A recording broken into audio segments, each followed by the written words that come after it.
Test. Camera. Let's test the camera.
Yes, 1, 2.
Recording in progress. Recording stopped.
Recording in progress.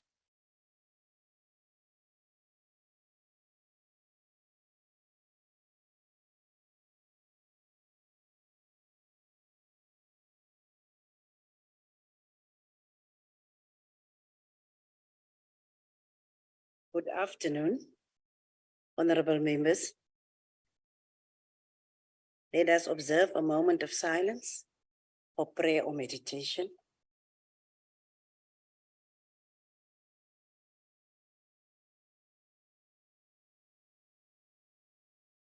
Thank you very much. You may be seated.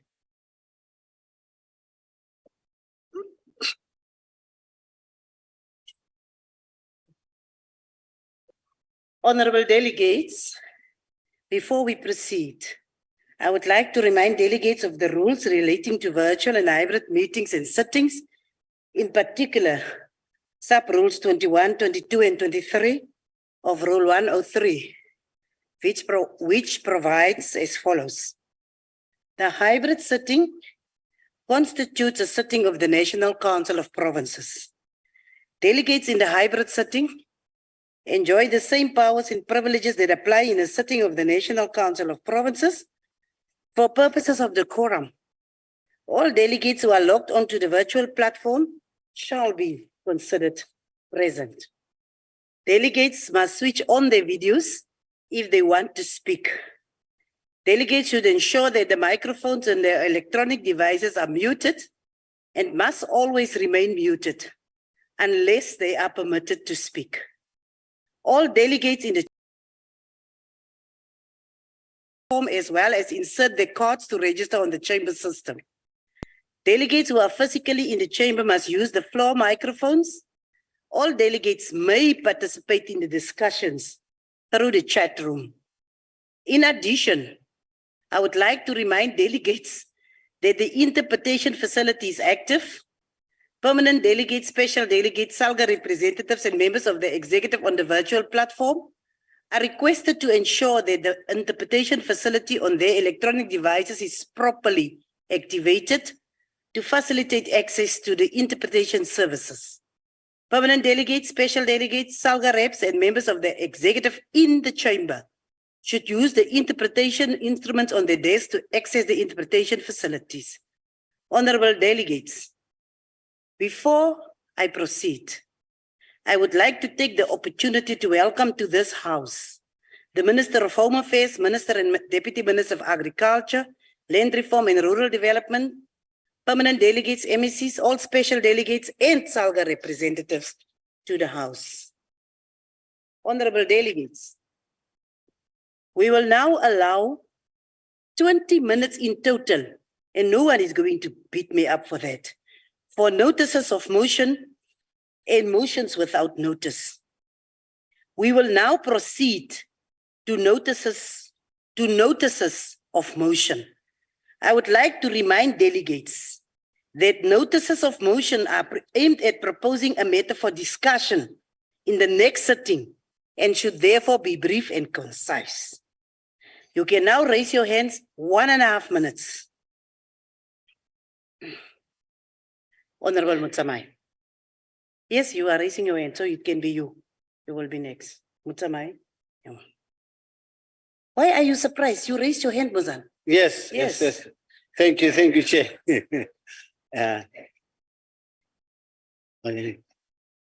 I raise on behalf of the economic freedom fighters that in the next sitting debate, the council in the next sitting debate, the challenge of state healthcare facility, which do not operate 24 hours a day, as it is a case which one military hospital and military basis dispensary, which stop operating from 14:30 on weekends and only reopen at 8:30 the following day.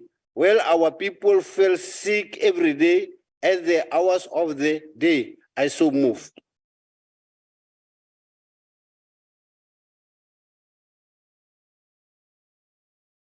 You, Honorable Mutsamai. I think there is the one that we don't ask for objections. The guide is changed and we are like sheep, Mazan. We just read the guide. Honorable Sheikh. Thank you very much, Honorable Chair.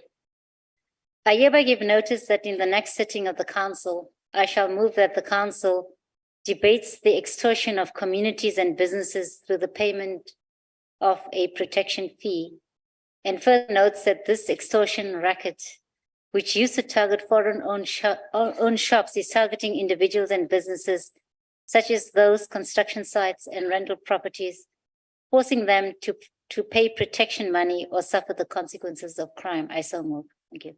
Thank you very much, Honorable Sheikh. The next will be Honorable De Bruin on the virtual platform. Thank you, Deputy Chair. I apologize for my video. We have load shedding. I've got some low signal here.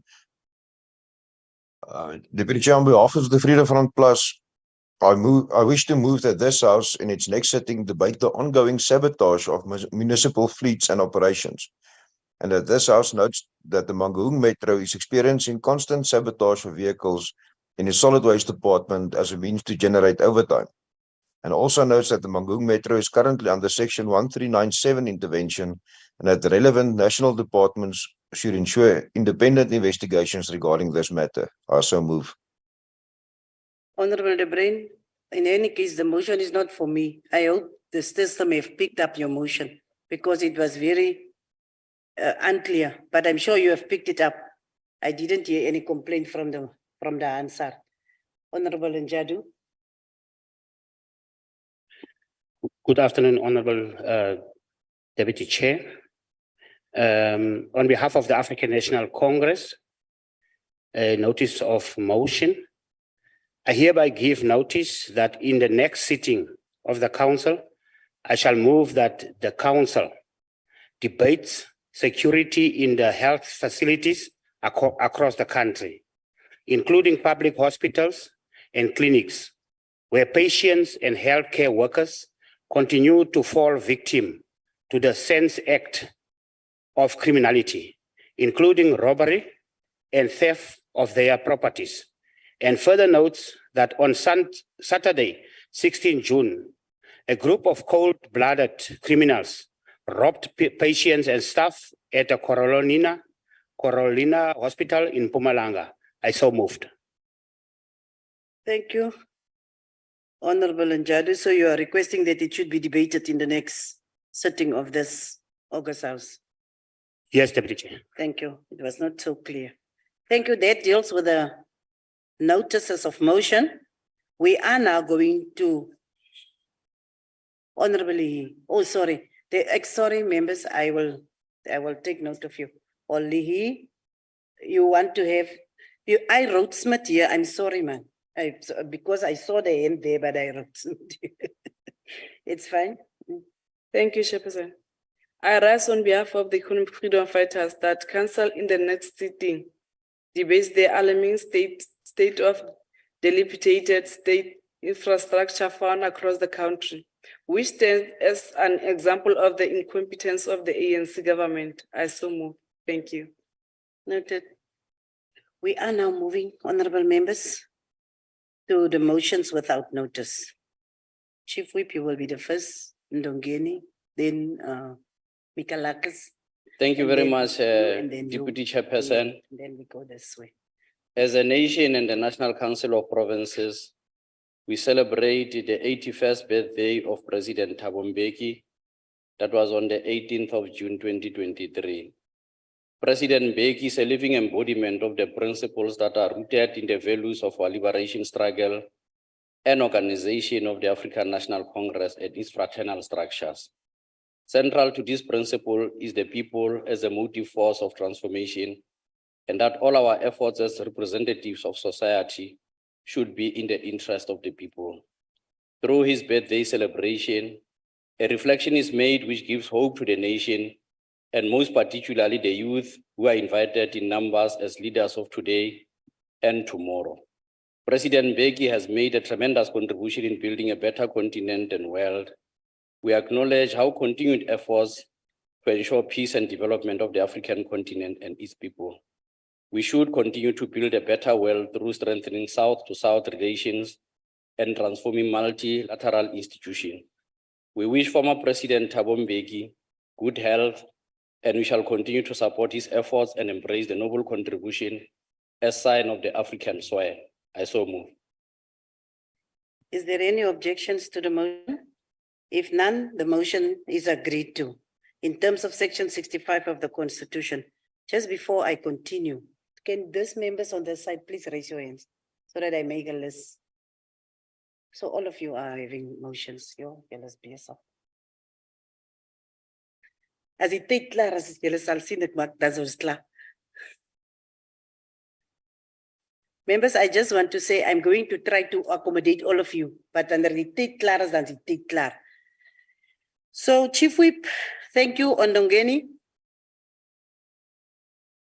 Thank you, Deputy Chair. Honorable Deputy Chair, I hereby move without notice that the council notes the successful African peace initiative that was undertaken by various African leaders as a major step to help broker a peace deal to end the war between Russia and Ukraine. Further notes that the African delegation of president and officials from the 6 countries, which was led by President Cyril Ramaphosa, President Macky Sall of Senegal, President Hakainde Hichilema of Zambia, and President Azali Assoumani of the Comoros, who is also the current chairman of the African Union, met with the president of Ukrainian, Volodymyr Zelensky in Kyiv, Ukraine, and the president of Russian, Vladimir Putin, in St. Petersburg, Russia, to make the continent attempt to help broker a peace deal to end the war between Russians and Ukrainians, and welcomes the expresses support to the initiative of the African leaders to broker a peace deal between Ukraine and Russia. I so moved. Thank you very much, Honorable Ndongeni. Any objection to the motion? If there being no objection, the motion is agreed to in terms of section 65 of the Constitution. Honorable Mikalakis. Thank you, Deputy Chair. On behalf of the Democratic Alliance, I hereby wish to move without notice that this council notes that sewage is currently flowing into the natural water streams in Henneman in Machabeng municipality. Further notes that such sewage leaks not only contaminate the nearby Erasmus Strait, but also the Sand River from which water is provided for Virginia and surrounds. Again, notes that the contaminated water and sewage spills also have a profoundly negative effect to such an extent that the Henneman Farmers Union wrote to the Minister of Water and Sanitation and the Minister of Environmental Affairs about the matter. They received no response to date from the municipality. That this House notes that agriculture is a key sector in the area and that clean water and a clean environment are basic human rights. And finally, that this House calls on the Minister of Water and Sanitation and the Minister of Environmental Affairs to both intervene urgently in this situation to address the sewage leaks and to protect the community from further contamination of these water resources. I so move. Thank you. Is there any objection to the motion? There being no objection, the motion is agreed to in terms of section 65 of the Constitution. Honorable Mulitsan. Thank you, Deputy Chairperson. I rise on behalf of the economic freedom fighters that the council note that the Free State province underspent 2% of their allocated budget in the previous financial year. This is the face of poor service delivery and infrastructure in the province, in the health sector. Further note that the challenges faced in the Free State province can be directly attributed to lack of capacity and mismanagement of funds by the ruling party in that province. Also, the House should acknowledge that in the health sector, only 2 out of 32 hospitals in the Free State province are compliant with the basic health standard of the Office of the Health Standard Compliance, OHSC. Further acknowledge that Botshabelo District Hospital and the Pekon District Hospital in Botlokong, Bethlehem are the only 2 hospitals that received compliance certificate from the OHSC. Also, the House should recognize that service delivery is hampered by the failure of effectively spending funds allocated, and that much still needs to be done in health department in order to improve both its performance and delivery of quality services. The economic freedom fighters calls for all government departments to effectively manage and spend budget. I so move. If there being no objection, is there any objections? Let me ask you to. Objection. So there being an objection, the motion may not be proceeded with and will become a notice of a motion. Honorable Mulitsani, you understand that?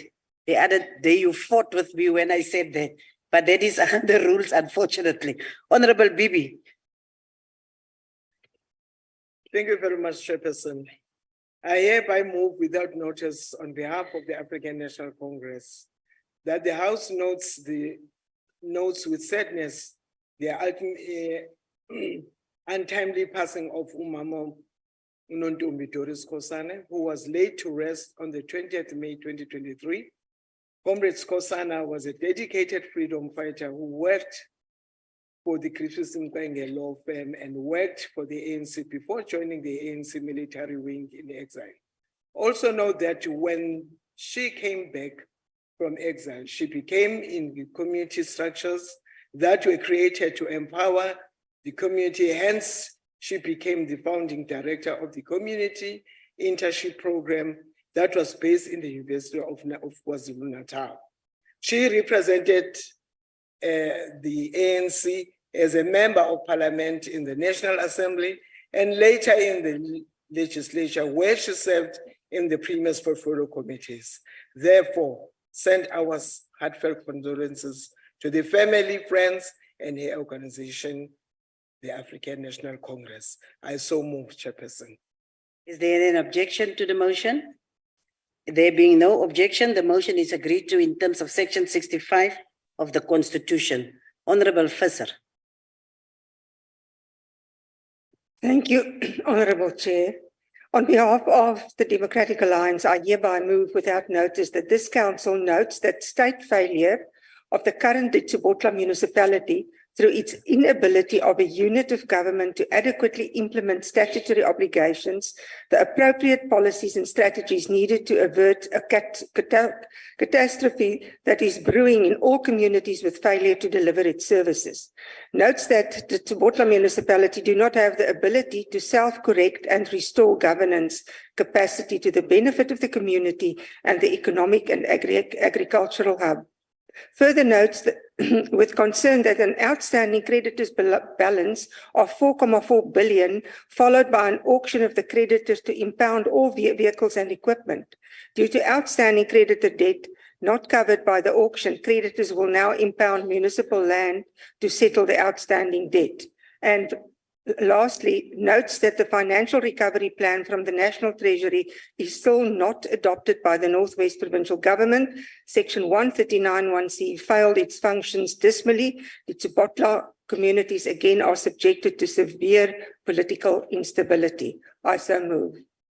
Is there any objection to the motion? There being no objection, the motion is agreed to in terms of Section 65 of the Constitution. Honorable Mkiva. Good afternoon, Chairperson. I greet you as well as the honorable members of this august house.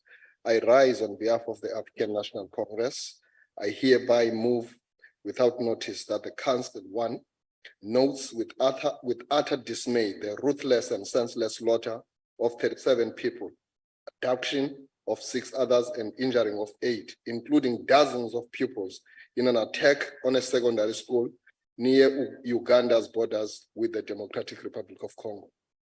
2, further notes that this heinous, unconscionable act of violence against innocent children follows another massacre of up to 80 students at another school in the same region by Allied Democratic Forces, which is an extremist group that operates from the parts of Ituri and North Kivu in the Democratic Republic of Congo, terrorizing locals and sometimes crossing borders into Uganda. And 3, takes this opportunity to join the global community in condemnation of this heinous and unconscionable act of violence against innocent children.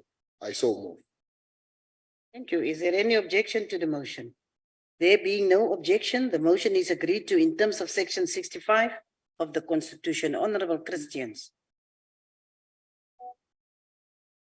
Can Visser just put off the mic because there's 3 on it will be a problem. Thank you.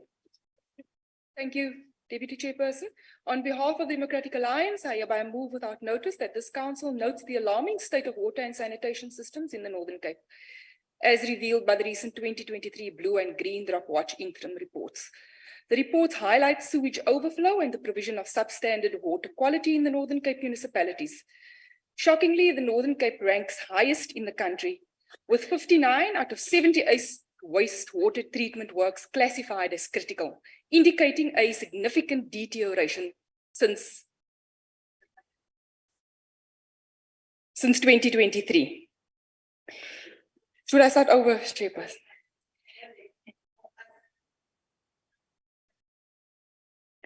In terms of water supply systems, the Northern Cape ranks third worst in the country. 16 water treatment systems supply bad quality water with no information available for 3 systems. Chemical treatment rated as bad was found in 19 water treatment systems, again with no information available for 3 systems. These failing systems fail to meet E. coli standards, posing a severe health risk to the majority of the province's population. The Northern Cape faces an imminent water and sanitation crisis that requires urgent attention. The devastating effects of cholera outbreaks in other provinces demonstrate the urgency of preventing a similar public health risk crisis in the Northern Cape. Therefore, I propose the following action steps. Call for an urgent briefing attended by Costa, the Department of Water and Sanitation, and relevant stakeholders to revise and implement effective strategies to Honorable rectify Member, your time have expired. the You are identified your time deficiencies. have expired. You will submit I your so motion. move. Thank you, Because it's Chairperson. not a statement that we are making, it's a motion. Can we proceed, Honorable Ncube? Thanks, Deputy Chairperson. Allow me on behalf of the ANC to rise without notice that this August House notes with concern the opportunity attempt by some of the South African domestic and global political cycle to turn the recent turn of events in a diplomatic and trade relation between South Africa and the USA into the political grandstanding. We note with concern the media reports of the undiplomatic posture by the Premier of the Western Cape to negotiate with the US government the future of the Africa Growth Act in relation to South Africa. In our view, the posture by some sections of the US administration to discuss issues of such significant bilateral diplomatic and trade relations outside the established channel does not only undermine the sovereignty of our country, but the historic relationship between South Africa and the USA. The established international protocols and channels of engaging on such issues is at the heart of the rule of law, and anything to the contrary is the undermining of the very same rule of law. We reaffirm President Ramaphosa's view that our stance as a country to encourage peaceful negotiation to end persisting Ukraine and Russian war will not be deterred by these efforts, and further call on all the parties to respect established diplomatic and trade channels of engaging on issues and other related issues. I so move, Deputy Chairperson. Thank you, Honorable Ncube. Object. I don't know why you are starting before I have asked. Wait. Honorable members, wait please to allow me. But not you can your hand laat sak. Regtig waar. Honorable members, remember I have cautioned Honorable Christians that the time has expired. But then she decided to move and submit. Can we then now come back to her motion? Is there any objections to that motion? So if there is an objection, the motion may not be proceeded with and will become a notice of a motion. Now we come to Honorable Ncube's motion. Is there any objection to the motion? If there is an objection, the motion may not be proceeded with. It will become a notice of a motion. Thank you, honorable members. Thanks for the patience. Honorable Badanos, you are next. And your objection are clear.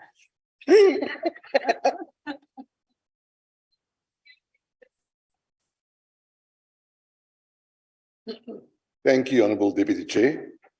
On behalf of the Democratic Alliance, I hereby move without notice that this council notes with great appreciation the excellent work done by the Oeverstrand municipality during the course of the storms which ravaged the region over the past week.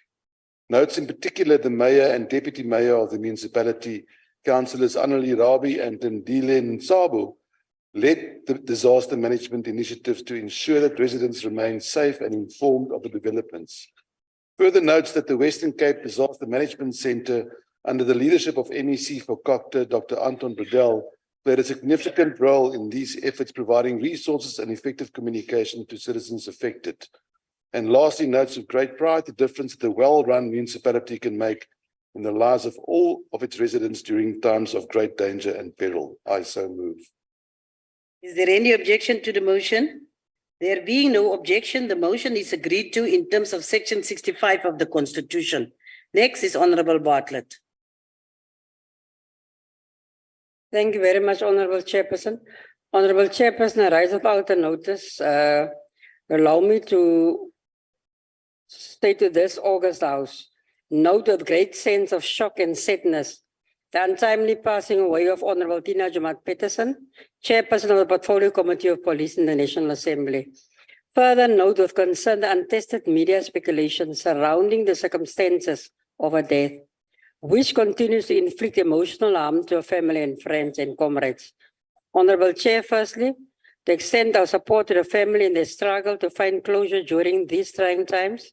Secondly, call on the media to report the sensitivity and care on this matter and desist from making untested speculations that only serve to inflict more pain to the family. And extend our heartfelt condolences to the family, the ANC, the friends and comrades of Comrade Tina Jumat Peterson. I so move, Honorable Chairperson. Thank you, Honorable Bartlett. Is there any objection to the motion? There being no objection, the motion is agreed to in terms of Section 65 of the Constitution. Honorable Labuschagne.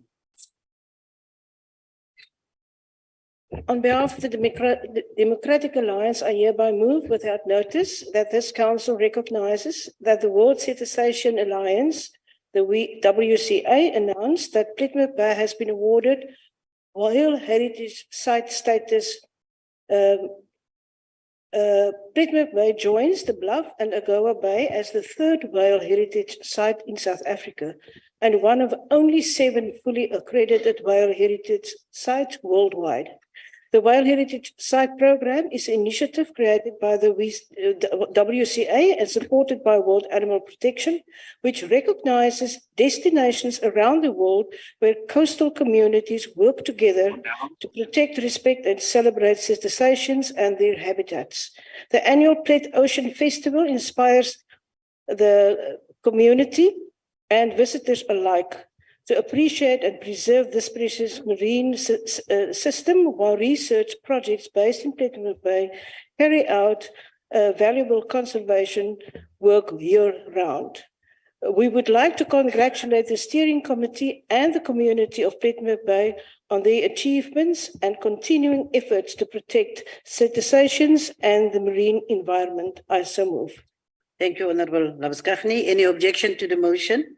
There being no objection, the motion is agreed to in terms of Section 65 of the Constitution. Honorable Ncop, you are the next.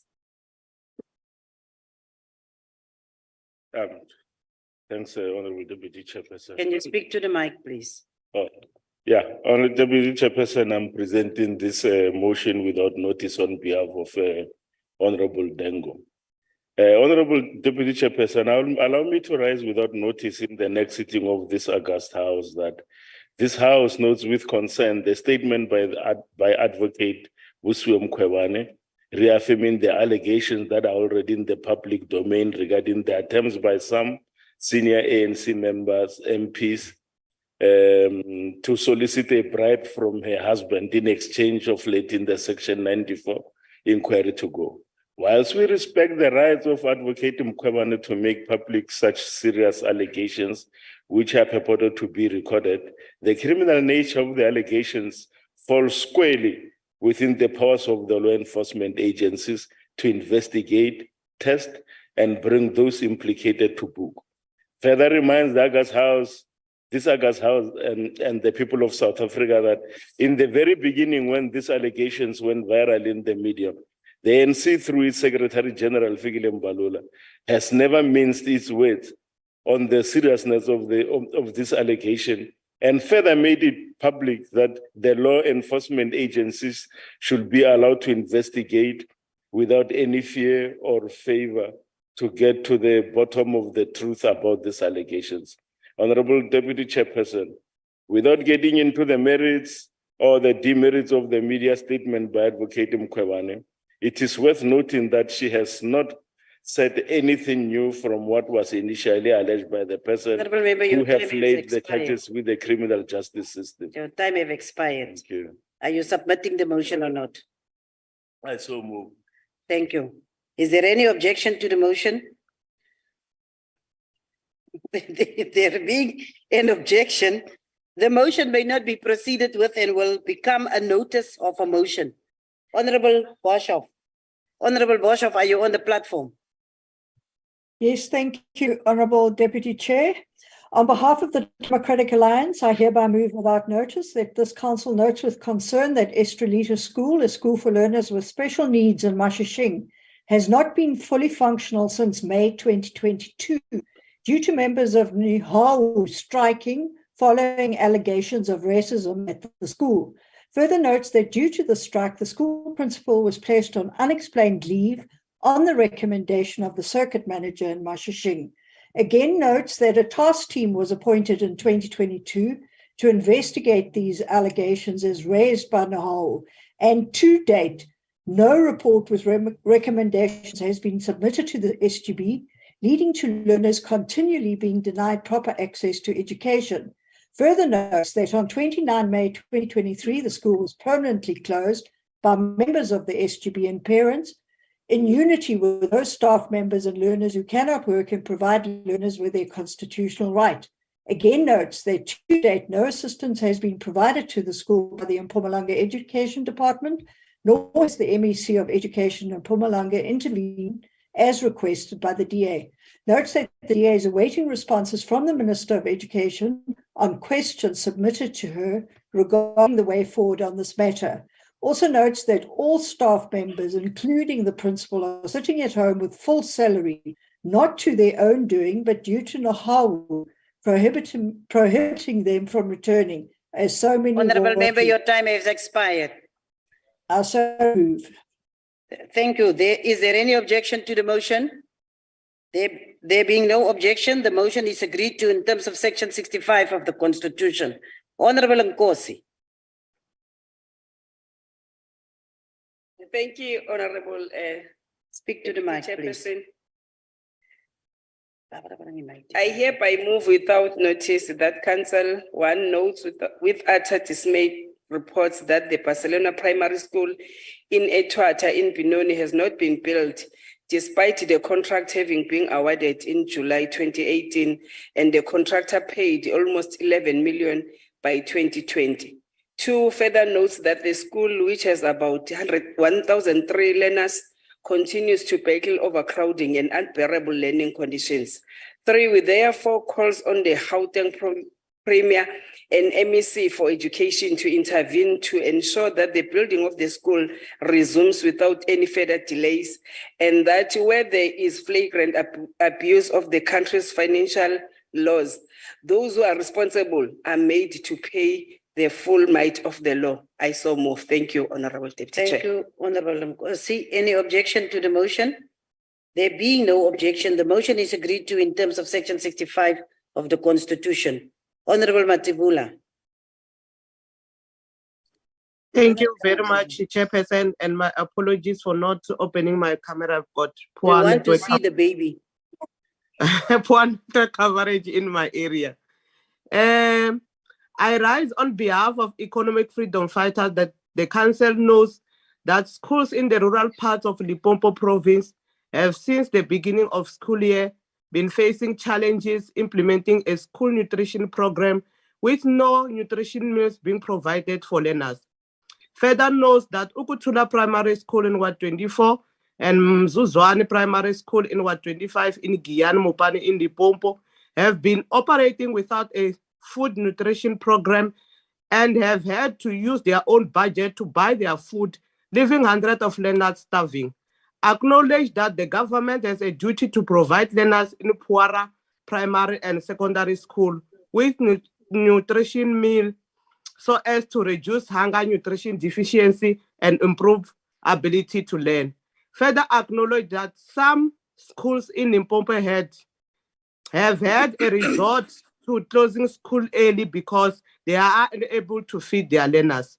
Recognize that learners across rural province are going hungry in many districts due to the incompetence of the MEC of Education as suppliers fail to deliver food to school. We call upon the Minister of Basic Education to intervene in the school nutrition program and put to the end delays in payment of food suppliers and provide food to those 2 primary schools so as to eradicate poverty in our communities. I so move, Chair.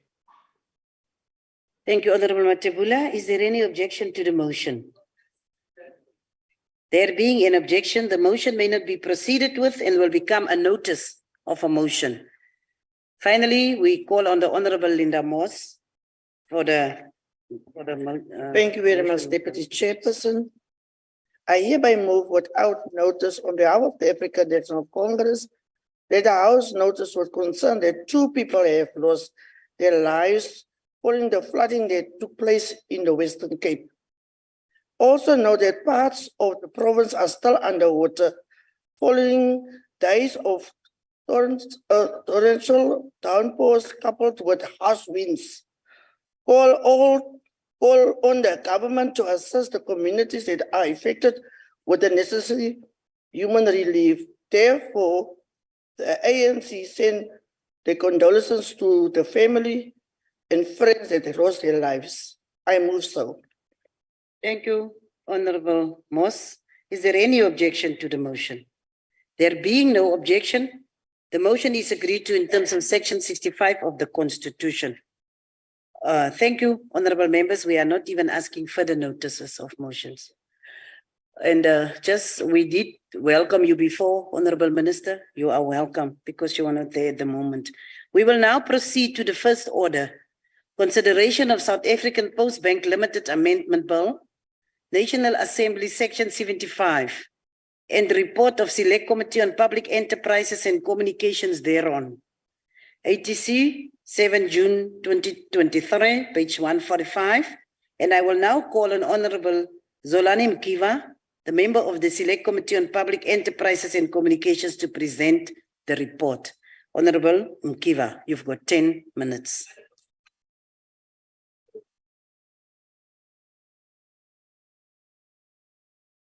Chairperson of the House, the Chief Whip of the NCOP, the honorable members of this august House, I take this opportunity to greet you this afternoon.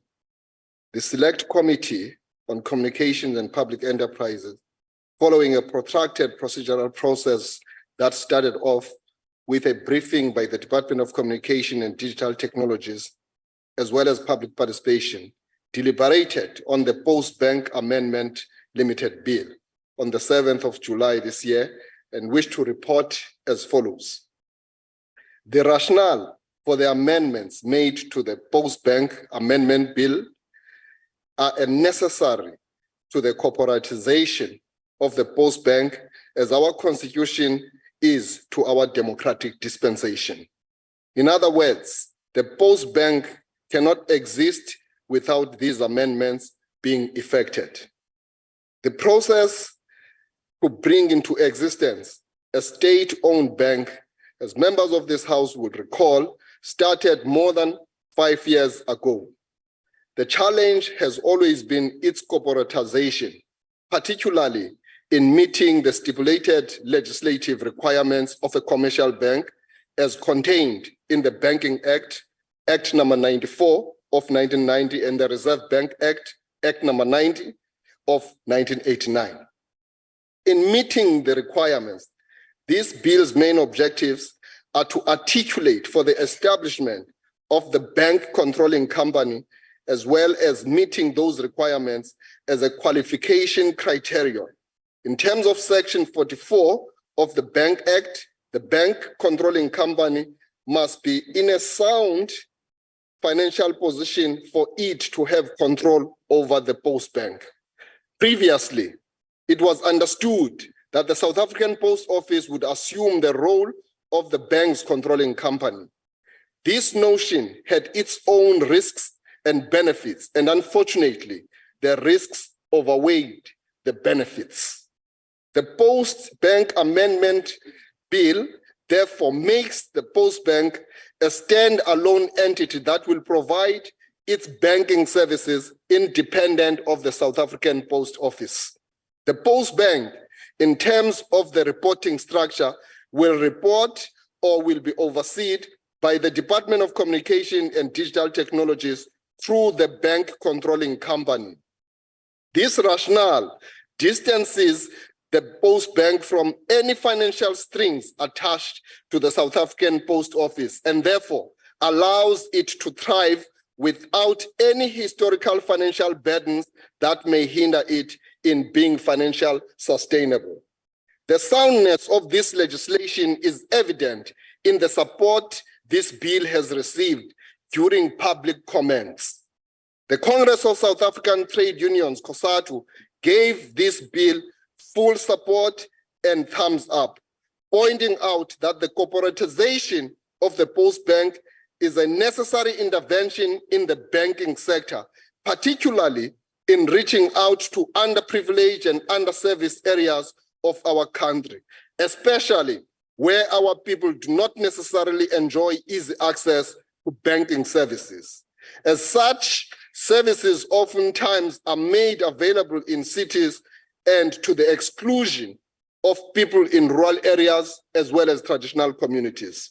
This amendment also seeks to the vision of the developmental state, where the state, and however minimal its role may be, must create the conditions necessary for sound economic development for the benefit of all the South African citizens.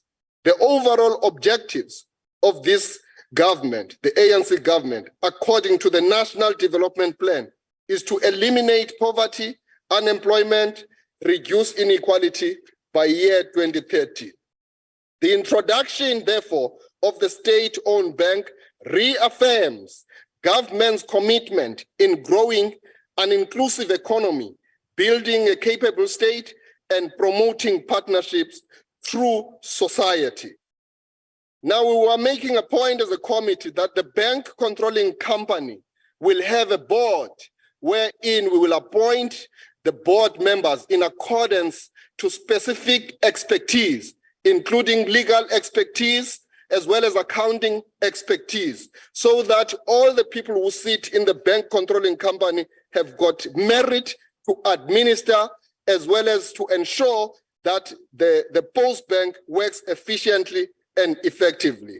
We are putting an emphasis on this matter because we need board members with caliber so that they can oversee this state-owned entity in the form of a state bank. These individuals will occupy, amongst others, audit risk committees, as well as other procurement personnel processes. So to ensure that they adhere to Public Finance Management Act guidelines so that there is no compromise insofar as those provisions are concerned.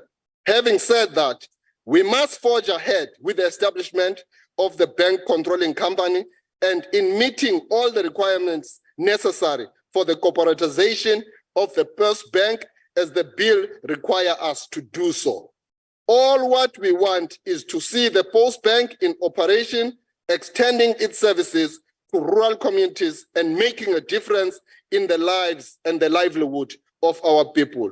We therefore put it before this House to actually take this into a decision that makes this bank and its existence under the stewardship of the bank controlling company a reality that this country needs at this juncture. Thank you very much, Chairperson.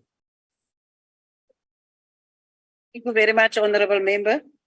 Honorable members, before we proceed to the voting, I will allow political parties an opportunity to make their declaration of vote in terms of Rule 78, if they so wish.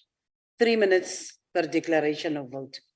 Honorable Visser. Then it will be you, Mama. Thank you, Honorable Chair. The Democratic Alliance cannot support this bill, as we find fault in the fact that there is no rationale for the bill relating to the need for a state-controlled bank. Concerns raise the necessary safeguards regarding the extended risks of high-risk individuals or institutions. There is no separation of powers between the minister and the board.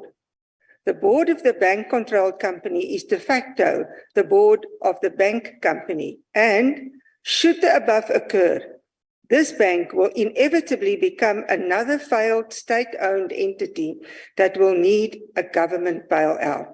It is for the above reasons that the DA objects to this bill. Thank you, Chair. Thank you, Honorable Visser. Honorable Bibi. Thank you very much, Deputy Chairperson of the House. The South African Postbank Limited Amendment Bill is important to position the entity as state bank to serve communities in both rural and urban areas in all provinces. This bill provides for the full licensing of the Postbank as a financial institution. The state bank must ensure that it is able to assist the communities in terms of developing cooperatives, small and medium enterprises. The legislation is transformative as it seeks to empower the working class and poor and provide these communities with financial services. It is imperative that the bank is able to obtain the IT system with the necessary security to protect the cash of ordinary people in the country. It must operate as a state-owned financial institution on the highest standards of the governance and financial controls. Financing and borrowing need to occur in a prudent manner to grow the bank to service the community in different provinces. Financial inclusion of the majority of the people in an important area of transformation, and the Postbank provides the country with this opportunity. It is an alternative pole to a largely untransformed financial sector. The Postbank should be developmental in its orientation to ensure that there is inclusive economic growth in the country through financial support. It is imperative that the Postbank is staffed with people who have the skills and capability to grow the institution and serve the financial needs of the people. The Postbank must serve as the instrument to transform the financial sector. While the bank will be separated from the post office, there are infrastructure synergies which can be harnessed to ensure that the people have access to banking facilities in the rural and urban areas. It is imperative that the institution is able to function on a competitive basis to ensure that it is able to grow its customer base and funds which it deals with. The African National Congress supports the South African Bank Limited Amendment Bill and wishes to see this financial institution operating in the domestic market. I thank you, Deputy Chair. Thank you very much, Honorable Bibi. Honorable members, delegates, we shall now proceed to the voting on the question. And we shall allow at least 1 minute to delegates. Can the time here show 1 minute? To delegates who are outside the house to join the proceedings. We are allowing 1 minute.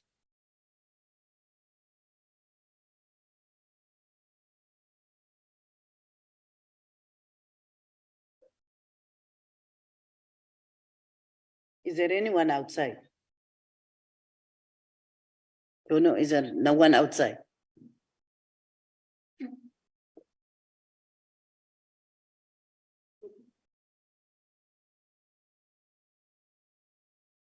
Hier workers.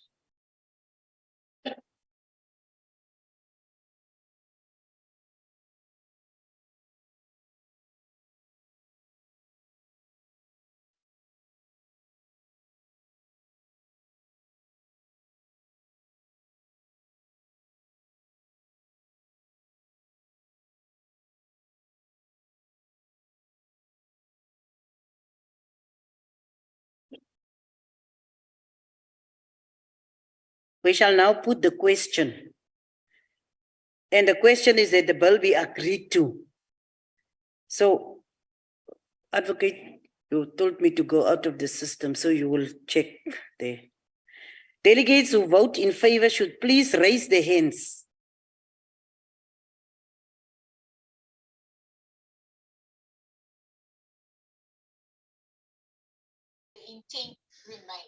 Afternoon, Honorable Chairperson, Honorable Mosodi, vote in favor. Yeah, you are a special delegate, you may raise your hand.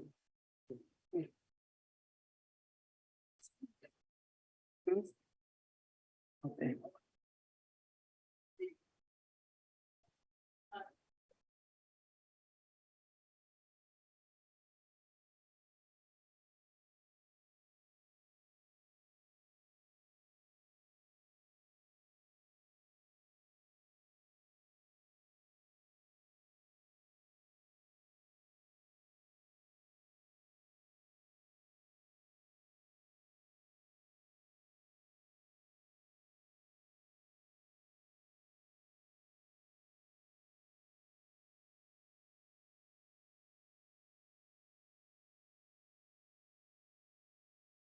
Advocate.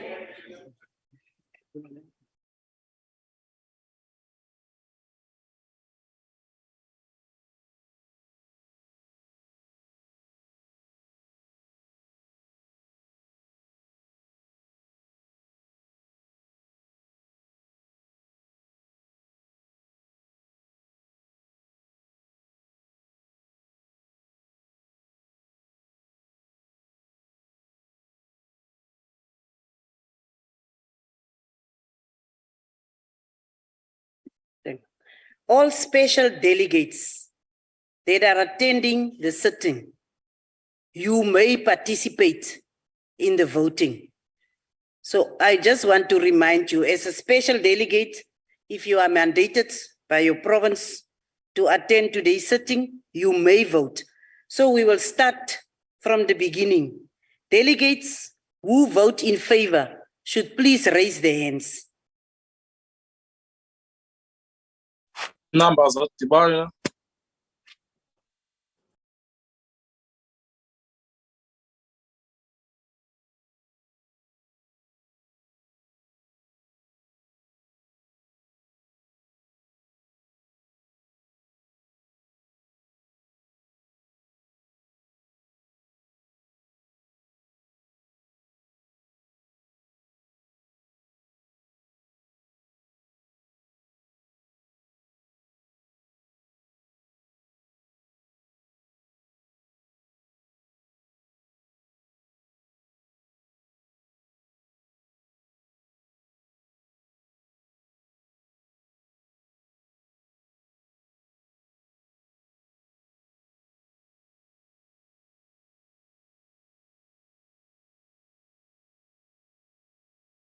So we can continue. Thank you. The count is complete.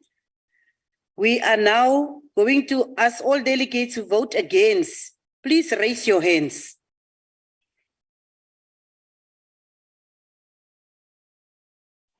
You must put our hands on virtual as well. Just say.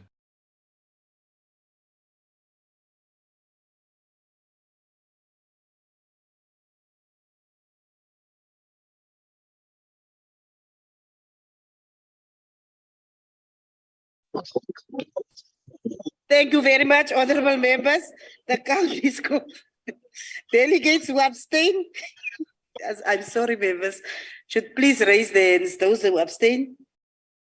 Inside, there's no one. Is there anyone on this platform?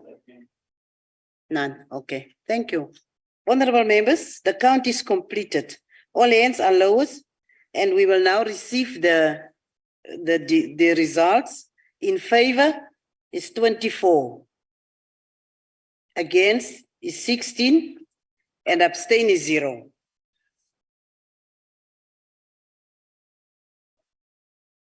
The bill is agreed to in terms of Section 75 of the Constitution. Honorable delegates, we will now proceed to the second order. The Financial Matters Amendment Bill, National Assembly Section 75, and the report of the Select Committee on Finance thereon, ATC reports 14 June 2023, page 54. And we will once again call on the Honorable Zolani Mkiva, the member of the Select Committee on Finance, to present the committee report.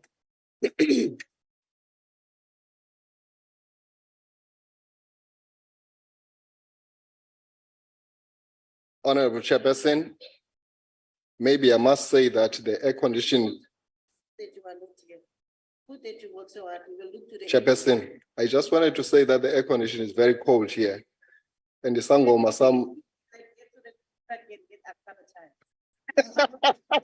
No one wants to get acclimatized to such a vicious cycle of air conditioning. Honorable Chairperson and honorable members, allow me to present this report on behalf of the Select Committee on Finance and Financial Matters on Financial Matters Amendment Bill. Let me take you through just briefly with the introduction and background. The Financial Matters and Amendment Bill seeks to amend the Associated Institutions Pension Fund Act, the Temporary Employees Pension Fund Act, the Military Pensions Act, the Government Employees Pension Law, the Financial and Fiscal Commission Act, the Land and Agricultural Development Bank Act, the Auditing Profession Act, and the Auditing Profession Amendment Act of 2021. On the 2nd of May 2023, the Select Committee on Finance received a briefing on the FMAB from the National Treasury. On the 6th June 2023, the committee held public hearings and received an oral submission from COSATU and a written comment from Ms. Nadia Taliad-Nielsen. The National Treasury responded to the issues raised during the public participation process on the same day.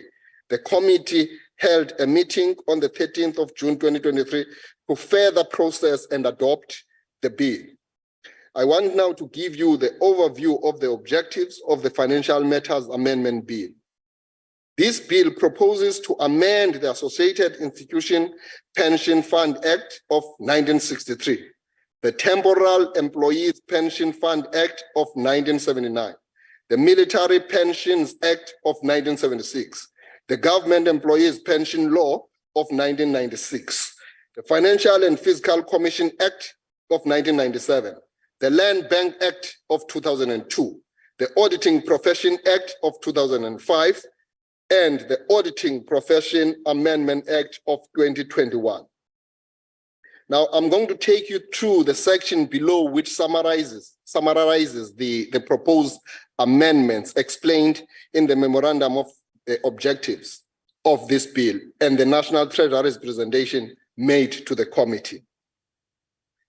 The proposed amendments in these acts seeks to align provisions with their administration by the Minister of Finance and make consequential amendments such as reflecting the responsible department and its head, and removing the requirements to consult the Minister of Finance and updating references to other ministers. Amendments to the Military Pensions Act. The purpose of the amendment is to address discrimination against life partners of military pensioners retrospectively. The Financial Matters Amendment Act of 2019 recognized life partners and allows life partners to claim benefits from the date that the Amendment Act took effect. The proposed amendment provides benefits to members' life partners retrospectively from the 27th of April 1994, wherein the interim 1993 Constitution took effect. 12 months is allowed for the registration and submission of the claims. Coming to the amendment of the Government Employees Pension Law, the proposed amendment seeks to facilitate administration and make a clean break principle applicable to members of the Associated Institution Pension Fund by amalgamation into the Government Employees Pension Fund, the GEPF. The GEP law provides for a clean break for GEPF members. The clean break principle means that the spouse of a member may claim pension interest immediately upon divorce or dissolution of customary marriage, and not wait for the member to become entitled to a portion of the pension fund. Amendments to the Financial and Fiscal Commission Act. The purpose of the amendment is to enhance good corporate governance. Currently, the Chief Executive Officer of the FFC is also the Secretary to the Commission. The proposal seeks to omit the role of the CEO of the Commission as its Secretary. National Treasury submitted that provision for the secretary to the commission should be discretionary and regulation in legislation is not necessary. Therefore, the Minister of Finance's letter to the chairperson of the Finance Committee dated 5th April 2023 requested that the proposed amendment in the bill be rejected since it should be included in a bill tagged as Section 76 and not as Section 75 bill. Amendments to the Land and Agricultural Bank Act, the proposed amendments aimed to align the Act with the administration by the Minister of Finance and with provisions of the Company Act of 2008.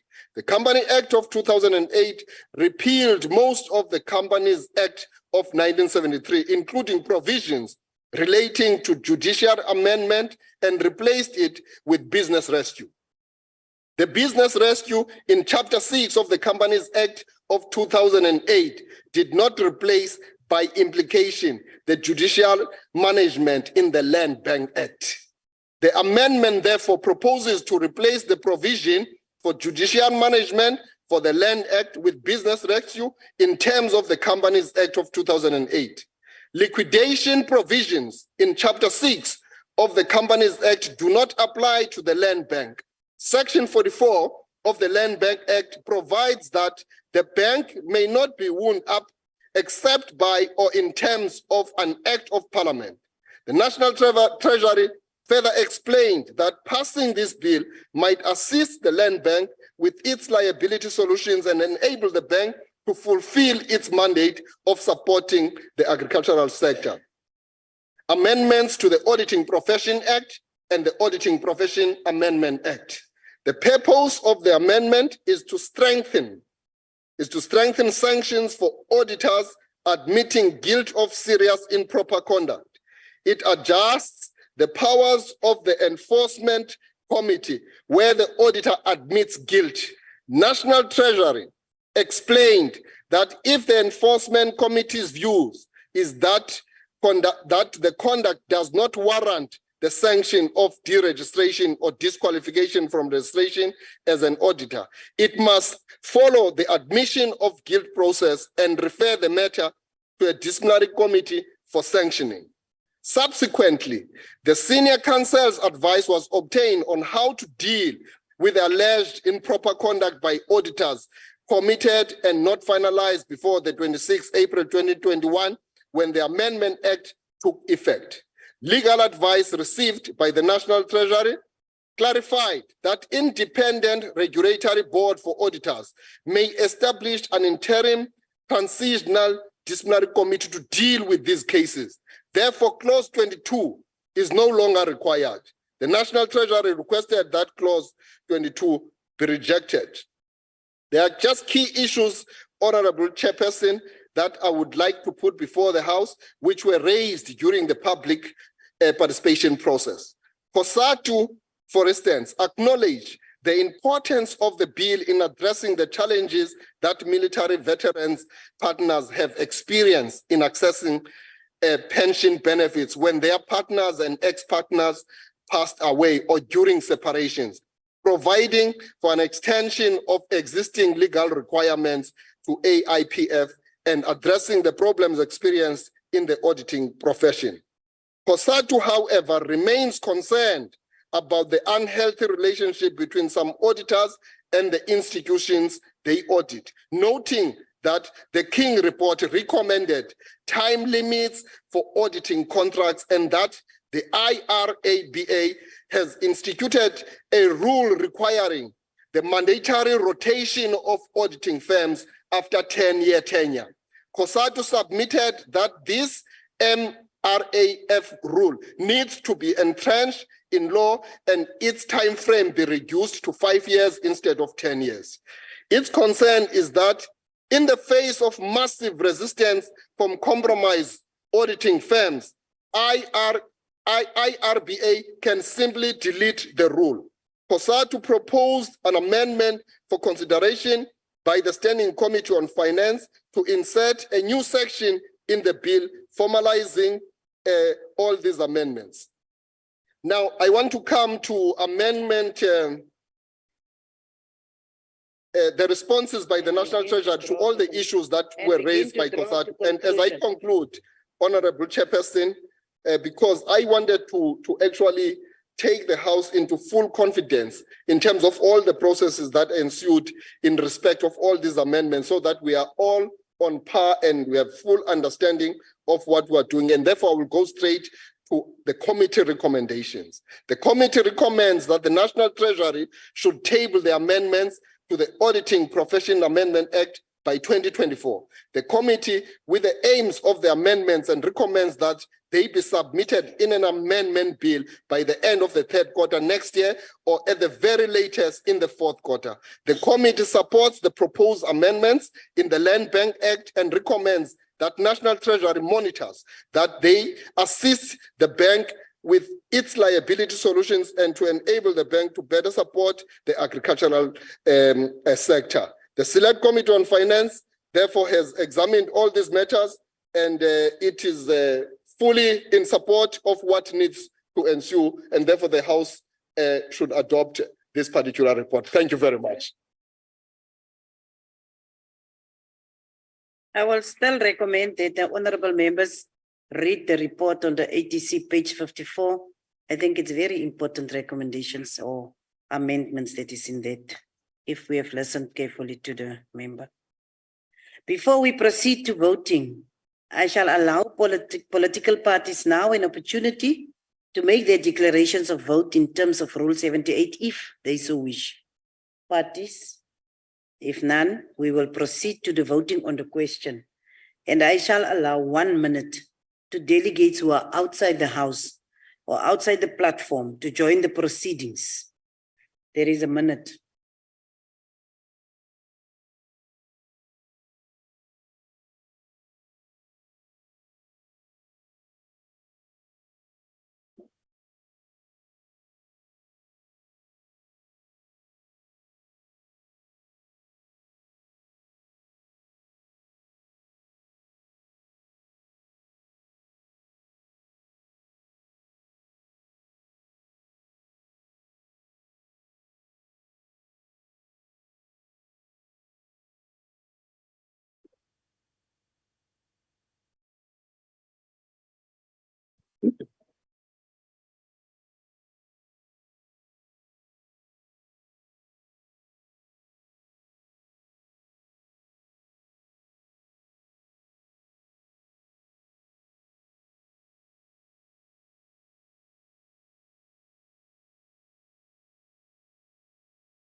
Thank you, honorable members, delegates. I shall now put the question. And the question is that the bill be agreed to. Delegates who vote in favor should please raise their hands and keep your hands raised.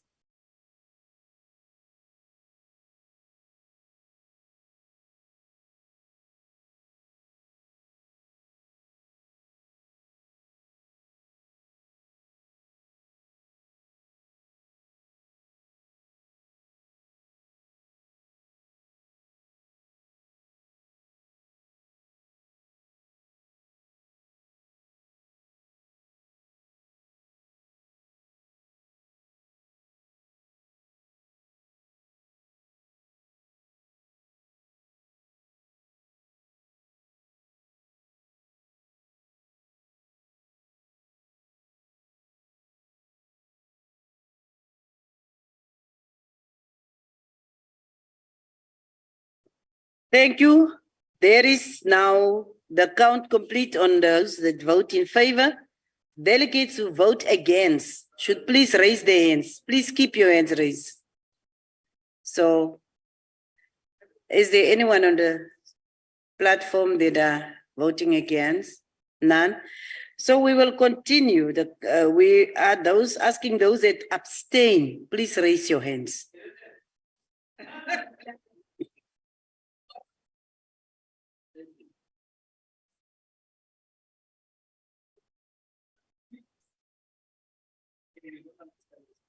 So, thank you. The count is completed. Honorable members, the voting is now closed and the results are as follows. In favor is 34, against is 0, and abstentions is 6. The bill is agreed to in terms of Section 75 of the Constitution. We will now proceed to the third and fourth orders. Consideration of report of Select Committee on Land Reform, Environment, Mineral Resources and Energy, protocol for the protection of. Yes. Honourable Member, sorry. On a point of order, is it parliamentary for the DA to vote for a bill in this House? Secondly, is it parliamentary for the EFF at least to abstain? And thirdly, shouldn't parliamentary provide therapy services for those of us who get traumatized at the behavior of the EFF in particular and the DA? I am traumatized, Chairperson. First time since 2016. So now, Honorable Chairperson. Karim, we really missed you. Welcome.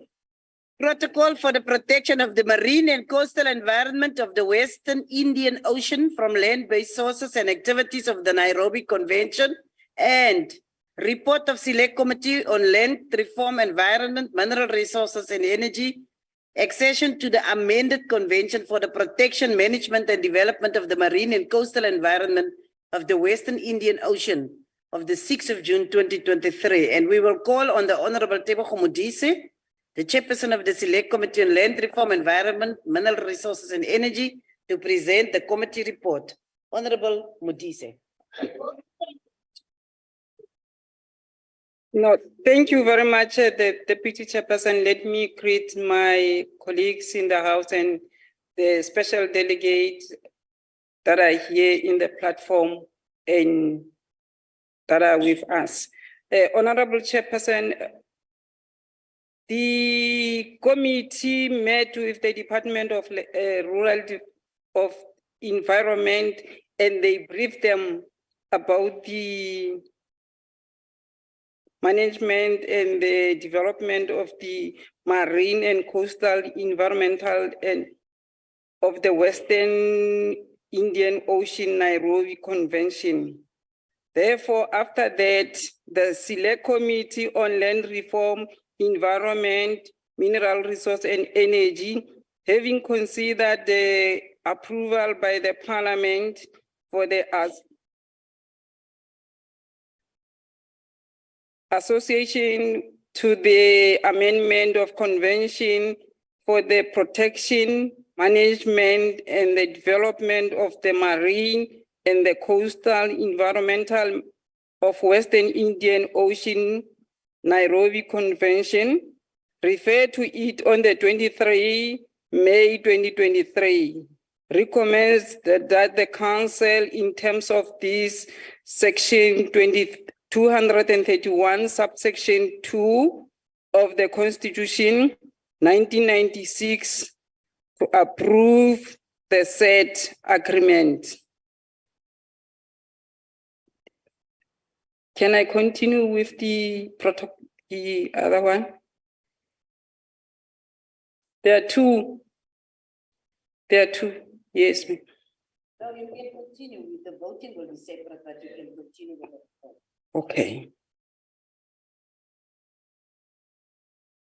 Thank you very much, Chair. The Select Committee on Land Reform and Mineral Resource and Energy, having considered the approval by the Parliament for the protocol for the protection of the marine and coastal environmental and the Western Indian Ocean from the land-based source and activities of the Nairobi Convention, referred to it on the 30 May 2023, recommends that the Council, in terms of section 231, subsection 2 of the Constitution 1996, approve the said protocol.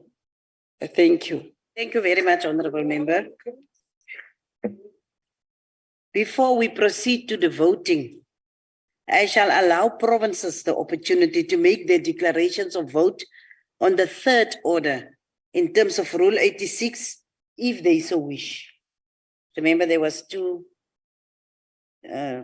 recommendations, reports. No, if no province,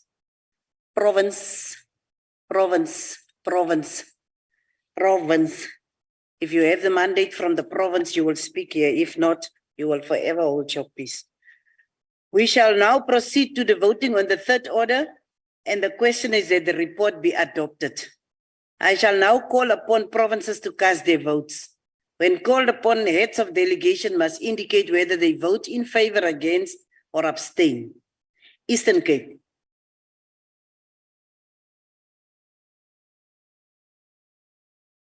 Eastern Cape iyavuma. Thank you. Free State. The Free State was in favor, Honorable Deputy Chairperson. Thank you. Gauteng. Gauteng iyavuma. Nkosi ma. KwaZulu Natal. IKwaZulu Natal iyaseka sihlalo. Ngiyabonga. Limpopo. Limpopo support. Thank you. Mpumalanga. Mpumalanga vote in favor, Honorable Deputy Chair. Thanks. Thank you. Northern Cape. Northern Cape vote in favor, Honorable Chairperson. Thank you. Northwest. Northwest support, Honorable Deputy Chair. Thank you. Western Cape. Western Cape support. Thank you. The voting is closed. All provinces voted in favor, and I therefore declare the report adopted in accordance with Section 65 of the Constitution. Before we proceed to the voting on the fourth order, I shall allow provinces once more the opportunity to make their declarations of vote on the fourth order in terms of Rule 86, if they so wish. If none, we shall proceed to the voting on the fourth order, and the question is that the report be adopted. I shall now call upon provinces to cast their votes. When called upon, heads of delegations must indicate whether they vote in favor, against, or abstain. Eastern Cape. Eastern Cape iyavuma mhlali ngaphambili. Enkosi. Free State. Support Free State. Dankie. Gauteng. Support. Thank you. KwaZulu Natal. KwaZulu Natal iyaseka sihlalo. Ngiyabonga ma. Limpopo. Yateka. Thank you. Mpumalanga. Mpumalanga iyavuma, Chairperson. Thank you. Enkosi ma. Northern Cape. Northern Cape support, Honorable Chair. Thank you. Northwest. Bokone bophirima ba e amogela motlatsa modulasetulo. Western Cape. Western Cape support. Thank you. The voting is now closed. All provinces have voted in favor. I therefore declare the report adopted in accordance with Section 65 of the Constitution. Honorable delegates, we will now proceed to the fifth order, consideration of report of Select Committee on Security and Justice. ATC 15 June 2023, page 85, appointment of the National Council for Correctional Services in terms of Section 83, subsection 2H of the Correctional Services Act, number 111 of 1998, referred to the committee on the 14th June. And I call on the Honorable Shaida Sheikh, Chairperson of the Select Committee on Security and Justice, to present the committee report. Honorable Sheikh, over to you. Thank you very much, Honorable Chairperson, and greetings to all honorable members. Honorable Chair, Section 83 of the Correctional Services Act 1998 mandates the Minister of Correctional Services to appoint a National Council for Correctional Services, the NCCS. The main function of the NCCS is to advise the Minister on developing policy with regard to the correctional system and the sentencing process. The Minister must refer draft legislation and major proposed policy developments regarding the correctional system to the National Council for its comments and advice. The NCCS has historically been very instrumental in the development of processes and procedure within the correctional and penology fields nationally and outside our borders. The NCCS also considers cases of offenders serving sentences of life imprisonment and must make recommendations to the minister regarding the placement of such offenders on parole or day parole and cancellation of day parole or parole. Certain members of the council also sit as the Correctional Supervision and Parole Review Board to review the decisions of parole boards. The term of the current council, as extended, ends on the 30th of June 2023.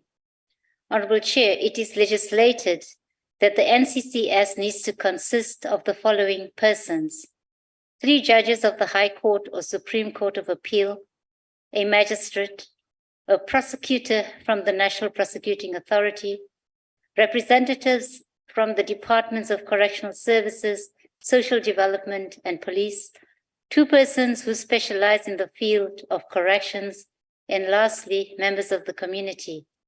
Section 83, subsection 2H of the Correctional Services Act 1998 stipulates that the minister must appoint 4 or more persons not in the full-time service of the state as representatives of the public in consultation with the relevant parliamentary committees.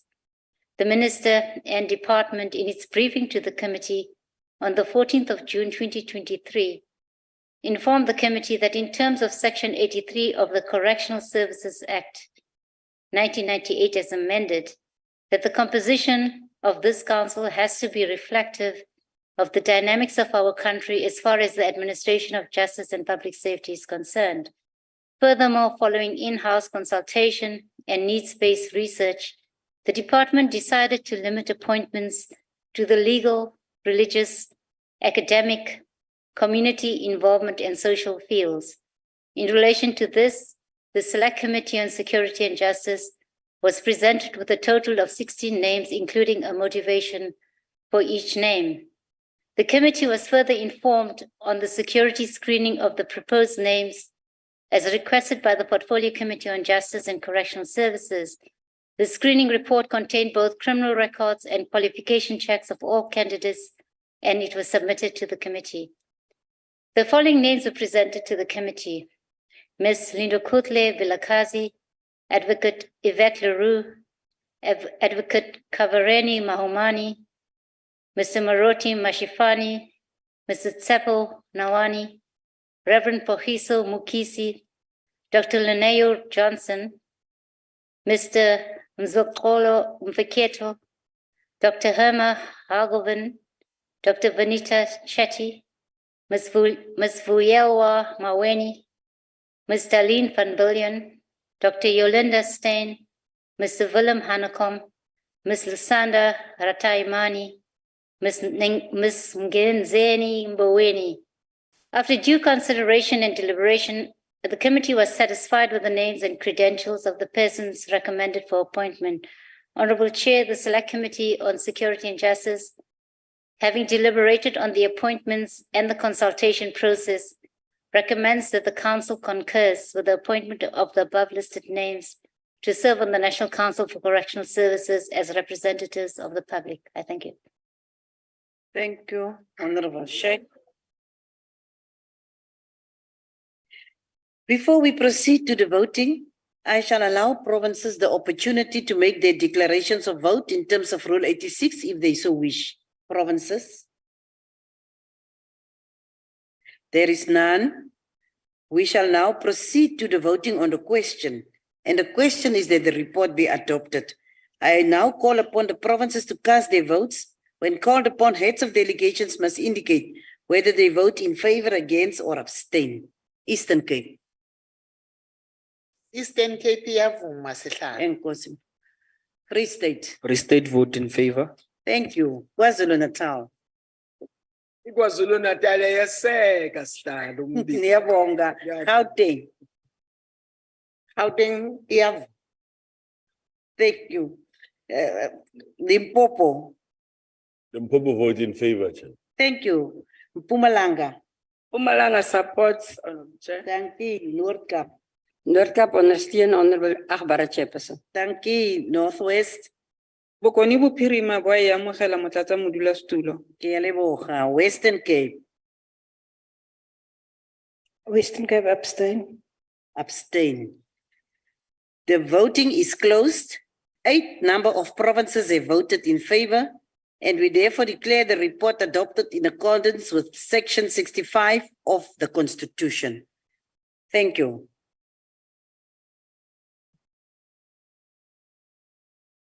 Honorable delegates, we now proceed to the 6th order. That is the policy debate on budget vote 5, Home Affairs, Appropriation Bill B3 2023, National Assembly, Section 77. And I will now call on the Honorable P.A. Mutsualedi, the Minister of Home Affairs, to open the debate. Honorable Mutsualedi.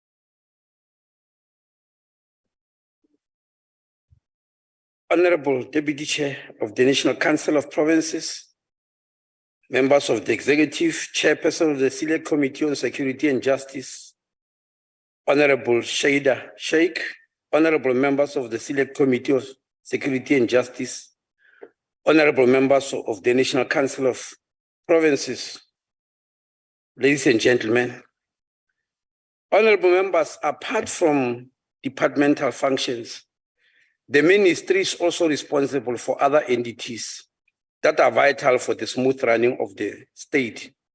Home Affairs is responsible for the IEC and the government printing works. But in recent days, a new baby arrived on the block, the Border Management Authority, which was established as a branch incubated in the Department of Home Affairs since 2020. When the president assented to the Border Management Authority Act. Today is the first budget speech since the BMA became a standalone autonomous Schedule 3A entity from the 1st of April 2023. This entity is solely responsible for the management of our borders and our ports of entry, land, sea, and air. Since its autonomous status was attained, the BMA has transferred 1,850 employees from the Departments of Health, Agriculture and Land Affairs, Environment and Fisheries, and Immigration offices from the Department of Home Affairs. This was done in terms of Section 37 of the BMA Act. Despite some teething problems, the Border Management Authority continued to stand on its feet. The commissioner who was appointed on the 1st of November 2021 and joined by 2 deputy commissioners has been hard at work to stabilize things at our borders and ports of entry. In July 2022, the BMA started to deploy border guards, and 200 of them were deployed exactly on July 14, 2022. They've been issued with certificates as a third law enforcement agency of the country after the army and the police. The only difference is that they are confined to the borders. The border guards have been deployed as follows: 40 at Bait Bridge to deal with illegal migration and movement of illicit goods, 22 deployed in Giriondo in the Kruger National Park to address poaching across the borders, 39 deployed at Libombo to deal with various forms of smuggling, 33 deployed at Oshhoek to deal with stock theft, 33 deployed in northern KwaZulu-Natal at Kosi Bay to deal with the smuggling of stolen vehicles into Mozambique, and 33 deployed at Maseru Bridge and Fixback to deal with illegal migration. Recently, another group of 21 border guards has been specifically recruited and deployed at the KwaZulu-Natal Lesotho border, as well as the Eastern Cape Lesotho border to deal with problems of stock theft. Since their deployment, the border guards were able to intercept over 35,944 people who were attempting to enter the country illegally. Further, the border guards were able to detect 139 stolen vehicles, which were intended to cross the border. About 95,217 undesirable people were denied entry into the country due to various reasons.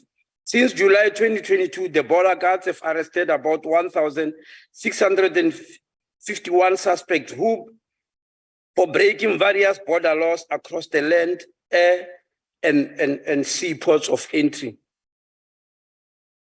Presently, the BMA is in the process of recruiting a further 400 border guards. Honorable Chairperson, last week, the BMA met with the Development Bank of Southern Africa. The Minister of Finance has given a go-ahead for the Border Management Authority to issue requests for proposals to start a massive project to completely redesign and redevelop our 6 busiest ports of entry. This will be a huge infrastructural and technological injection into the management of our borders. This project will cover the Beit Bridge border post between Limpopo and Zimbabwe, the Lebombo border post between Mpumalanga and Mozambique, the Oshoek border post between Mpumalanga and Eswatini, the Maseru Bridge border post between Free State and Lesotho, Fixback border post between Free State and Lesotho, and the Kopfontein border post between Northwest and Botswana. This project will be a multi-billion rand project between the state and the private sector in the form of a PPP. Its actual cost will be known after the bidding process has been completed. The project will breathe life into the much vaunted Africa Continental Free Trade Agreement. On its completion, these 6 busiest ports of entry will never look the same again. We hope the DPSA, which will be the project manager and the main seat of the project, will finalize their plans in time to issue the request for proposals publicly early in July. Honorable Chairperson, we are looking forward to this massive project. Let me go to the Government Printing Works, another entity falling under Home Affairs. It is clear by now that the Government Printing Works is the biggest state security printer on the whole continent. It is one of the less talked about state entities, which is self-financing and which is financially sustainable. Not only that, but it actually sends lots of profits to the treasury, which gets deposited into the fiscus. In the financial year that ended March this year, the Government Printing Works made a profit of 222 million rand, which is a marked improvement from the previous financial years. This shows that the Government Printing Works is on course to the pre-COVID days when it could easily make a profit of more than 500 million rand. It is my pleasure to announce that the GPW has concluded memoranda of understanding with some SADC countries, and these are being implemented. As a result of the memoranda of understanding, the Government Printing Works had processed the first order of more than 300,000 birth certificates for Namibia, and 100,000 of them have already been delivered to Windhoek. The Government Printing Works is now printing secured vocational certificates for the University of Eswatini and its affiliated vocational colleges. The said foreign orders will add further impetus for the financial viability of the Government Printing Works. And the Government Printing Works then need to increase its capacity. To this end, the Government Printing Works has also engaged the Development Bank of Southern Africa, the DBSA, to build additional factory space for extra machinery. This new project will cost 1.1 billion rand. We are eagerly looking forward for its completion because it has already started. With all this progress, however, Chair, The Select Committee on Security and Justice may recall that I've had to appoint an advisory panel to investigate inter alia the collapse of the IT system within the government printing works, which led to the loss of sensitive information.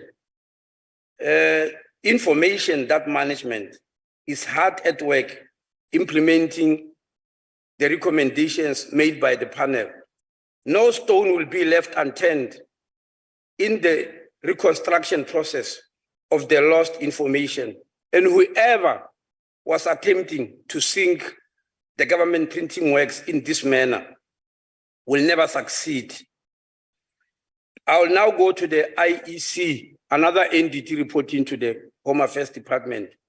The IEC is also expanding its technical expertise beyond the borders of the country.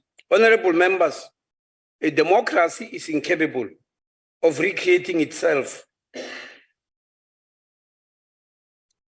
Otherwise, it will be destined to impermanence.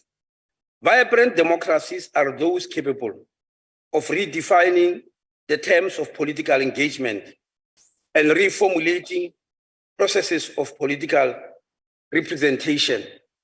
Such redefining moments are also about responding to the pulse of the nation.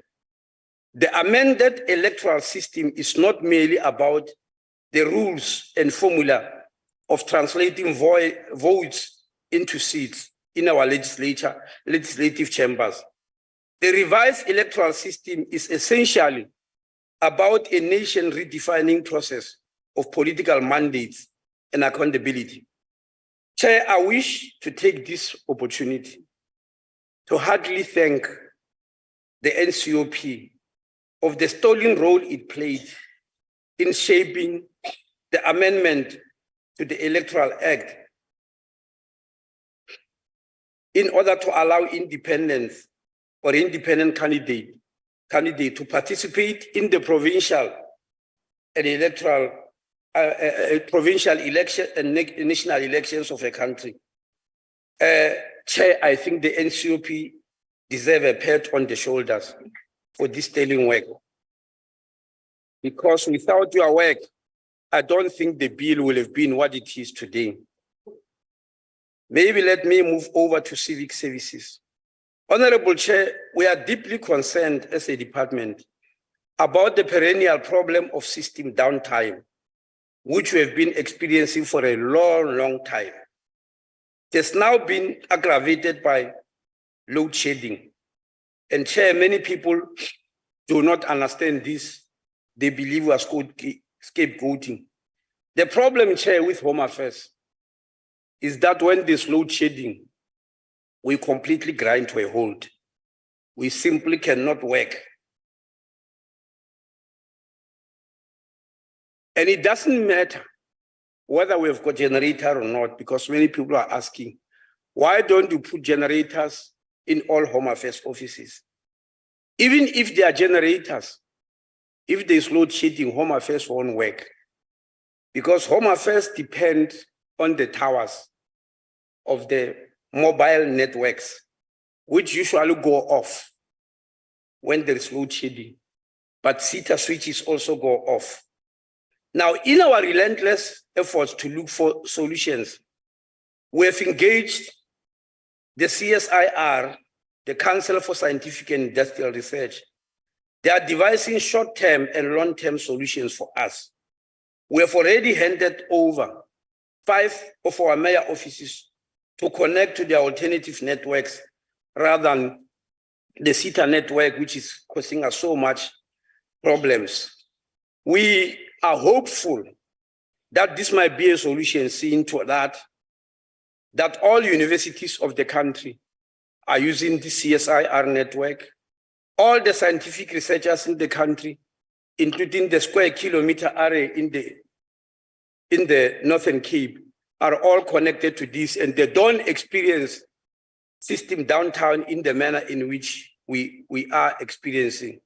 We will soon compare the results of disconnected offices to see if they make any difference. Chairperson, you may remember that in the State of the Nation address 2 years ago, the president announced that the Department of Home Affairs will hire 10,000 unemployed graduates to digitize our records. Chair, we have got 350 million paper records that stretch back from 1895. These are records of birth, marriage, death, IDs, and passports for South Africans. Now you can imagine if there are paper records and you moved to look for a record that was in 1895, some of them will fade away, others may perish in one or the other. So the whole history of the country will have been lost. There are people who were able to claim their land back by going to our archives and making use of these records, which shows who is whose ancestor. So these are very, very important records. For that reason, we are very happy that Treasury has given us 2.4 billion rand over a period of 4 years to hire these unemployed graduates to digitize this record. The first cohort of 2,000 young men and women are already busy at work. Presently, as I'm speaking, Honorable Chair, we are busy interviewing the second cohort to take another 4,000 of them. And we will later recruit the last 4,000 to conclude 10,000.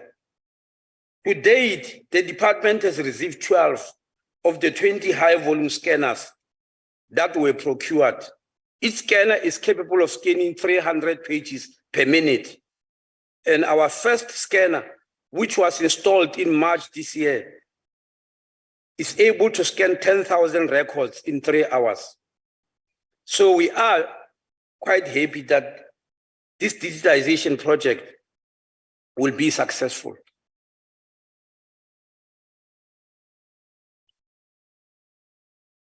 The records were digitized firstly by State South Africa, but State South Africa could only digitize 5 million records per annum. Now, if you have got 350 million records, you can imagine. And they don't stop at 350.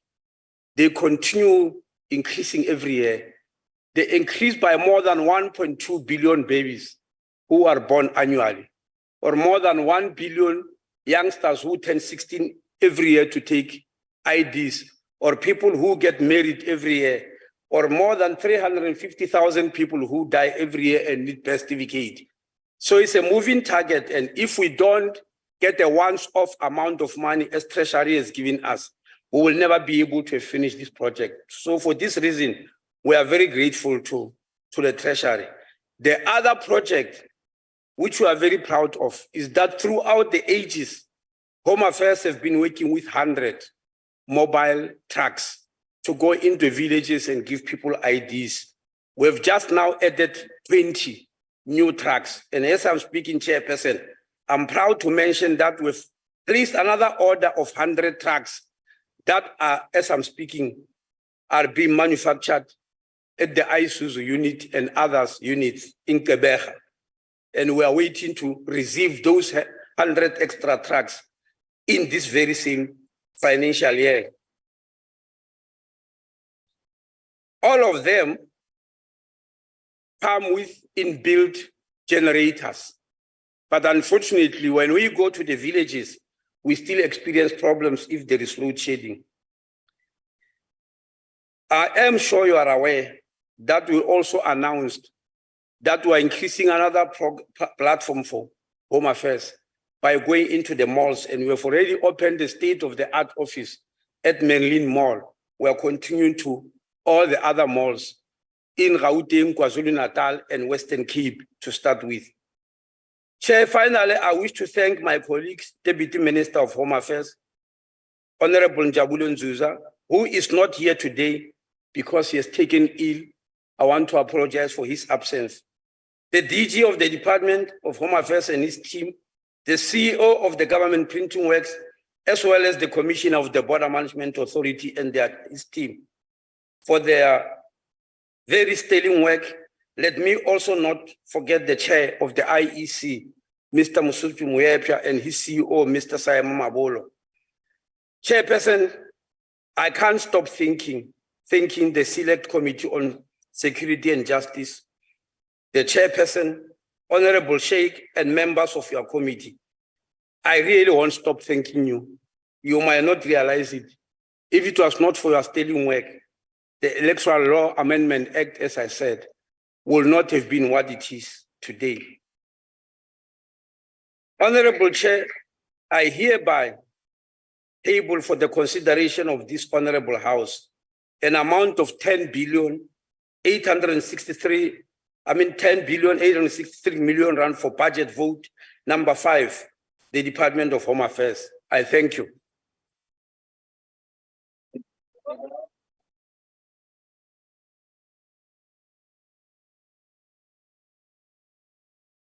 Thank you, Honorable Minister. We are continuing with the debate. I think the ministers really deserve a better round of applause. I'm not impressed with the round of applause. Thanks for the kind of progress that we can really hear.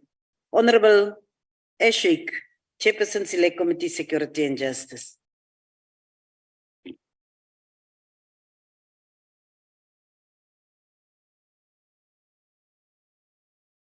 Thank you very much.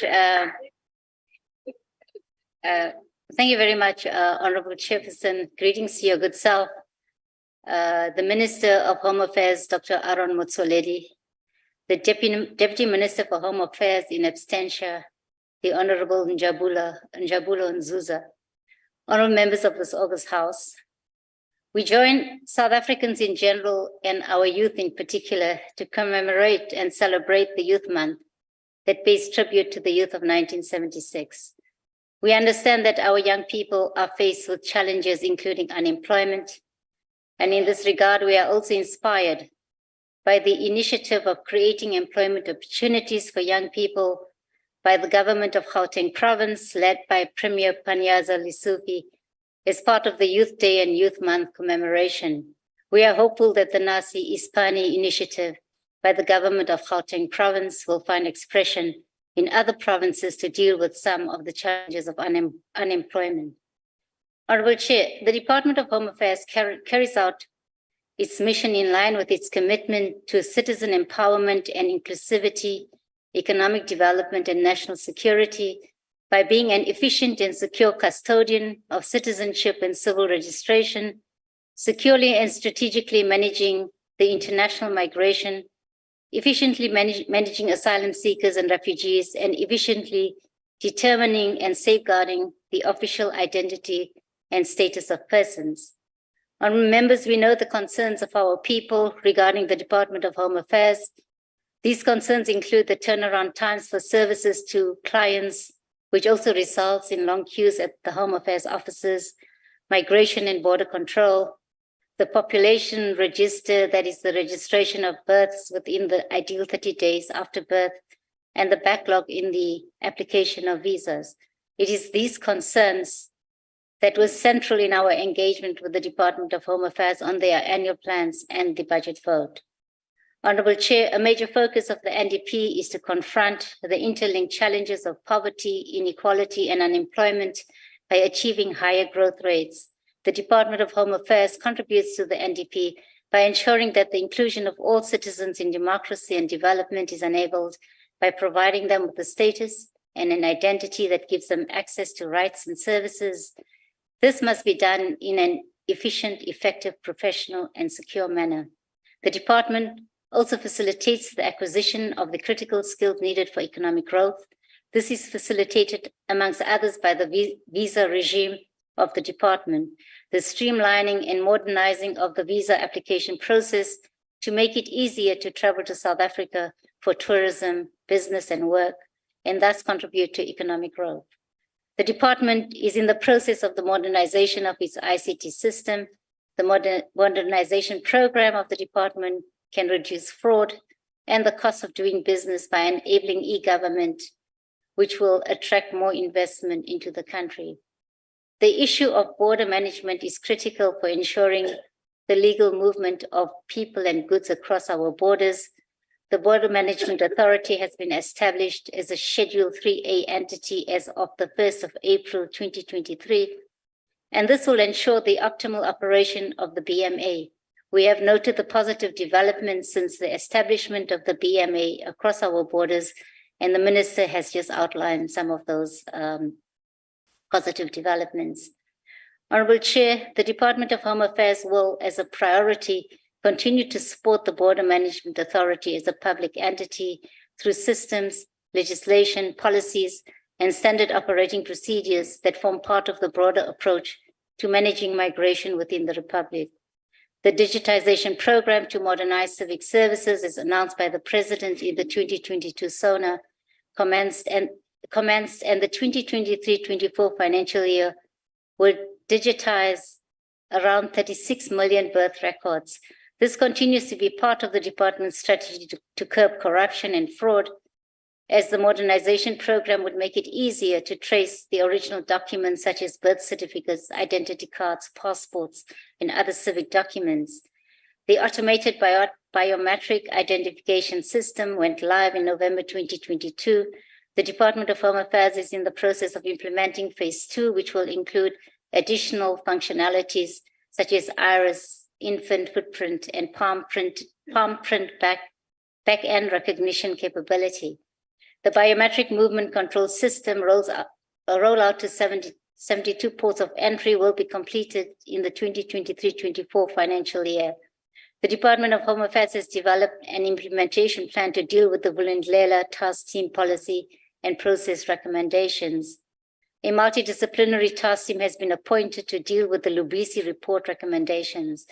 Implementation of the Department of Home Affairs repositioning program is underway, and around 30 projects form part of the program management office. To deal with long queues, the Department of Home Affairs Manland office in the Manland Shopping Centre in Pretoria was opened in March 2023, and more malls will follow, as the Minister had also indicated.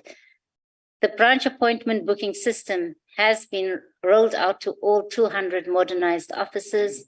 The Department of Home Affairs is in the process of procuring an additional 100 mobile offices to cover the 778 visiting points to augment the Department of Home Affairs access model and strategy. The procurement process for the passenger name record has started. The PNR system data elements include passenger data from airline reservation systems like payment details, travel itinerary, and baggage information. The PNR is a key component of a risk-based approach to immigration. The Department of Home Affairs has made significant progress with the implementation of the Protection of Personal Information Act. The department will continue with the implementation of the Department of Home Affairs plan to promote gender-based violence and femicide, as well as gender, youth, and persons with disability issues. The department will continue in its endeavor to find durable solutions for long-lasting systemic challenges, such as system downtime through working closely with CETA and other service providers. Honourable Chair, this Parliament has passed the Electoral Amendment Bill that has since been signed into law by the President of the Republic. The Electoral Act will be implemented in the 2024 national and provincial elections. The IEC therefore has to prepare for the upcoming elections, and the IEC has already developed a roadmap for the implementation of the Electoral Act. A budget of over 2 billion has been allocated to the IEC for election preparation and organization purposes. The transfer of funds to the IEC will further contribute to ensuring that we hold free and fair elections. It is important to emphasize that South Africans should register with the IEC to participate in the 2024 elections. Our participation in elections as voters and candidates entrenches our hard-won democracy. These are welcome commitments, and as the Select Committee, we will play our oversight role to ensure that these commitments are implemented.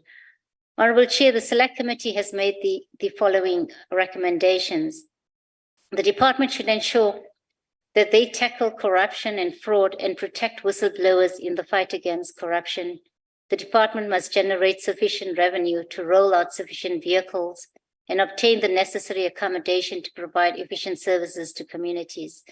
The department must make every effort to speedily introduce legislation aimed at extending trading hours to Saturdays to address the long queues and deliver efficient services to communities. The department should ensure that it conducts effective training for frontline staff to enhance the friendliness of staff and thereby improve service delivery. In addition, the department must improve the implementation of measures to improve the overall morale of staff within the department. The department must continue to conduct the necessary inspections and investigations to address the employment of undocumented foreigners at minimum wage within the country. The department should speed up its recruitment of young people and put the necessary mechanisms in place to obtain the equipment needed to digitize its services. The digitization of services will improve efficient service delivery significantly. The department should ensure the effective rollout of the biometric movement control system, as this will enhance the department's effective capturing of data. The Border Management Authority should, within 30 days of adoption of this report, submit the service level agreement between the BMA and the Department of Home Affairs to the committee. The BMA should work effectively to integrate staff with minimal disruption to ensure the effective implementation of the Border Management Authority. The BMA should also move with speed to ensure the synchronization of departments in order for the BMA to be a standalone department with its own APP and budget. We appreciate that the Border Management Authority plays an important role in protecting our borders, addressing illegal migration, and facilitating trade. Therefore, becoming independent and resolving the current challenges will improve the effectiveness of the BMA and the citizens of South Africa. Furthermore, Honorable Chair, we commend the youth in the Department of Home Affairs that voluntarily initiated opening of selected Home Affairs offices on June the 16th, that was Youth Day, and June the 17th, so that young people could apply and receive their smart IDs. Indeed, this is a symbol of patriotism and in the spirit of Nelson Mandela, who said he admired young people who are concerned with the affairs of their community and nation.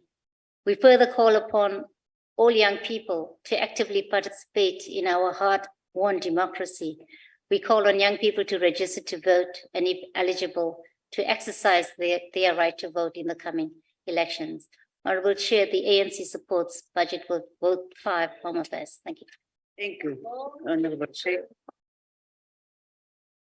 We continue and we call on Honorable F.J. Bardanos to continue with the debate.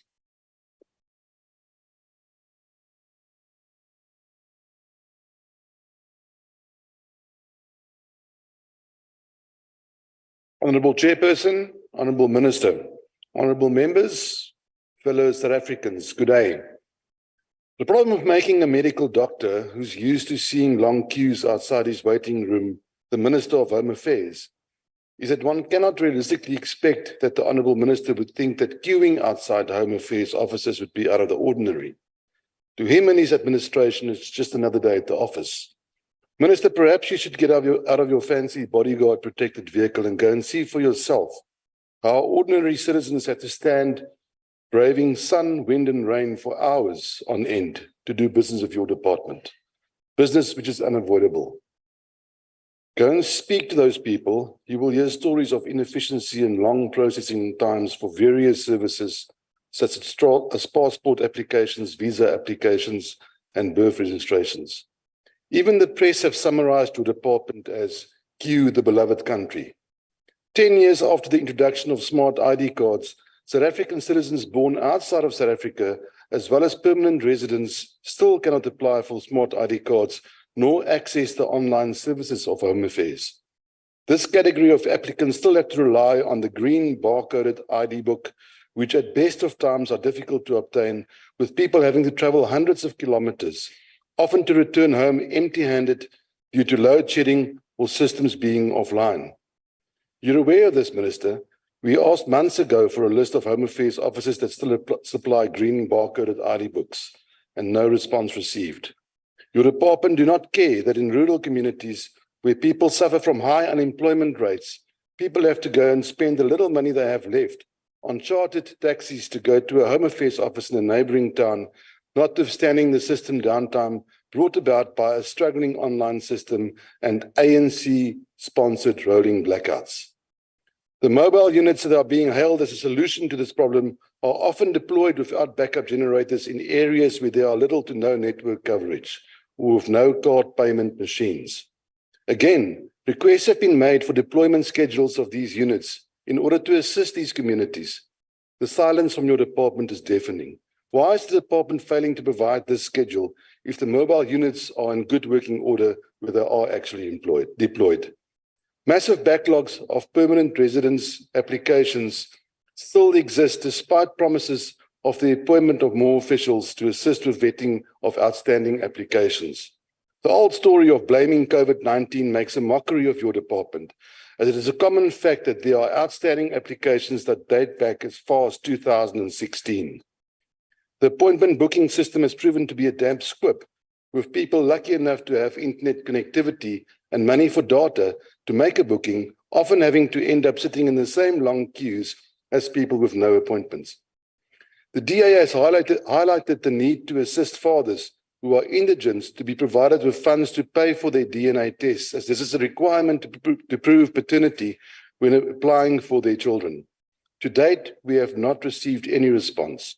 The department is denying indigent fathers a right to obtain documentation for their children. No such problem, though, for Thabo Bester. The man arranged another body in a prison cell as his own.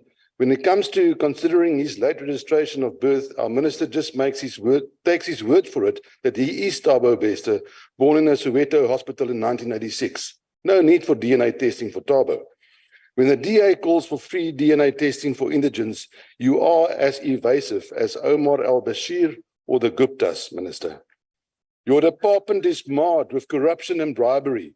In fact, 6 years after the Project Lokisa report exposed rampant corruption in Home Affairs refugee offices, we are still waiting to hear what has happened to officials who make money out of keeping the problem going.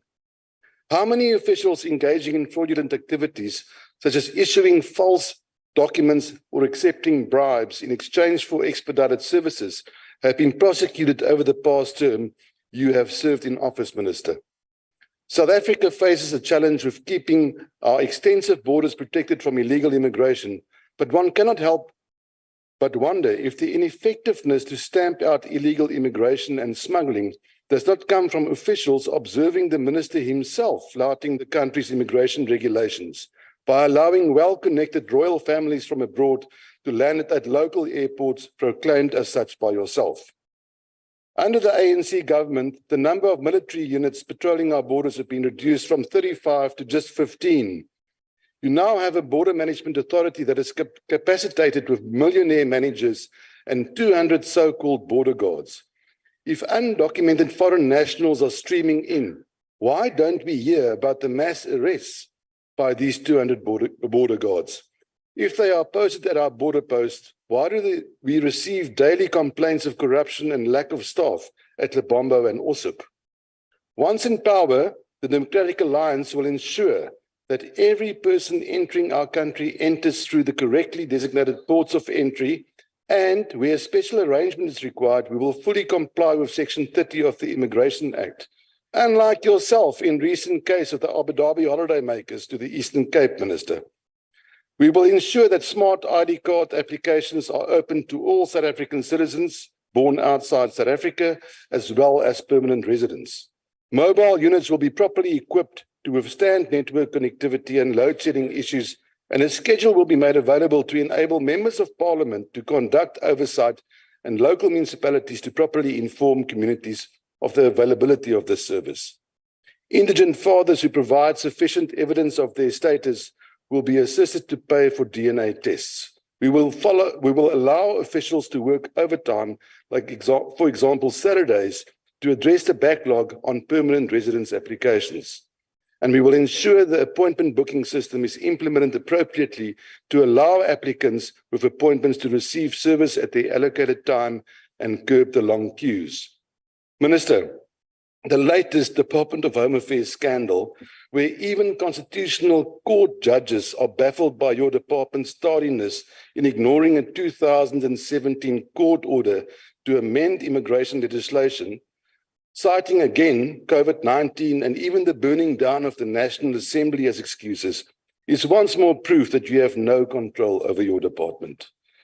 Thank you for issuing a public apology last week, Minister, for your Director General and his merry men for allegedly going behind your back and filing court documents that you were not aware of. But we all know it's just to try and avoid the pending personal cost order by the court against yourself. Minister, it is obvious that you don't know what's going on in the Department of Home Affairs, which you are ultimately responsible for. Why don't you just go ahead and do the correct thing? Dismiss all those you tell us are to blame and then resign yourself. The cues you seem to enjoy South Africans having to take part in outside your Home Affairs offices will once again take place in 2024 at a very special occasion called the Election Day, where the people of this country will cast their ballot to rid themselves of you, your department's incompetence, and the ANC government once and for all. We do not support this budget. I thank you. Next will be Honorable M. Bartlett to continue the debate. Yes.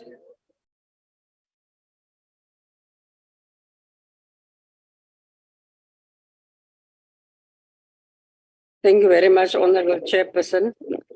Honorable Chairperson, the African National Congress affirms its support for the passing of the budget, Vote 5, of the Department of Home Affairs and its entities.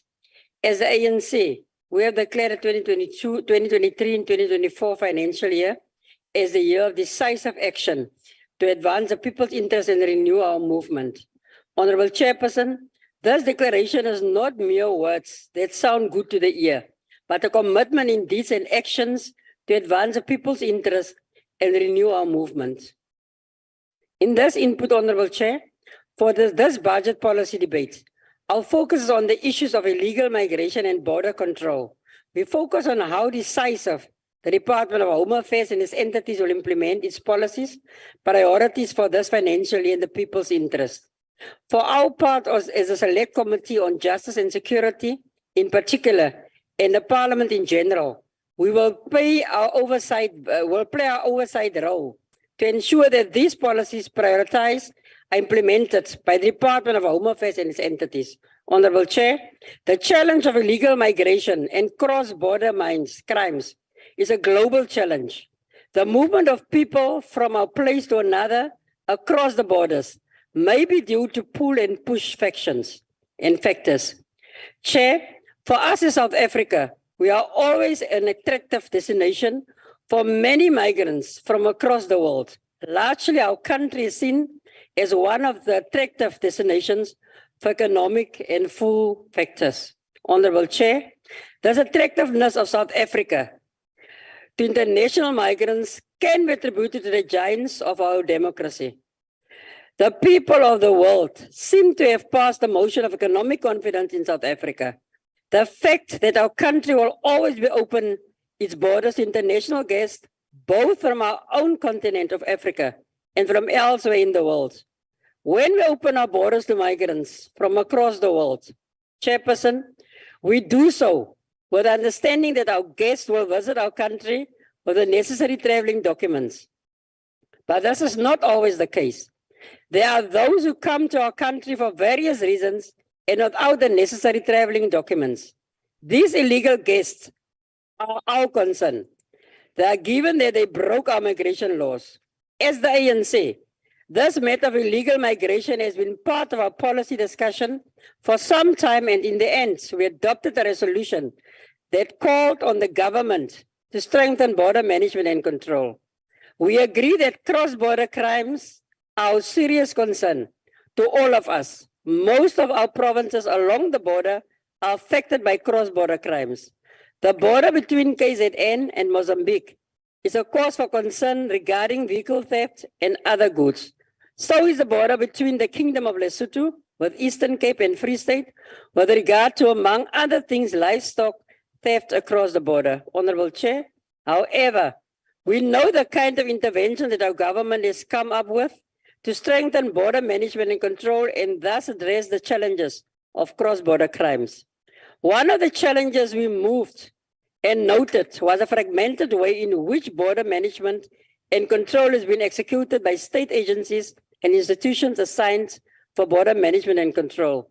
And therefore, we resolved on the introduction of Border Management Authority through the Border Management Act that has been established as a schedule, as already indicated earlier in the debate. Honorable Chairperson, the Border Management Authority will integrate and coordinate border management in accordance with the Constitution, international and domestic law.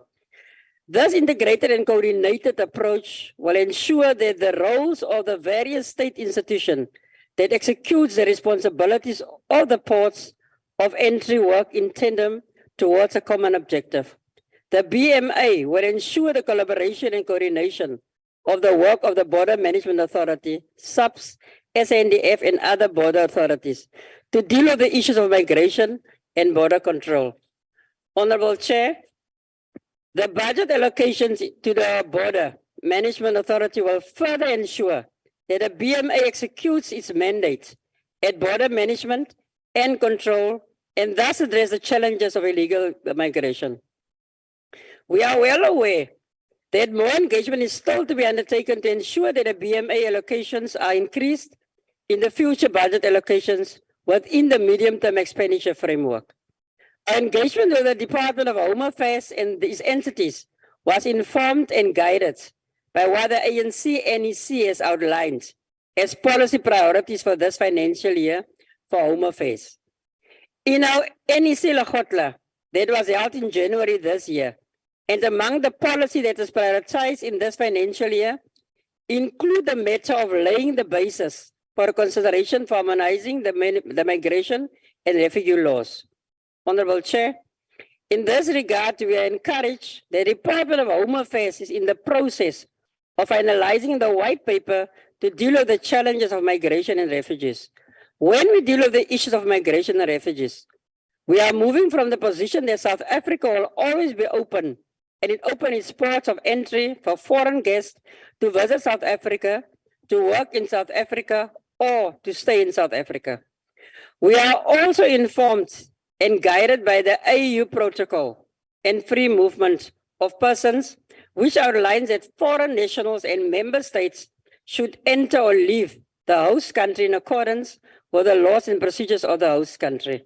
The economic integration of our continent, as outlined in the Africa Continental Free Trade Agreement, can only thrive in an environment of legality. We must encourage all our citizens to travel between our countries with the necessary traveling documents.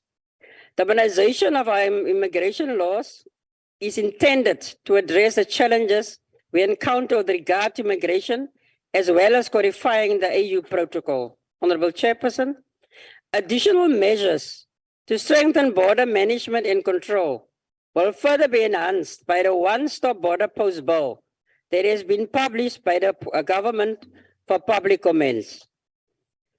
Honorable Chair, the bill, amongst other things, will establish a one-stop border post that will be jointly managed by South Africa and the joining states.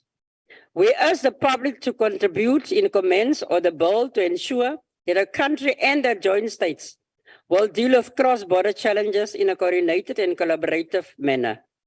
As we said earlier, there are push factors that contribute to the migration of people from across the world to our shores. These factors may include situations of conflict and social instability, such as inadequate economic incentives and opportunities. Also, the challenges of governance in some countries compel the citizens to search for greener pastures elsewhere, and some to come to South Africa. As a country, we are signatory to treaties and to regulating international immigration, as well as our obligation towards refugees and asylum seekers. It is a fact that our country is home to many refugees and asylum seekers. We are consistent in our approach to the repetition and the reception of refugees and asylum seekers. We have resolved in our ANC-NEC Lekgotla of 2023 that the ANC-led government must introduce a single legislation to deal with citizenship, immigration, and refuge protection. It is now an international trend.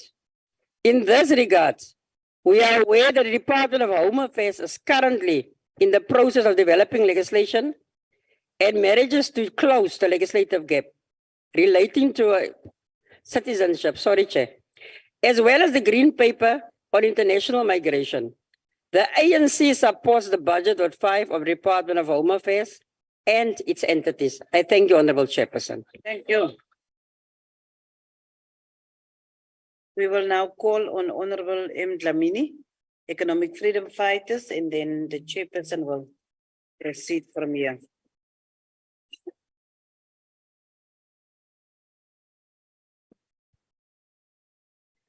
Chairperson, as we commemorate June 16, it is also worth noting that the first statement that was released by the African National Congress was to condemn the youth of 76.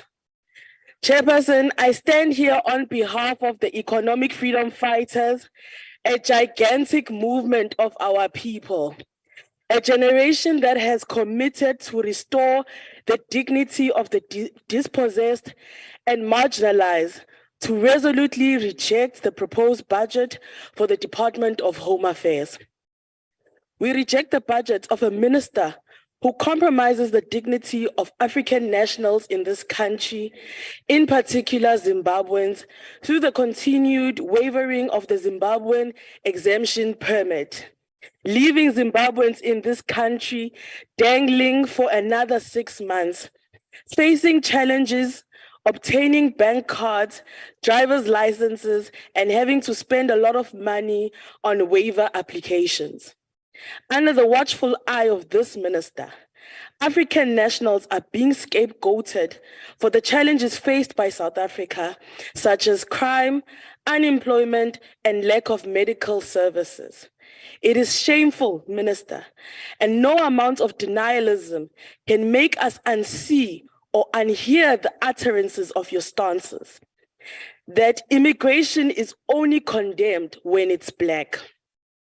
We can only draw a conclusion from an Uber driver here in Cape Town, Sebastian, who is in a possession of a Section 24 visa since 2004 and has been sent from pillar to post to finalize his application for indefinite refugee, is being victimized by this department.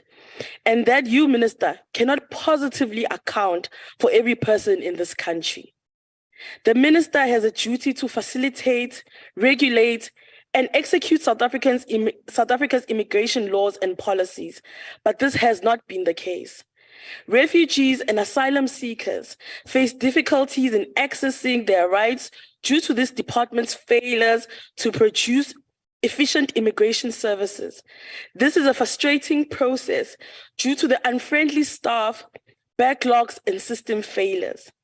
Home Affairs stands as a department of disarray, even creating a backlog and adding to the overflow of prisoners in the correctional facilities to process immigrants that need to be released for deportation. There needs to be a cleanup in its act, starting with the upgrading of their offices and technology used. There need to be a control of the unprocessed documents securely so that they are not sold randomly at the side of the road to any citizen trying to bypass the system. The list of grievances, which include the long list of queues, systems being offline, and only a handful of people being assisted, meaning repeated visits to the local department before any assistance is received. It has become an accepted norm that one may have to take time off from everyday commitments to queue outside one of the department's offices for hours. Even then, assistance is not guaranteed.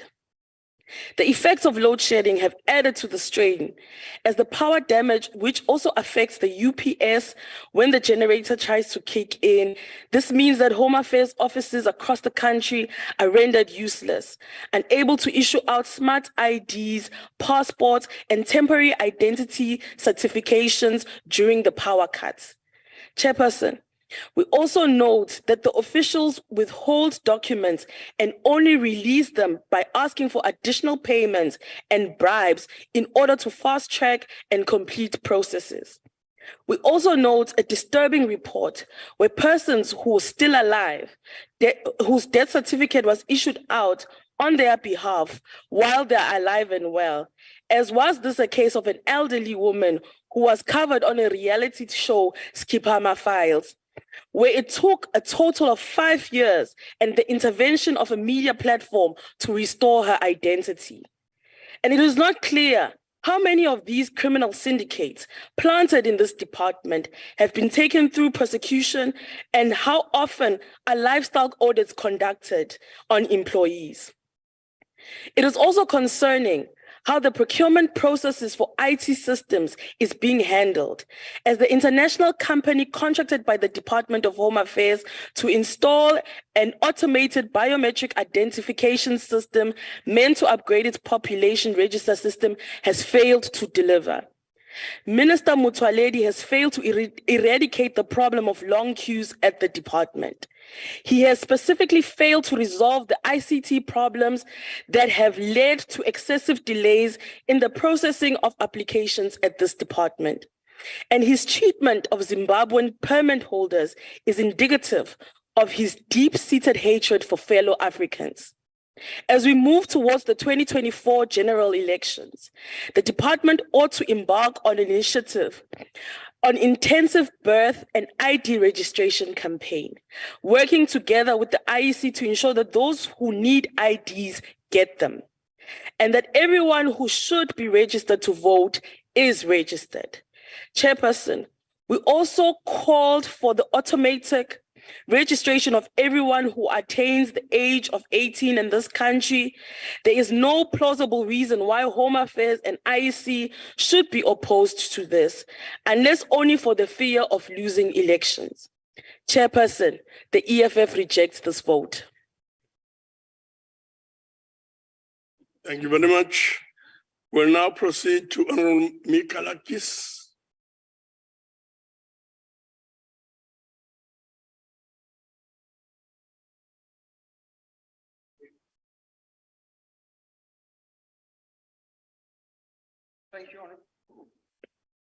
Thank you, Honourable Chairperson. In 1930, Dr. D.F. Malan, who would later become an apartheid Prime Minister, was the Minister of Home Affairs. He tabled in 1930 a law known as the Immigration Quota Act to impose restrictive measures on the entry of immigrants. Among those who were undesirable were Lithuanians, in effect Jews, and Greeks.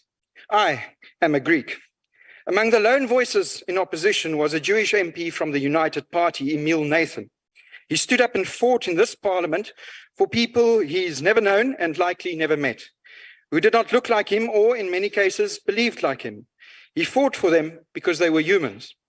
Joel Joffe, Arthur Chaskelson, Harold Wolpe, Joe Slovo, Ronnie Kasrils, and Dennis Goldberg were all the descendants of Lithuanian Jews who arrived here earlier, but who would have found the doors closed to them in 1930.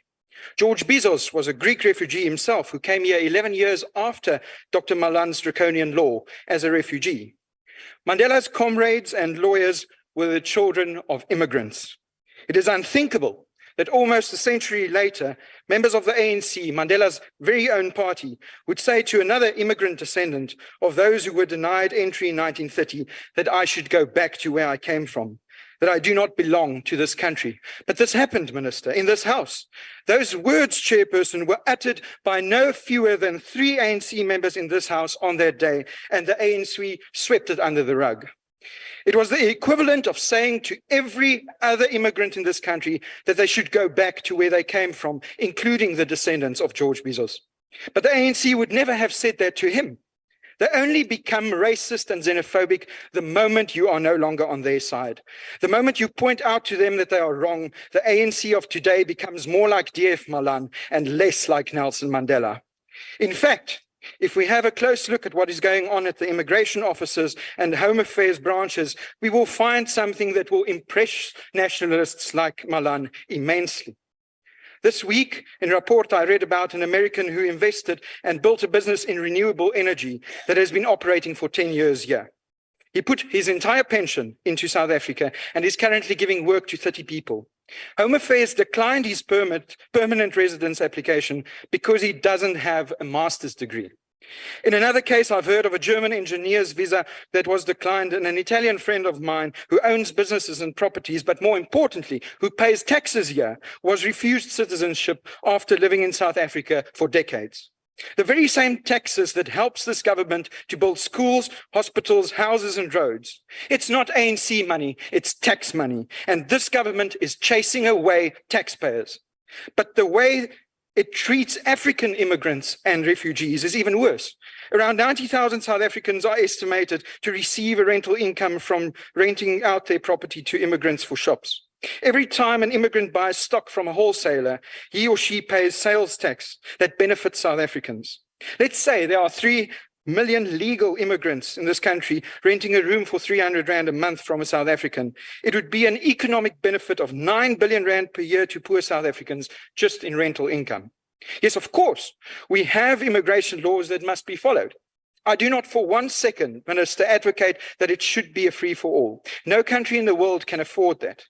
But then we need to help those who want to follow these laws to do so easily, instead of putting every possible stumbling block in their way.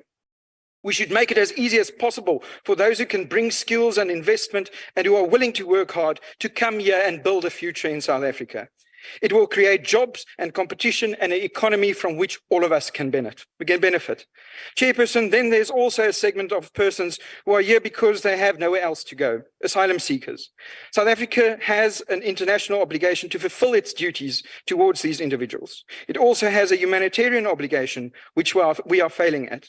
The UN Convention defines a refugee as a person who has a well-founded fear of persecution or who would need protection from torture or are at risk of cruel and unusual treatment or punishment in their home country. Helping refugees or asylum seekers is not opening the floodgates, it's being humane. The irony of the ANC's action is that it's willing to protect al-Bashir and Vladimir Putin, but it treats those fleeing from Bashir and Vladimir Putin like trash. The majority of these individuals, unlike their presidents, are not criminals. They go through the process of trying to get permits and apply for refugee status, but the process on the side of the Immigration Office and Home Affairs is so pathetic that it feels deliberate. It feels like a conscious political decision not to help desperate individuals. Can I remind you, as I said earlier, George Bizos, the man who saved Mandela from the gallows, was not an immigrant, he was a refugee. South Africa today has the same kind of guilt to bear for closing its doors to those desperate for a place of safety as the National Party had for closing the doors just before the Second World War. How pathetic is the ANC for using vulnerable people on the one side and people who create jobs for South Africans on the other as a scapegoat for their own failure. How pathetic is the ANC for instilling hatred and xenophobia among South Africans when it's too spineless to acknowledge to South Africans that the ANC itself is the reason why we don't have work or food.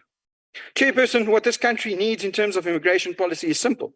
It needs leadership that will show through its example that human beings should be treated with respect as the Constitution requires.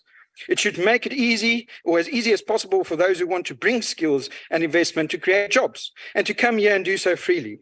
And it should put effective processes in place to ensure that those who seek refuge and asylum can find a place of safety in this country, as so many South Africans did in those countries during apartheid. I fear that in all three of these tasks, Home Affairs is failing as a consequence of its own incompetence and as an extension of the ANC's racist agenda. In the final minutes of the first episode of The West Wing, President Bartlett reads a message about immigrants who have survived at all odds to reach American shores.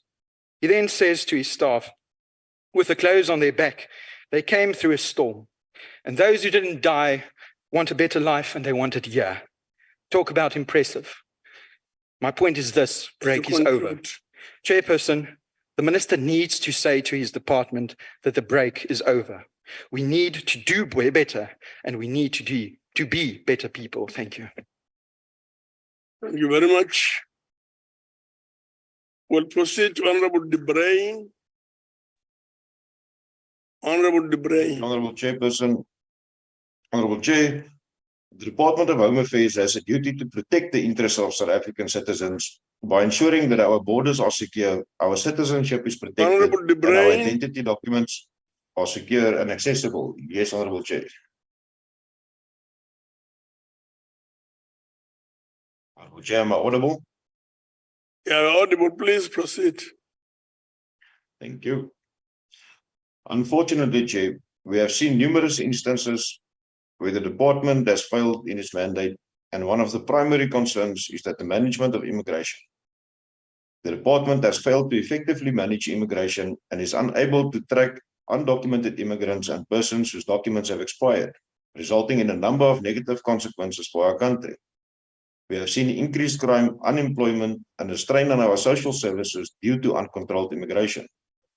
Honorable Chair, the department must take a more proactive approach to managing immigration, including strengthening our border control and ensuring that only those who meet our immigration criteria are allowed to enter our country. And furthermore, the department has failed to provide adequate services to South Africans who require identity documents and passports. And we have seen long waiting times and queues, lost documents, and other issues that have made it difficult for South Africans to obtain the documents they need to access their rights and services.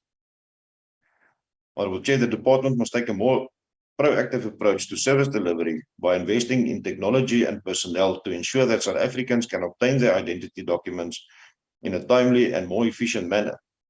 And moreover, inadequate infrastructure poses significant challenges for the department. Insufficient space and resources at their offices contribute to overcrowding and prolonged waiting times.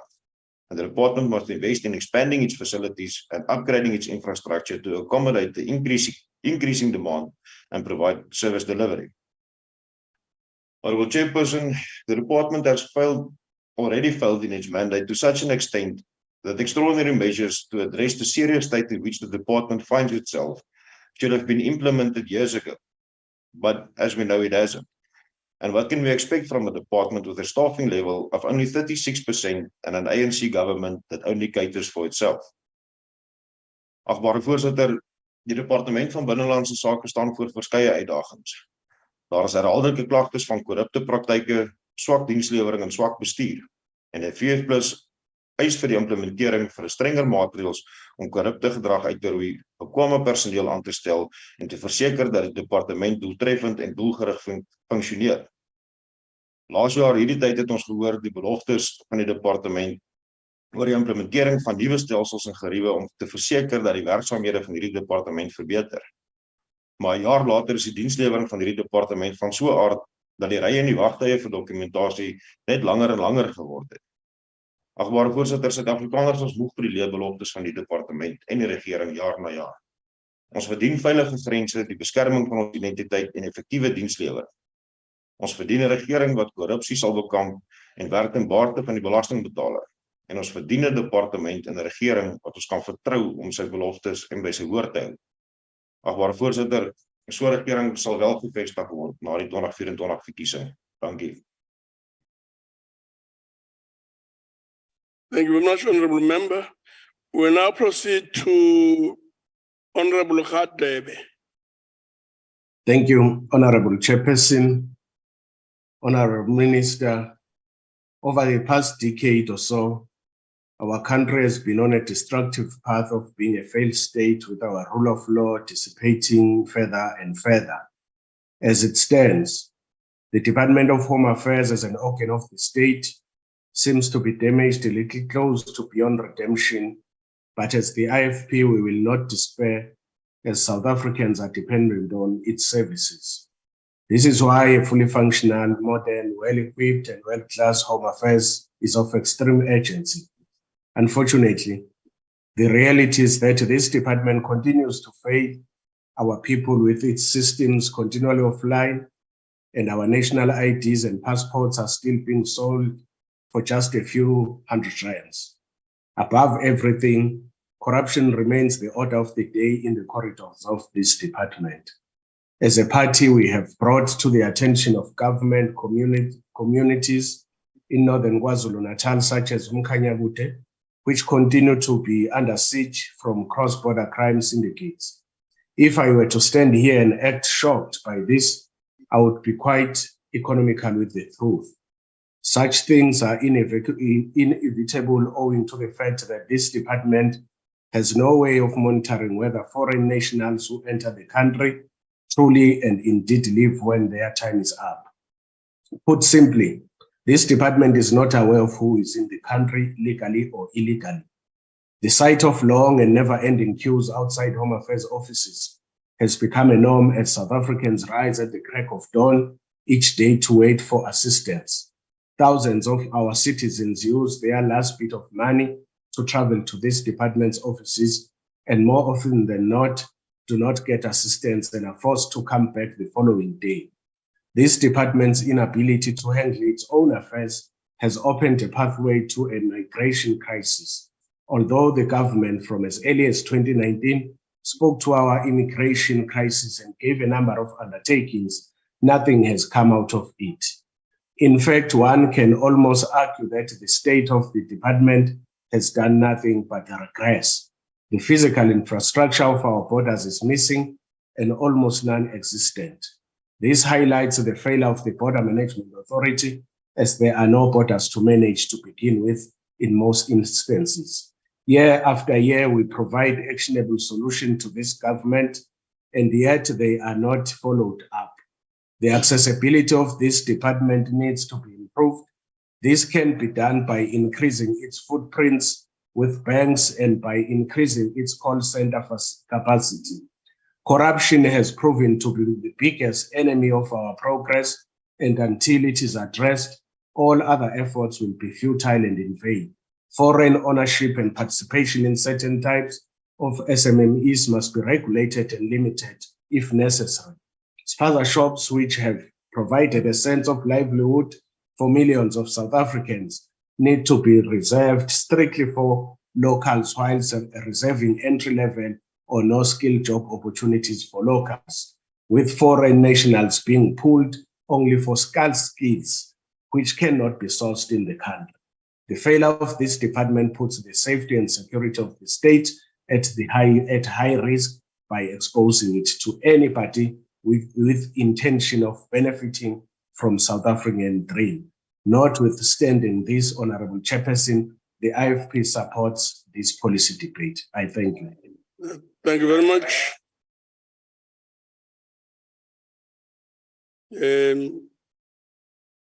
The next speaker is going to be Honorable Ndongeni. Honorable Ndongeni. Oh, okay. Oh, sorry. Smith before Ndongeni. Honorable Smith, yes. Sorry.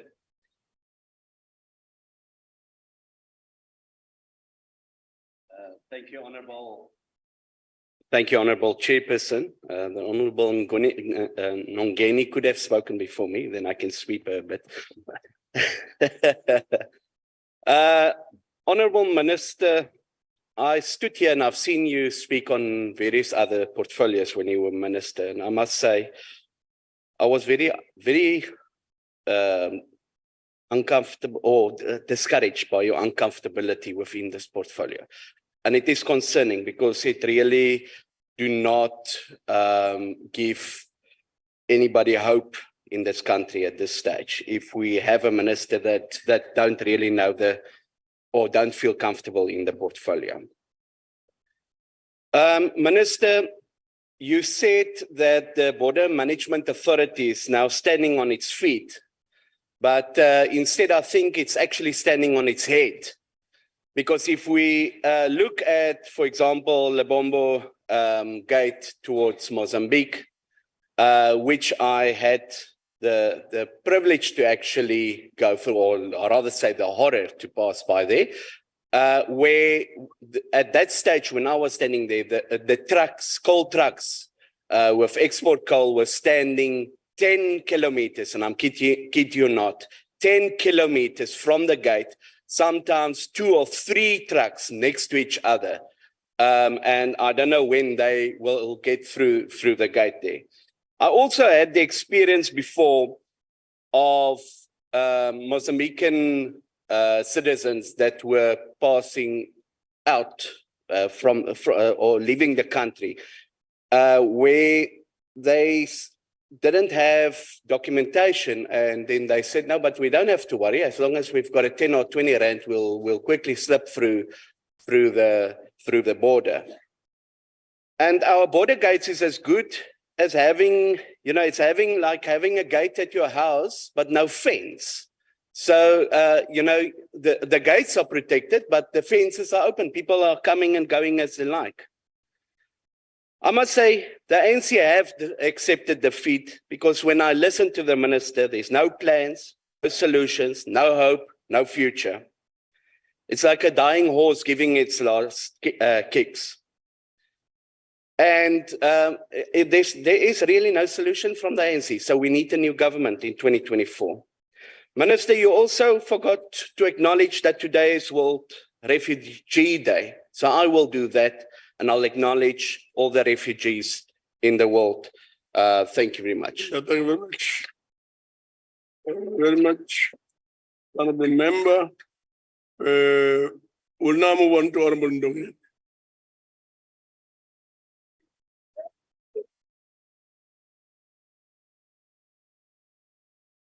Eke wadangena udlamini nazo. Inkosi sihlalo. Malungu endlu yokwesomthetho na kwi-platform ye-virtually. Ndiyanibulisa ngalemva kwemini. Akhe ngiqale nje. Molo mama. Uyabulisa umama, ebulisa kwipapas. Ngicela nje kancinci mhlali ngaphambili khe ndithethe nomnumzana okanye umhlonitshwa uBadenhorst. Hayi njani nango? Yebana. Okay, bazamxelela nomamela umxelela. Uthi ndithe makaqhube ngokuphupha. Intle loo nto leyo xa uphupha, ayonto imbi. Okwesibini, yi-debate lena. Makangadlali indoda, makadlale ibhola. Uthi bekutsho uNokuzola obegqitha. Nkosazana, yakwaDlamini, hayi uyathetha. Kodwa ukuthetha kwakho kwezi zinto uzibonayo zimbi zenzekayo nothi kwaze kwatyiwa imali, kutheni ungayi emapoliseni njena ngoba une-information uhleleleni nayo? Because uzo-grandstander apha ayizukuncedisa. Uyaqonda ke nana, iphupha lakho mani limandi kodwa khalisa emapoliseni kuzababhetele nathi siza kukhwabela. Mnumzana uMikalakisi uphi nabana? Babalekile. Jonga into eyenzekayo kaloku bhuti sanungathi nanimthanda utata uMandela, zange namthanda, and ngengekho mshongo esaphila if at all wayengafakwanga eziseleni. So uzo-grandstand uzenza ingathi benimthanda beniguti-guti, khange nimthande esaphila, nizomthanda ngokuseswelekile. Hayi ke wena ke mnumzana uSmith, uba ngaba kuthiwa uyaswipha, hayi shem. Kuphelile ngawo, kha kuphinde uyokhangela. Enkosi mhlale ngaphambili. Mandibuyele ke ngoku nazo ke uqala kanjalo. As we know, the Department of Home Affairs plays a critical role in providing secure, efficient, accessible services and documents to citizens and lawful residents. All of us at least interact with the Department of Home Affairs from birth with the issuing of birth certificates and later with the issuing of identity document. Some do interact with the department for marriage certificates, and we also get our traveling documents from the department in the end, our birth certificate to our families. Andiyazi ke xa bethi i-dying horse ngoba batanta phayana kuba ngasa baya khona. So every person in South Africa will in one way or the other interact with the Department of Home Affairs. It is in this context that the Department of Home Affairs draws a lot of interest from the rest of us as citizens and people in South Africa. This debate on the budget vote 5 of the Department of Home Affairs and its entities has to reflect on the critical interface that the department has with the people in South Africa. Chairperson, the department has to process the people who visited our countries, such as tourists, as asylum seekers, and as refugees. And yes, with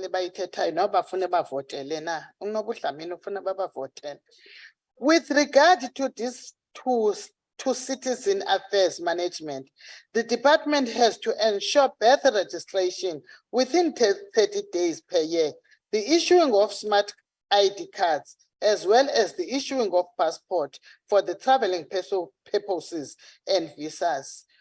Uba Minister, sikhonkote hambayo, ungakhathazeki. There is a measures that department in its annual performance plan and are reflected in the budget vote. These include the issues of the modernization of the system at Home Affairs. The modernization entails the application of our ICT system to fast-track the services of Home Affairs to our people. We have noted the establishment of new modernized offices, such as the one in Mainly Mall in the east of Pretoria. The other one is the recently opened office in Epping, here in the Cape Metro. There are challenges that the modernization program of Home Affairs seek to address. This related to the challenges of long queue at Home Affairs offices. Some of the intervention, including the branch appointment booking system, the BABS with the system, with this system, Home Affairs clients will make booking online for appointment to get whatever service they require from the department and their convenient time. Niyeka ukumisa ngechusa kwa Home Affairs. Mamelani, siyazivuma, kodwa siyanixelela bikhona siyenzayo. We have noted some challenges that impact the BABS system. This includes network challenges that are compounded by load shedding. In this regard, we ask the Department of Home Affairs to engage our state institution to address the challenges of IT system and network challenges. Chairperson, we are aware of the engagement that are taking place between the Department of Home Affairs and CETA, as well as engagement with the CSIR to find a solution to the ICT network challenges. We will pay a close eye to this engagement as part of our oversight role to ensure that these challenges are addressed. We note and welcome the commitment by the department to take services to the people in the form of rollout of mobile trucks. The mobile trucks will assist in bringing Home Affairs services to our people who are in areas far from Home Affairs offices. Uthetha ezilalini ke nam ke kula yam i-constituents kuyahanjwa kuyiwe ezilalini ezikolweni kuyoncediswa ngakwenza abantwana benzelwe i-IDs. Chairperson, also we are aware that department has signed a memorandum of understanding with the Department of Basic Education to provide services to learners in schools. This initiative is considerate of the fact that learners should be in school and learning rather than spending their learning time visiting Home Affairs offices. In his State of the Nation address, the President outlined that the Department of Home Affairs will make further recruitment of graduates for the digitization of millions of Home Affairs records. This was further re-emphasized by the Minister of Home Affairs in the presenting budget vote of Home Affairs last month when he said that, open quote, the digitization project will employ 10,000 employed graduates in the field of IT and documentation management. Close quote. The minister further said that, open quote, the first group of 2,000 unemployed graduates, which had been trained earlier this year, have already taken up positions and are already working. Currently, additional 4,000 candidates are undergoing an interviews process. Advertisements for the last 4,000 will be published by the end of May 2023.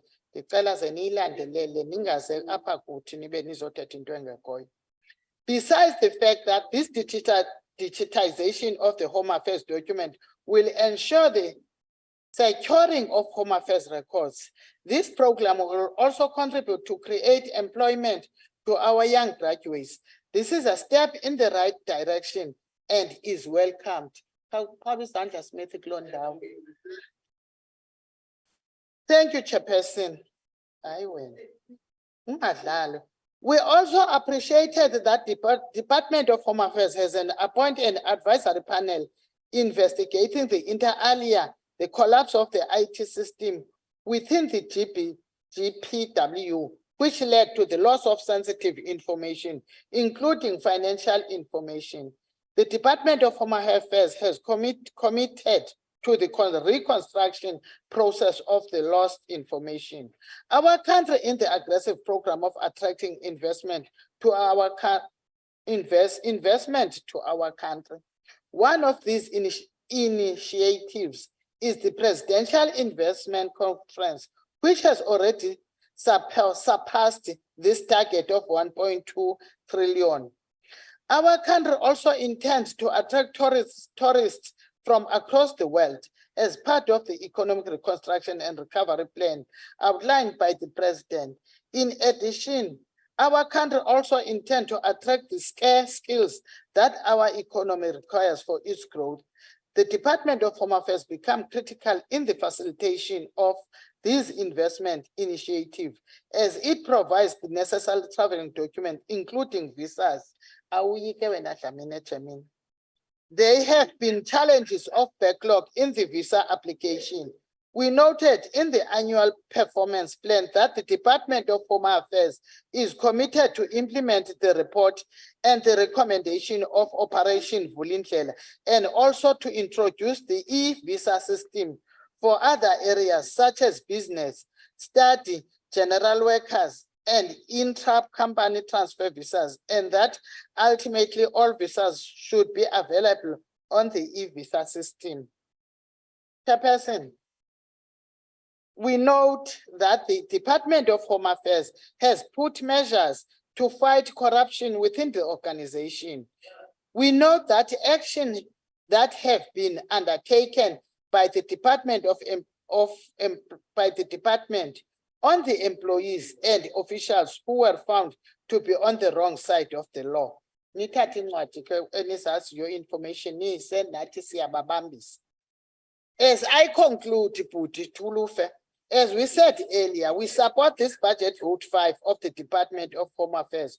We do so mindful of the fact that the department will require support from all of us. We will play our role as representative of the people to ensure that the commitment made by the department and its entity are implemented. The ANC support the budget vote 5 of the Department of Home Affairs and its entities. Thank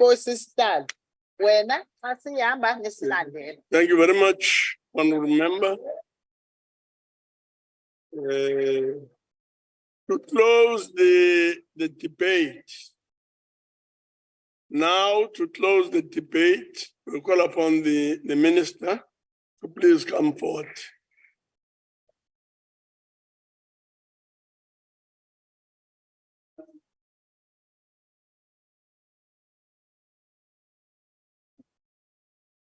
Yeah, you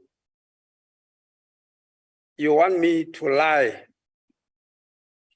in confidence as you have been doing. Well, Mr. Badenhorst, Honorable Badenhorst, I thought you'll be very well informed before you start throwing stones and mud at everything that is ANC. I thought you'll have to get facts. We in Home Affairs positively identified Thabo Bester before we offered him his ID. We did that via a process called LRB, which is a process that Home Affairs get involved in every day. But in addition to that LRB, which identified him, police did a DNA on Thabo Bester. And there was a match between him and the woman who told us he gave birth to him at Chris Hani Baragwanath Hospital. And we went to Baragwanath and found the records that were there since 37 years ago in the labor ward. We found those documents. We even found them at the school where he was. But more than anything else, the police did a DNA.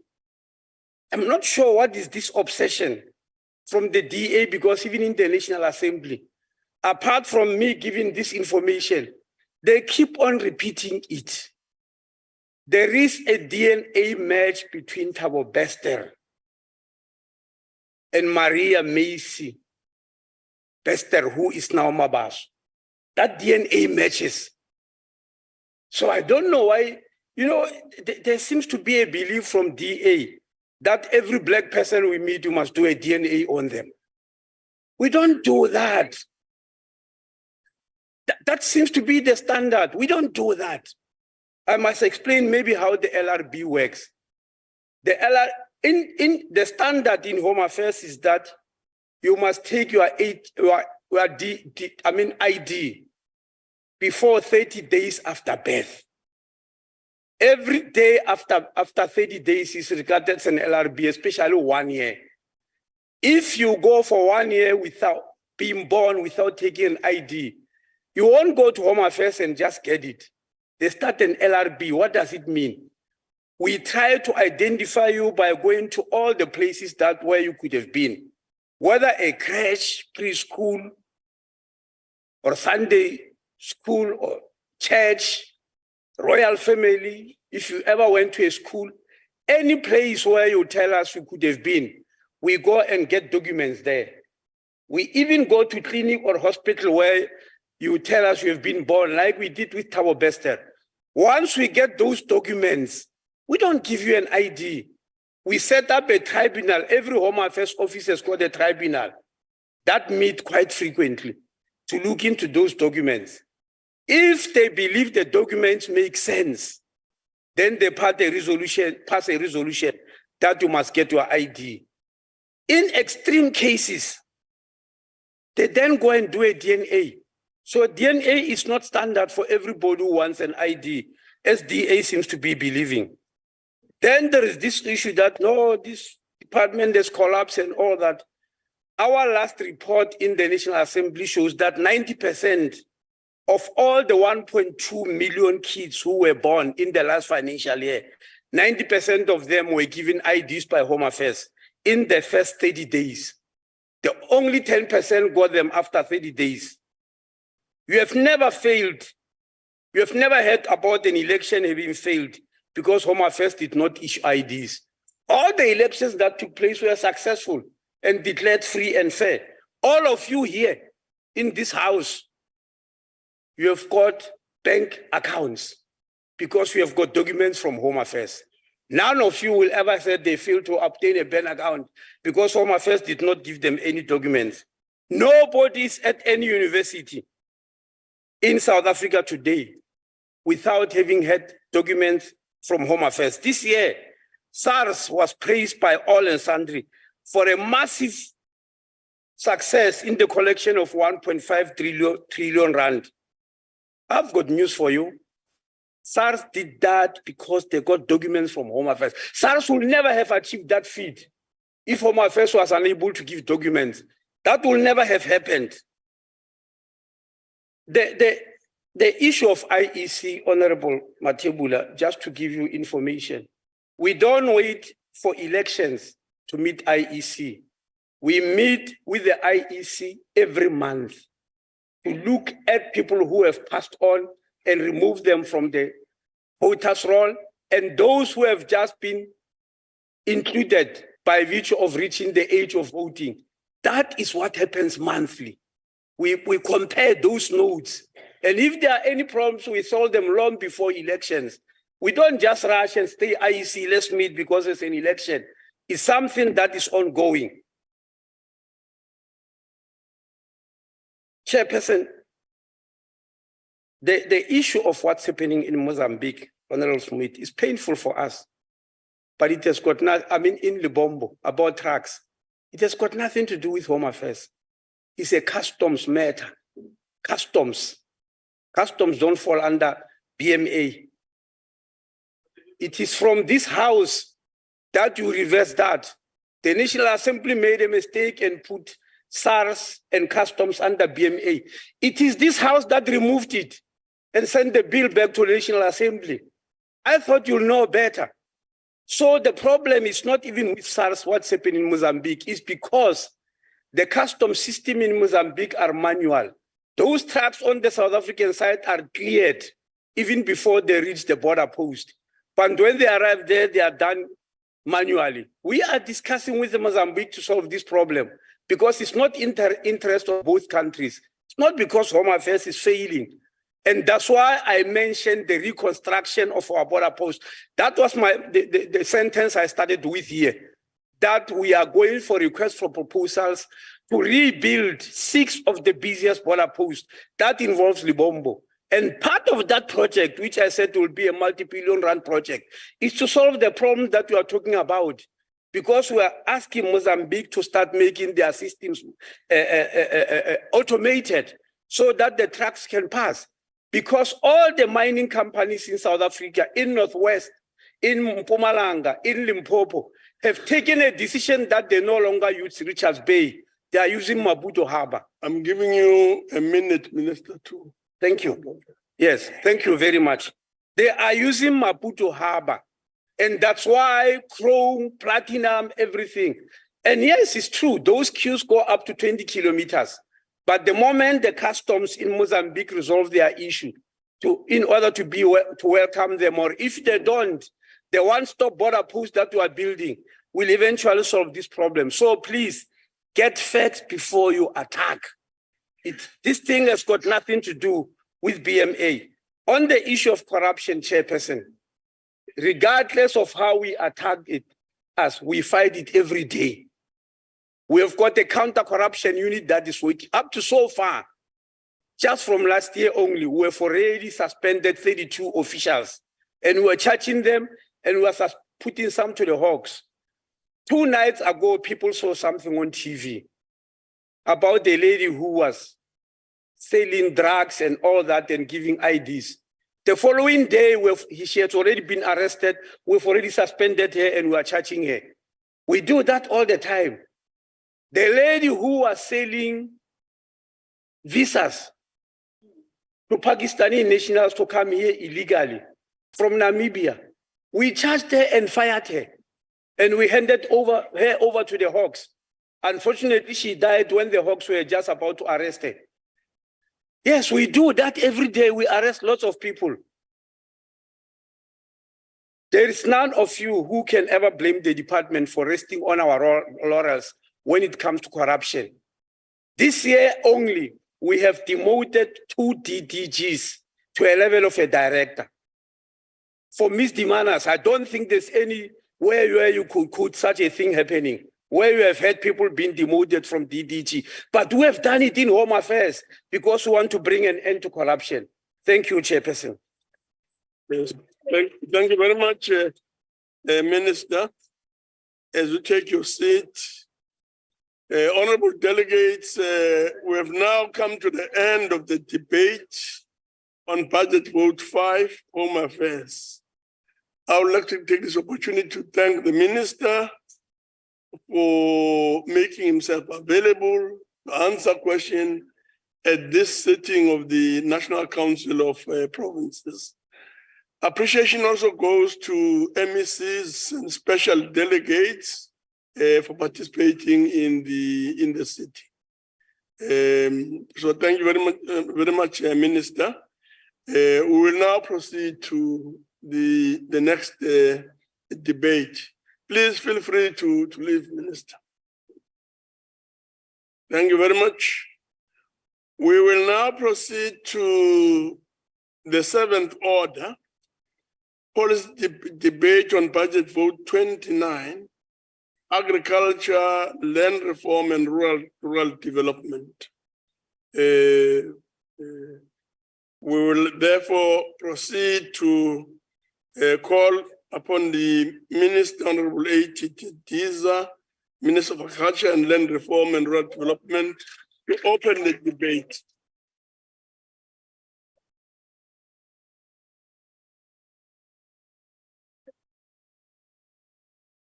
Mphathishlalo,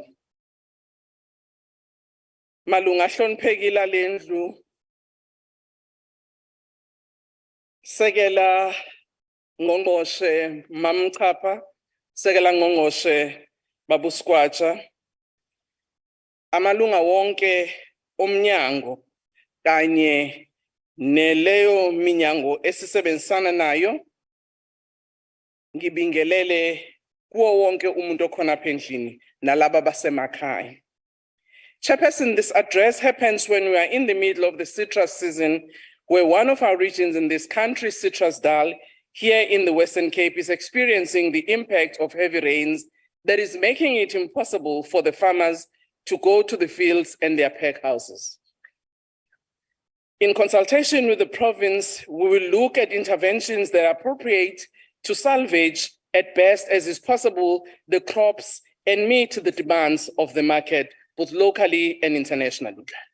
These rains, while welcomed, particularly in filling our dams in this province, its disruption and destruction point to the inclement weather patterns that once again remind us of the reality of climate change.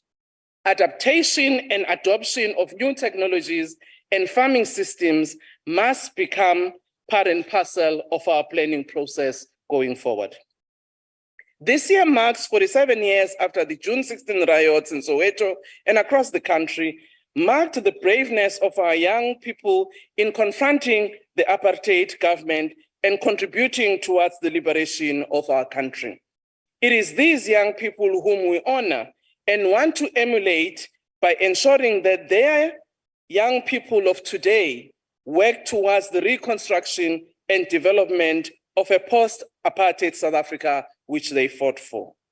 It is these young people who are asking for government to hold their hands in developing new industries and strengthening old ones with new innovation as well as passion. Young farmers, about 500 of them whom we met at Nasrec last Friday in partnership with Food from Zanzi and John Deere, are giving us comfort that our country's food security is secured. Obakeng, a livestock farmer in Northwest, Kabelo, the cucumber farmer from Limpopo, Jean Lechanya, a former general who is a macadamia farmer in Limpopo, Shobisi Leyende in Gauteng, and Ipelecheng Hwadi Sibone in the Northwest are showing us that constructive, courageous action and revolutionary prowess of our youth to fight new challenges of today are still present. The Youth Cooperative of Young People in Marapiane, where their cooperative's name is Marapiane Bakhatla, have not only shown farming is a business, but that through farming, we can create employment in rural communities. It is these small beginnings that give us hope that today's youth are making the future that we see possible today. This budget vote also happens when parts of the world are experiencing serious economic issues, some related to the ongoing conflict in Europe and others following COVID-19 events, as well as in our country, the energy crisis. These crises point to the interdependence and interconnectedness of the global food system. Any disturbance of the system is likely to cause unforetold imbalance in the system. It is therefore important that as policymakers, legislators here, we create an enabling environment that create resilience in our food system as a country, as well as the continent. During this month of June, South Africa has been a beehive of activities hosting several global partners to advance research for development in the agricultural sector. It is in this month that South Africa hosted international events co-hosting the Federation Forum for Agricultural Research, known as FARA, the 8th Agricultural Business and Science Week in Durban. At the apex of discussions were the facilitation, coordination, and advancement of agricultural research and innovation on the African continent, which is more important, particularly now as we have to deal with issues of climate change and adaptation. The International Seed Federation hosting the World Seed Congress, which was held here in Cape Town. The Congress discussed a variety of issues relating to seeds, noting the significance of seeds towards transformation of our agri-food systems, as well as to bring them to become more efficient, inclusive, and resilient. The South African Poultry Association hosting the AVI Africa Poultry Industry in Johannesburg, which was the biggest poultry conference and exhibition in Africa. Again, this event showcased the latest in products, technologies, and services aimed at enhancing business and maximizing the profits of commercial poultry agricultural enterprises. Chairperson, allow me to reflect on the commitments we made last year in our budget vote.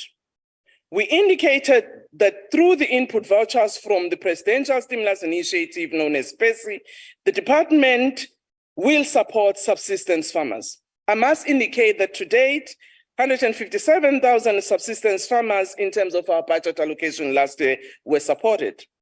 Through the comprehensive agricultural support and Ilimalitima, which are conditional grants to the provinces, the department has in the past financial year supported 15,853 as well as 25,781 farmers respectively.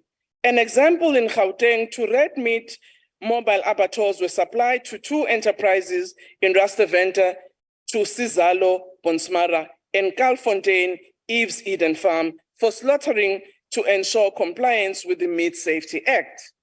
In the Free State, Meponyane was assisted with 3.5 million for her vegetable and cut flour businesses, and she has created 10 permanent employment positions. Through the land development support, 83 farmers on proactive land acquisition farms were also supported. Mr. Frank Monage, a farmer in Limpopo specializing in sunflower production, was supported to 250 hectares of sunflower, and he has expanded his operation since then to 371 hectares. The Blended Finance Facility, which we are partnering with together with the IDC, has approved 20 transactions, creating 845 jobs, 30% being women-owned businesses and 10% being youth. The Blended Finance Facility with Land Bank has approved 35 transactions, with thus far creating 588 jobs, 33% of these being women-owned enterprises and 27% being young people. We're able to set up 2 demonstration facilities, as we indicated last year, for hemp production, one in Rustenburg in Northwest and the other in Roodeplaat in Gauteng. This is one lesser than we had committed in the previous budget. We're also able to issue about 397 hemp permits to those who have been successful. Market opportunities for small farmers continued to be opened at local level, supported by the department and through partnership with stakeholders such as the Department of Small Business. The task team on biosecurity, which tabled its report with recommendations and valuable insights into how we can improve our animal health system as a country, has actually enabled us to be able to look at strengthening our provincial and national environment in terms of veterinary services and animal health generally. But at the same time, given us enough room to be able to engage with Treasury on how we can implement some of those recommendations. This year, honorable members who are tabling budget vote 29, which we hope you will support, whose overall allocation is 17.254348 billion, which actually includes transfers to the provincial departments of agriculture as per the Division of Revenue Act, as well as to our entities. This allocation for this year will enable us to implement programs that continue to address food security needs of our communities and our country, address land hunger, transform special planning, and contribute towards the development of our rural areas in partnership with other spheres of government. Chairperson, I must say that this year, we want to make a case for investment in communal areas following an analysis that we've concluded as a department in partnership with the Agricultural Marketing Council, the NAMC.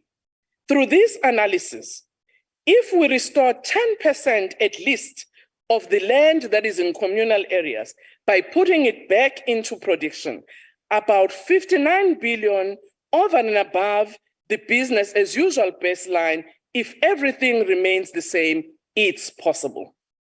This could unlock approximately 500,000 job opportunities in agriculture and related industry. It is our hope that the work that we'll be doing in this regard with provinces will indeed change the face of our rural communities.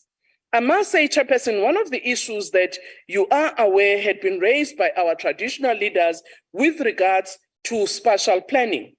We have finally agreed with the National House, working with the traditional leaders, to really engage them on the land use planning of their areas so that we can come out with clear data of how these lands are and how they can be put into production.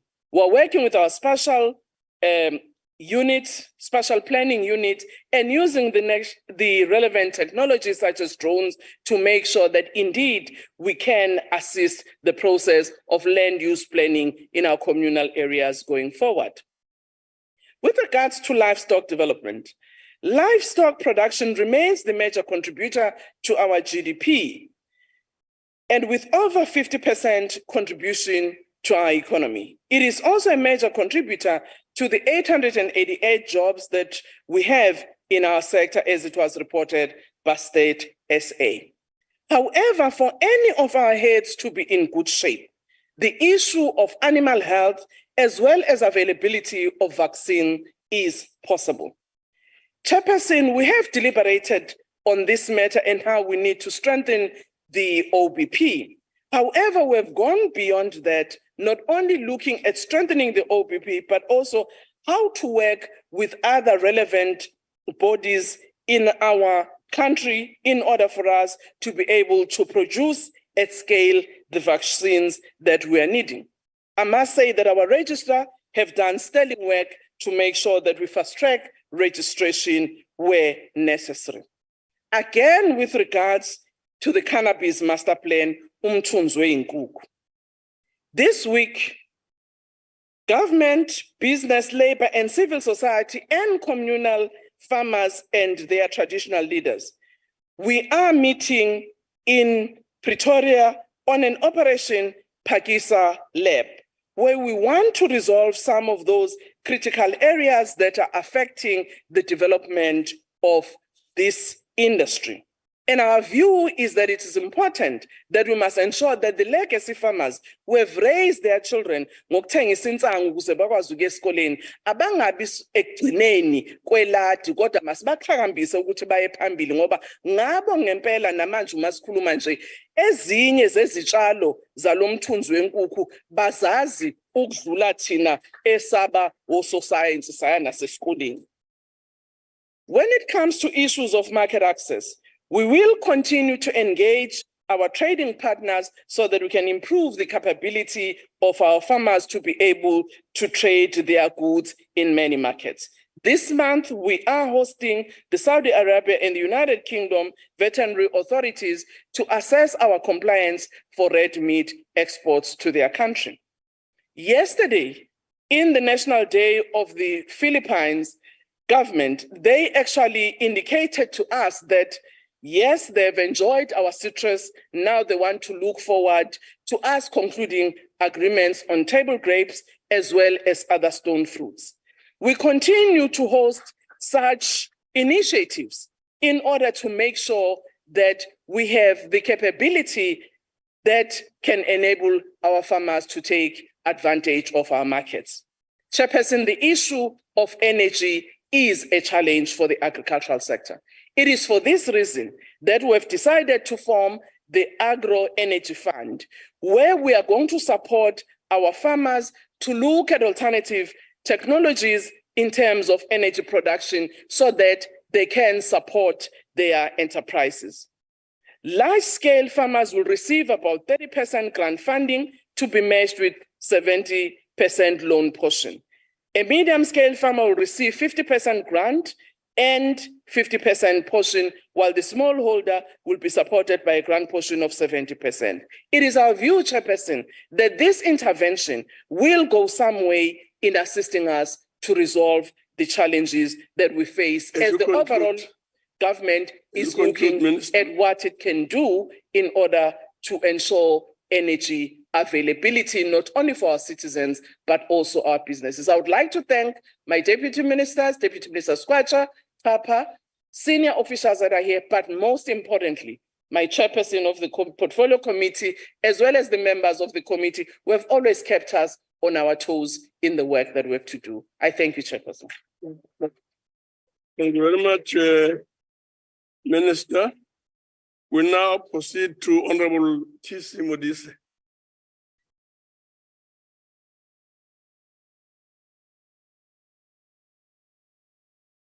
Thank you very much, Honorable Chairperson of National Council of Provinces.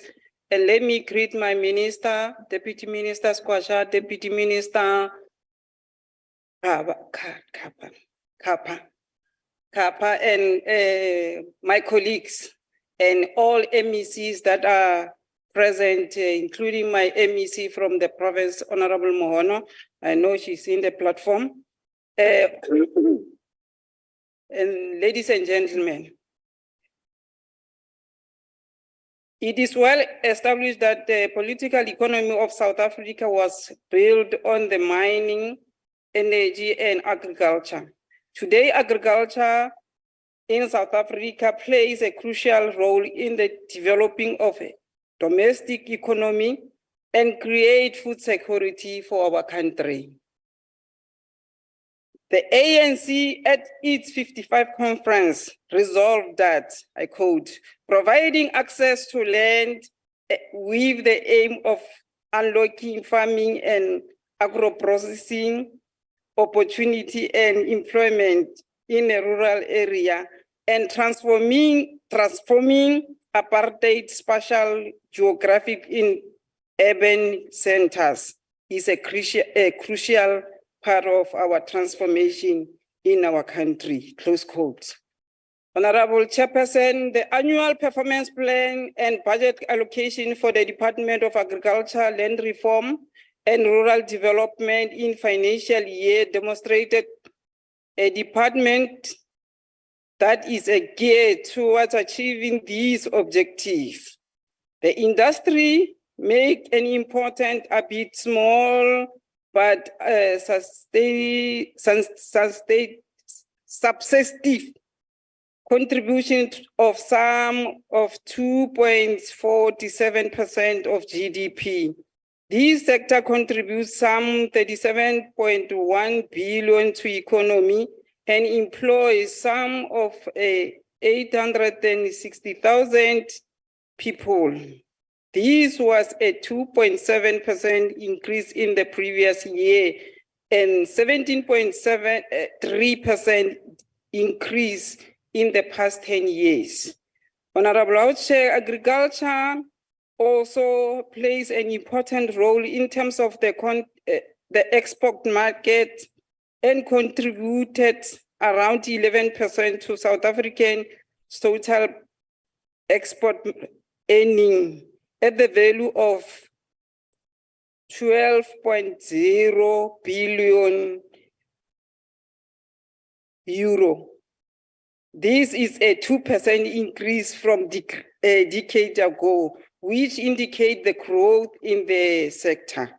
With the post-COVID-19 environment, more progress in the further development of the sector is possible. The main exports are fruits, wine, and fruit juice. It is very important to note during the budget policy vote debate that the agricultural sector has continued to be one of the few sectors of South African economy that experience has experienced continued expansion over the past 2 years.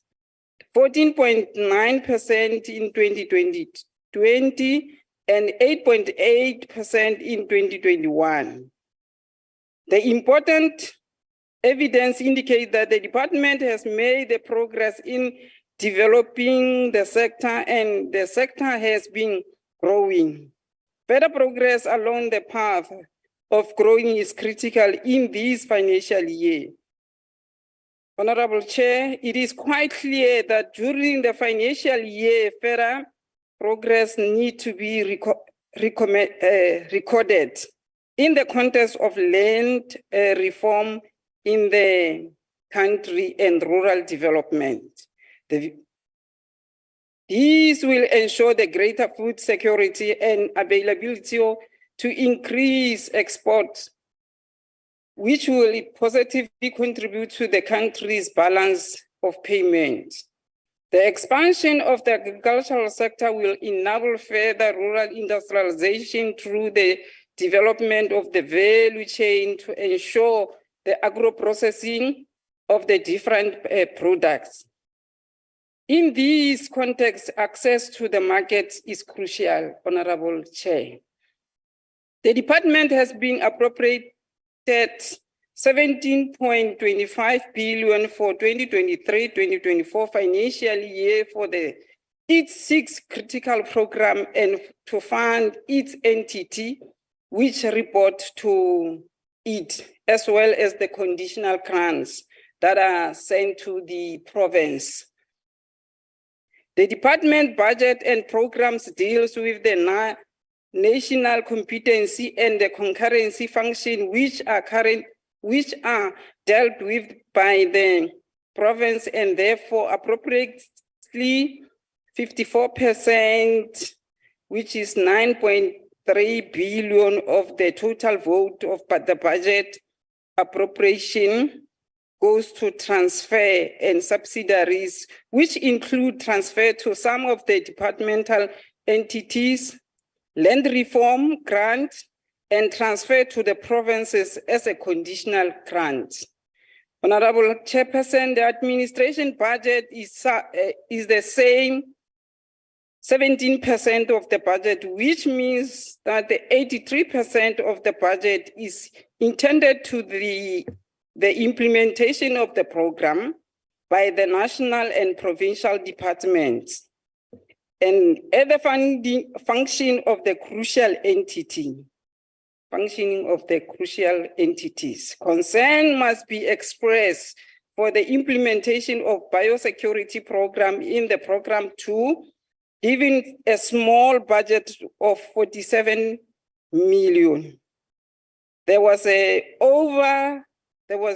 over the past 18 months have been the outbreak of the disease such as foot and mouth and flu, which has a negative impact on the cattle and poultry industry. The development of the poultry master plan has had a positive impact on the growth of the industry, as it is also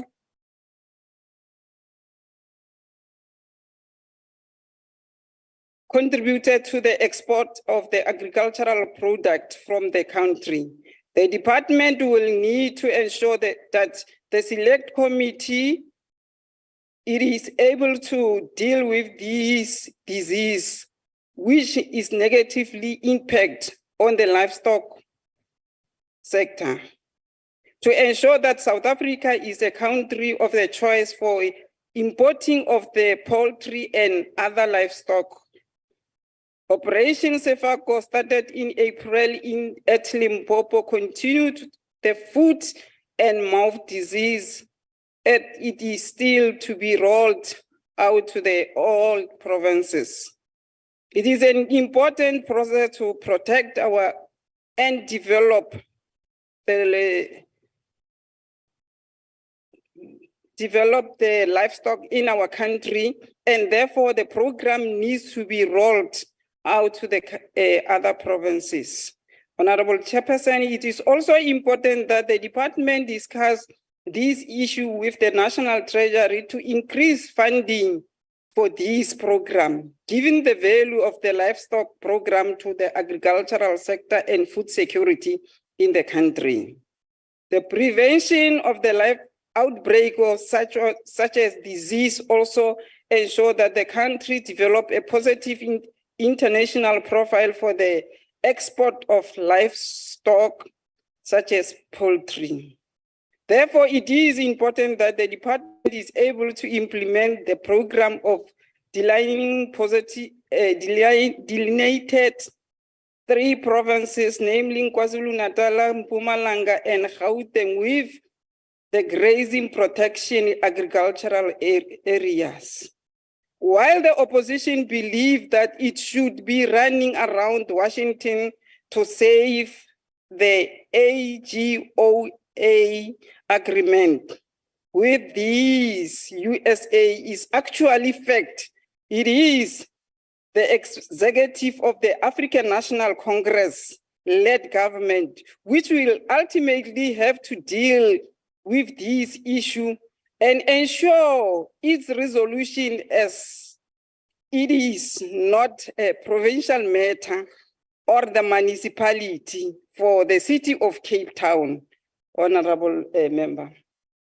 It is imperative that the diversity of our country's export market for agricultural product and not be dependent on a single market for export. The African Free Trade Agreement and our BRICS partners and friends in the Middle East provide the opportunity to the country.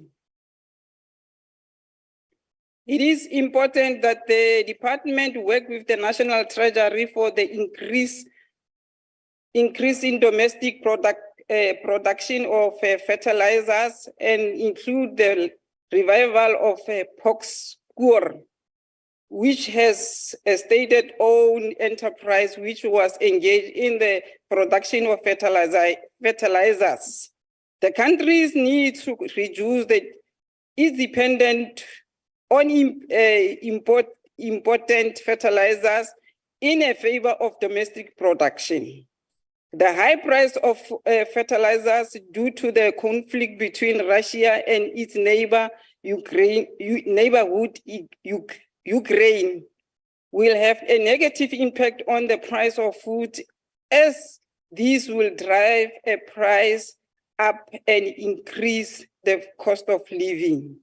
Honorable Chairperson, it is important that the department is able to implement its program and ensure that the land reform needs the successful Black, small and medium scale farmers who are empowered to contribute for food security in the country and enable job security in our rural sector. The Select Committee looks forward to engaging the department on the implementation of its annual performance plan in relation to the budget appropriated. It is important that the people in our communities in all the provinces feel the impact of the programs of the department. These programs must ensure the improvement of their lives. As the ANC said in their manifesto to say, we will improve the lives of everybody, no matter black or white in our country. To this Honorable Chairperson, The ANC support the budget vote number 29 of the Department of Agriculture, Rural Development and Land Affairs. Thank you very much, Chair. Thank you very much. 2 minutes for the Honourable Member. minister, for the Deputy Minister. We will now proceed to Honourable Fessa.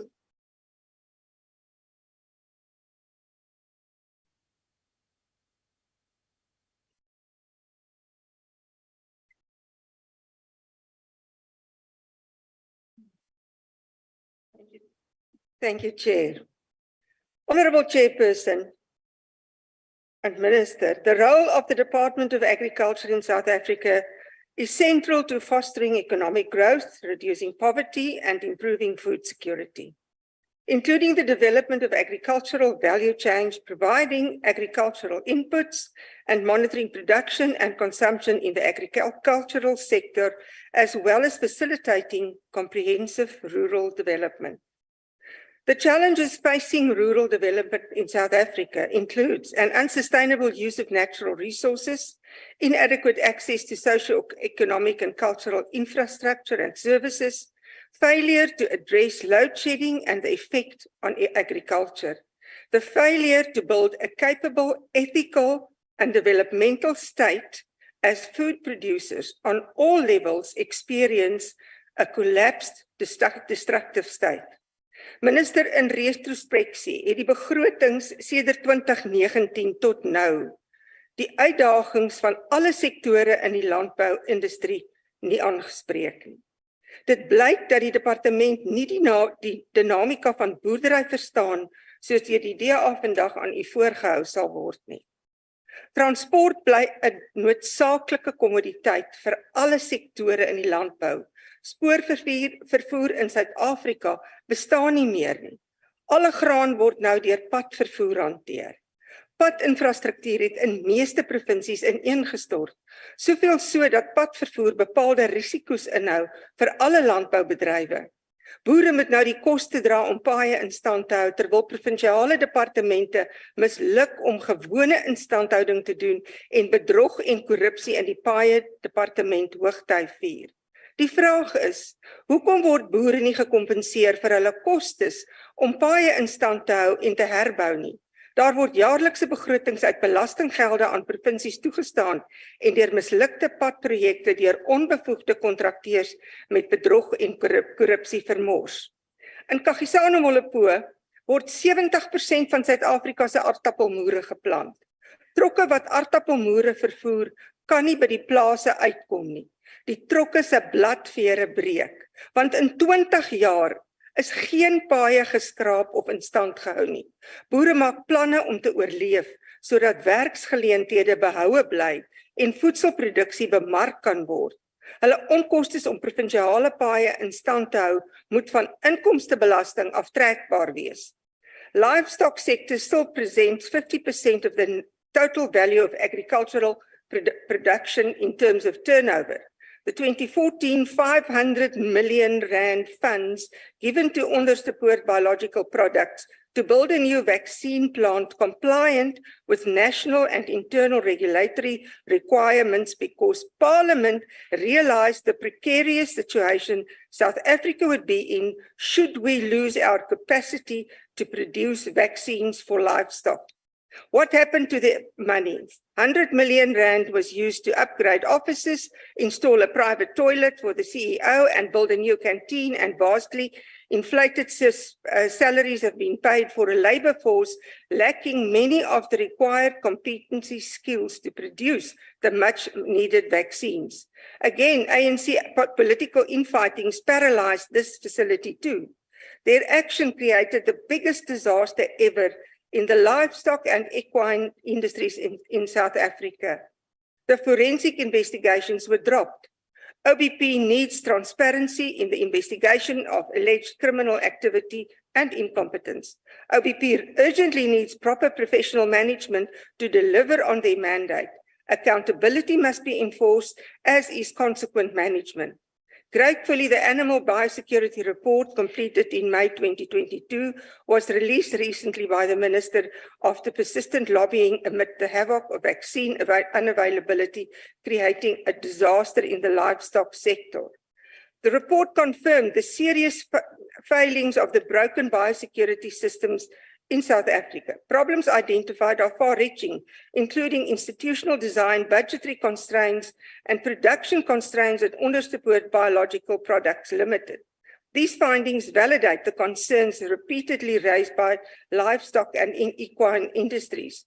The impact of this failure imposed a risk on food security and the quality of herd immunity in the livestock and equine industries. The Department of Agriculture, Land Reform and Rural Development must prioritize this matter, and the management of OBP responsible for manufacturing of vaccines and the officials of Department Agricultural, Land Reform and Rural Development responsible for biosecurity management must be held accountable according to failures with the recommendations of the said report. Honorable Agbare voorsitter, ons opregte respek vir die grond en sy oes is die nalatenskap van generasies boere wat kos op ons tafel sit, wat met wetenskaplike presisie en 'n kragtige werketiek ingesit is. Suid-Afrikaanse boere verdien lof, nie veroordeling nie, en hulle doeltreffendheid moet rede tot dankbaarheid wees, nie iets waarvoor hulle gepenaliseer word nie. Beskerm ons boere en so beskerm ons voedselsekuriteit. I thank you, Chair. Thank you very much, Honorable Professor. We will now proceed to Honorable Peters, who's going to be virtual from the Eastern Cape. Honorable Peters.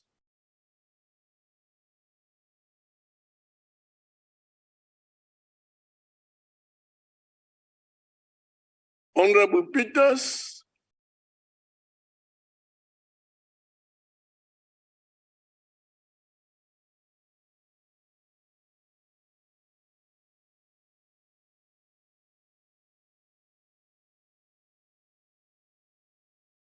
Honorable Peters, now that Honorable Peters is not there, we'll move on to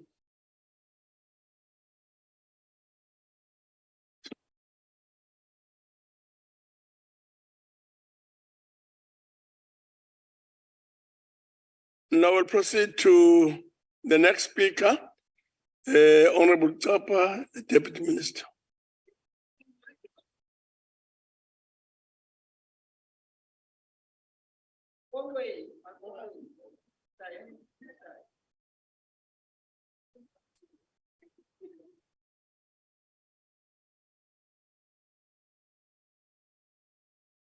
Honorable House Chair and Deputy House Chair, Honorable Minister. Mike.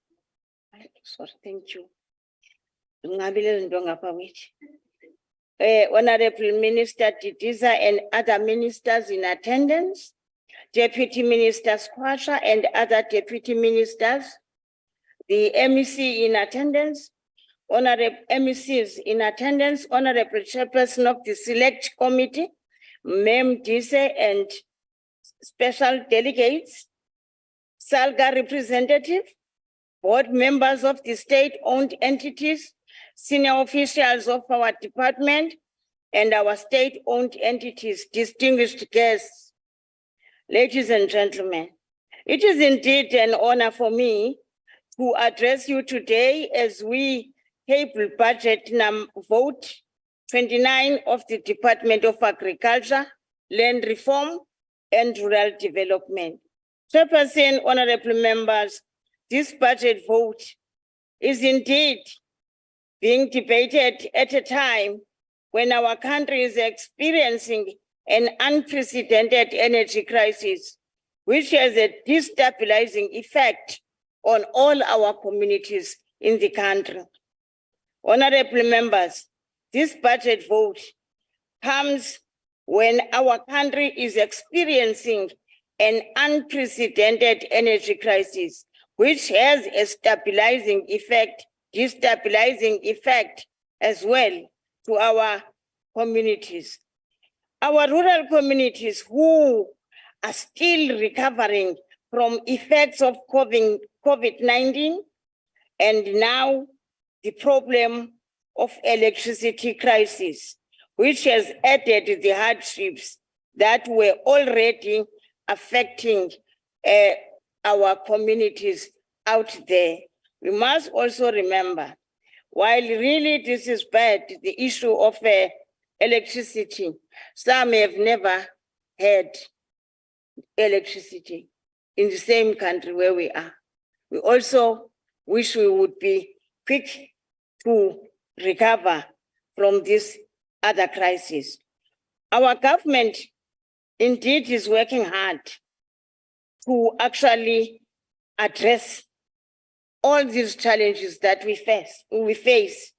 We are, as a government, working together with all spheres of government, local government, our traditional authorities in their traditional councils.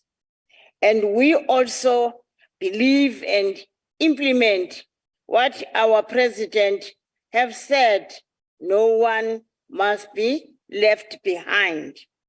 There is a big issue, and indeed all countries are preoccupied with wanting to find solutions in order to survive during this climate change matter.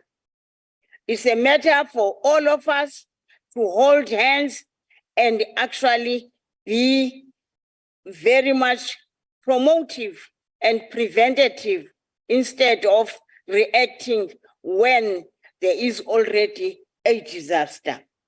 The country experienced flooding due to heavy rainfalls during early February and March. In this regard, Mpumalanga and KwaZulu-Natal were badly affected. Crops and infrastructure were damaged, and farmers experienced a loss of small stock due to drowning, and the very environment was seriously affected. They now has applied for an assistant to try and move forward, which is an amount of 307 million. In that regard, Mpumalanga will get 297 million, and KwaZulu-Natal has requested 10 million. Can I account for that? 10 million because they were actually dealing with the previous disasters that were the worst during our time. So it's not that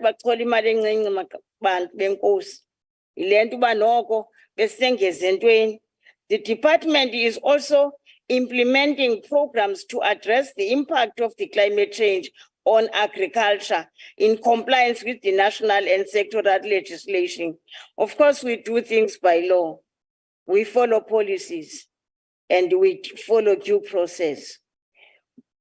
The very difficulty that our communities are actually experiencing lead to poverty, hunger, and starvation. But it is always known, particularly of late, and I'm very much happy that if all the countries today talk very much of rural communities, gone are the days when they were very much marginalized. I've seen that every other conference that the minister referred to, whether it's a summit, it's a workshop, the issue of rural women, rural youth, as well as land in rural areas in the hands of our traditional leaders is actually a priority. I'm happy to announce that as I continue with my debate and presentation. Chairperson, our strategy on rural development has been approved by the minister after consultation with all sector departments as well as communities out there in their various organizations. as well as our very important structure that is SALCA in this country, a partner and an agency that continues to support our councillors, our mayors, our communities in such areas. That one will actually help us to follow due process when we implement this strategy. I must actually, Chairperson, also include that this strategy is also linked with the SAFs in order to deal with the crime in rural areas. And by so doing, it brings all the hands, that of traditional leaders and traditional communities, that of the police departments and the social development, to ensure that those who are affected are also supported to continue to defend in courts of law, as well as being so much cared for that they can recover and their dignity being brought back. The rural infrastructure development. This one is a very important key aspect of actually looking after rural communities. Investment in infrastructure will play, therefore, a crucial role in supporting rural communities in several ways. It can help to create jobs during construction, stimulate economic growth, and improve the quality of life. The department has completed 440 infrastructure projects at a cost of more than 1.7 billion. We say this because we do not want to continue defending, but instead table and put on the table and speak the truth to power. And this is the power. I do need to speak the truth before you, Chairperson, to say this is an amount we actually have spent during the financial years, not necessarily what we are going to do. When we table this report, with all respect to the power, we do want to say this is what we have been doing with what was allocated, and further say this is what we are going to do with what has been approved and allocated to the department. Through the program, the department will also deliver 11 farm access roads, 9 villages access roads, and 8 farmer production support units, so that the wealth of our people, what they harvest, reaches the market and the packing houses still fresh and green, and therefore attractive to our people, and in also healthy, because we need to look, not only look into availability of our food security, but also its quality. The department has committed 21 million as part of the partnership with the Development Bank of South Africa to construct the Dikini Bridge and access road in Tabankulu local municipality in Alfred Nzo district municipality. We raised this matter because this budget was not earlier on allocated, but at a later stage, when actually it was seen that those communities bafakwa pha emigqomeni and baweliswe ngabantwana. The department, indeed, all the sub-branches were able to come up with a clear plan that our people can no longer be in that situation. And therefore, as part of district development model, as part of bringing others as the partners, we are able to go ahead with an amount of 31 million, because there will be a contribution by the Tabankulu local municipality, a contribution by the Dalrat, as well as the actual local municipality through its infrastructure development fund. So we look forward to meet abantu baseNtabangulu when everything is being handed over for the work to be done. And in Limpopo, we on both Komape and Moleji, pedestrian bridges is expected to be completed by end of September 2023. We'll meet you there when we hand it over.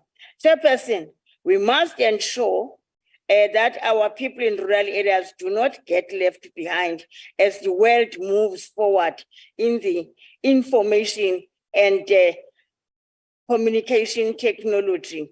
The department is collaborating with the Department of Transport at Sanral, using Sanral Vala Zonke potholes. That project will never die because these potholes continue to exist in various localities, rural in our provinces. And therefore, we will actually collaborate with transport as a department to deal with Operation Zivaleni Zonke.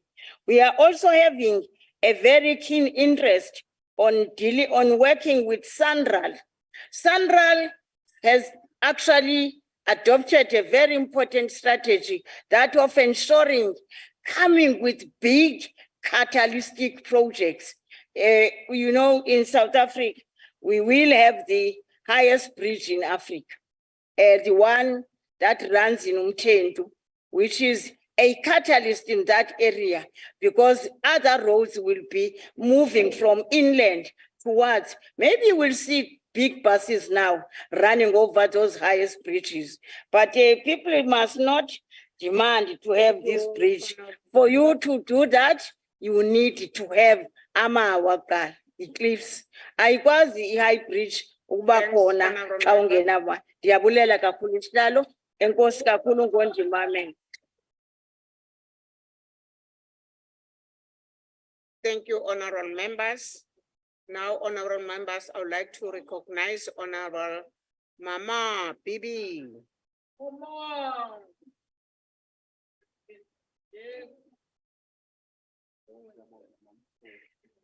Ngiyabonga sihlalo wendlu. Before Mama, ngizocela ukuthi ni-check-e ngoba kunama-wash la ngitshelayo ukuthi ukhuluma isikhathi esingakanani. Mama Bibi unalo? Awunalo? Uzawusizwa yimi ke nawe. Ngiyabonga. Ungaqhuba-ke ntombo. Injani? Angikubingelele sihlalo wendlu ophethe lo mcimbi wanamhlanje. Ngibingelele usihlalo weNCOP Baba Masondo nesekela lakhe uMam Lucas. Ngibingelele umphathiso womnyango uMam Didiza namasekela akhe umabili Baba Sikhwacha kanye noMam Ncapha. Ngibingelele futhi nama-delegates aqhamuka kuma-province ahlukene kodwa ngokukhethekile ama-delegates aqhamuka KwaZulu Natal onke. Ngibingelele futhi nama-MECs awuma-province onke ngokukhethekile-ke u-MEC wami KwaZulu Natal umhlonishwa uSuper Zuma. Nani futhi-ke boza kwethu ngiyanibingelela namhlanje. Ngiyabonga sihlalo ngokuthi unginikeze leli thuba lokuthi ngibe ingxenye yale nkulumo mpikiswano namhlanje. The COVID-19 pandemic and the conflict between Russia and its neighbor, Ukraine, has taught the country many important lessons, which includes, among others, ensuring domestic food production and food security.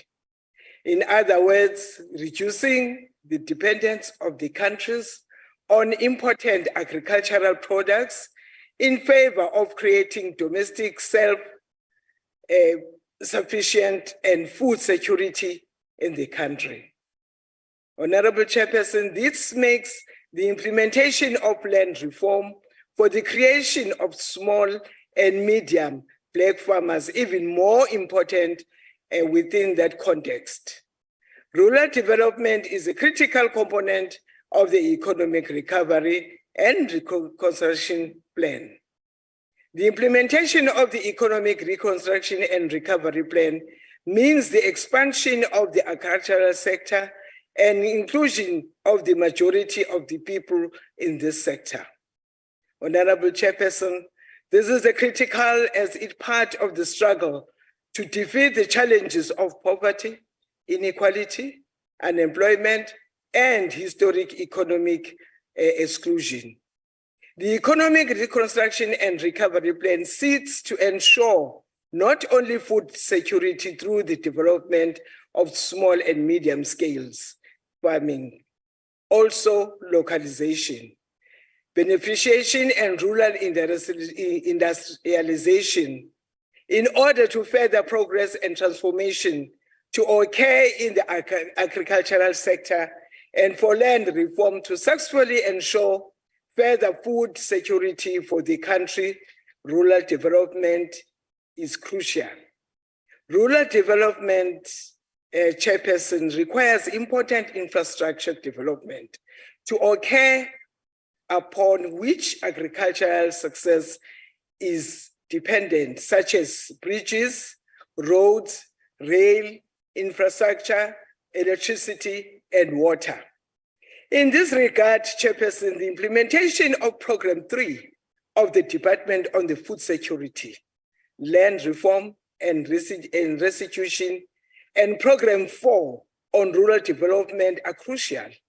Program 3 for Food Security, Land Reform and Restitution constitution more than 50% of the budget and is appropriate at 9.425 billion, which is a reflection of the seriousness which the ANC-led government places on this program, which is geared to the transformation of the sector and the correction of the historical injustice and apartheid past through land restitution.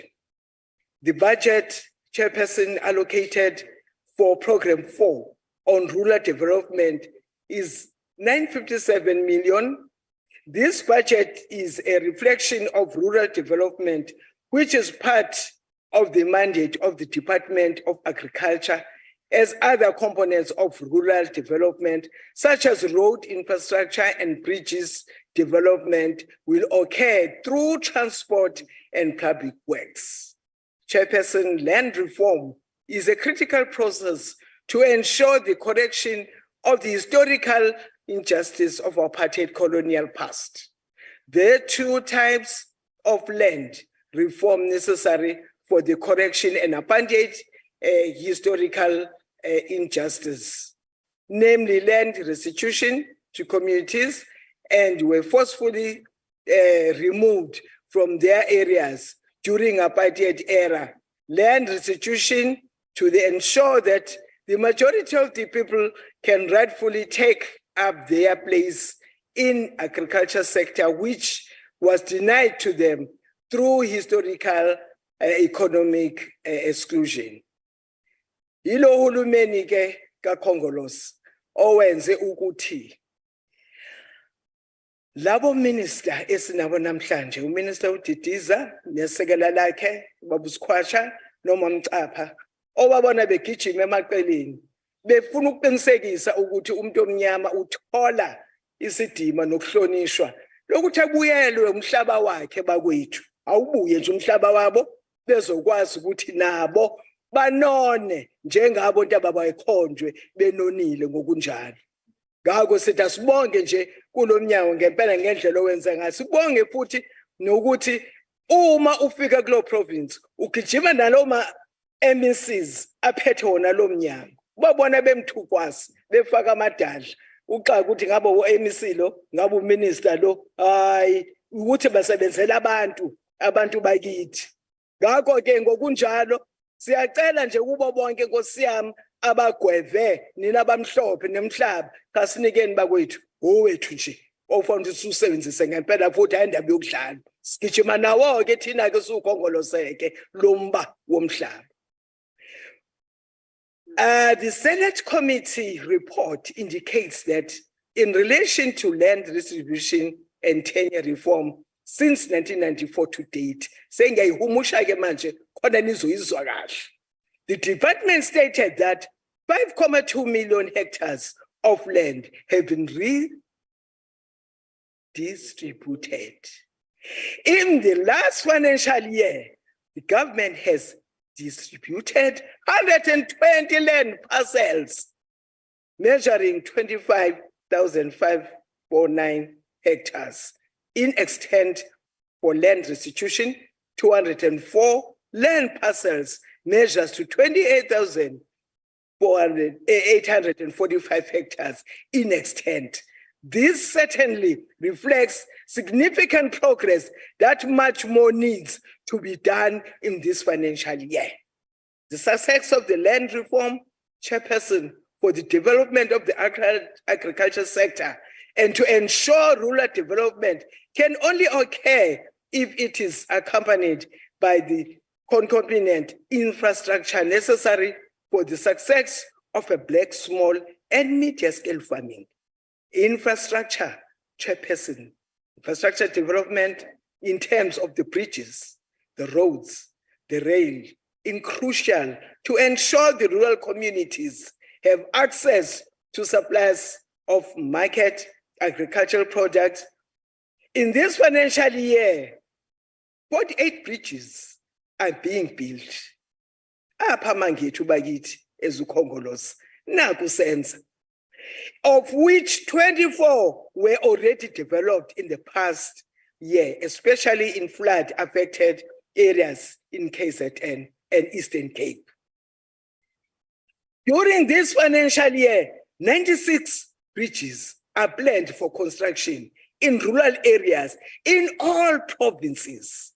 SANRAL is developing important road corridor projects such as the road between Durban and East London, which will reduce travel time by 3 hours for heavy duty trucks. Plus and Transnet are starting to open up rail corridors, and these needs to serve the movement of the freight and passengers, especially in rural areas as well.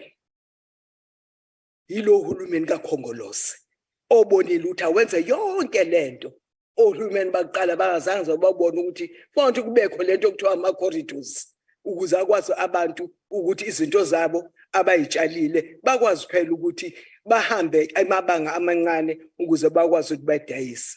Chairperson, water is a critical input into the agricultural sector for production, and the country is a water scarce country. The department is working in the collaboration with the Department of Water and Sanitation in the administration of water in the country. It is important, Chairperson, that the department is able to work with the Department of Water to enable the agricultural sector to have adequate water supply for the development of the sector to occur. This requires coordination with the Department of Water and Sanitation so that the agricultural department and water supply occur in tandem. The dam infrastructure projects will play an important role in water supply to rural areas in future. Farming has largely been merchandised in the country, and electricity supply to the farming sector in a critical input for the success of the sector. The agricultural sector has been affected by load shedding. This negatively impacts on production, thereby placing upward pressure on the price of agricultural produce. Honorable Chairperson, it is important that the task team that has been established by the Minister of Agriculture, Land Reform and Rural Development to deal with the load shedding issues affecting the agriculture sector and is able to find the necessary solution, including the development of renewable energy and the rural areas to alleviate this problem. The task team should also explore off-grid solution of the supply of electricity to rural communities. South Africa has important advantages in terms of solar and wind power, which must be utilized for the benefit of our rural communities. ESCOM should be engaged by this task team to establish and resolve energy supply challenges to the sector. Solutions must be found and will be found to these challenges. These are temporal challenges, but require resolutions for the development of the small and medium scales. Small scale farming is a critical part of inclusive economic development and transformation. The farming sector, Chairperson, requires support to ensure this success, and today's successful farmers have traditionally been supported by the government and its financial institutions. It is imperative that the department is able to assist those beneficiaries of land reform to develop different types of livestock farming and fruit, vegetable farming, and this is important in terms of the meeting and export market demand.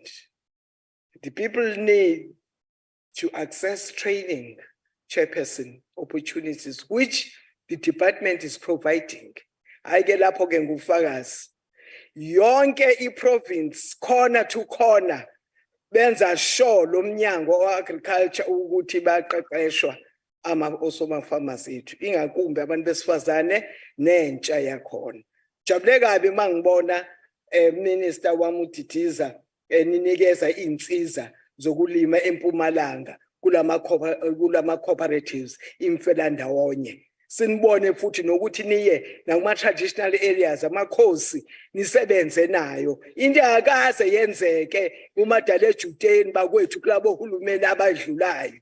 Kodwa lo hulumeni esikuwona ngiyakubalula lokho ukwazile ukuthi afikelele ezantsi ebantwini ukuze zonke izinto zenzeke ngokuba yiyo. The APPs and programs of the Department of Agriculture clearly indicate that the ANC-led government has a program of the transformation of the agrarian sector through land reform is implementing. This is in order to improve the quality of the lives of the people. It is important that the department be able to ensure impactful spending of the programs and therefore in the value of money. The Select Committee, through enhanced oversight, will ensure that the department report and implementation of its programs and annual performance plan is relation into the budget. Shalom, kuko konke baba. Nawe mame, zonke izinto ehamba kahle. UKhongolo say support the policy of vote 24 department. Uyabonga. Thanks very much, Mama. Honorable members, Siyakuba, I would like now to recognize MJ Makwala, EFF. Thank you, Mama Ngwenya. Siyanibulisa nonke lapha endlini.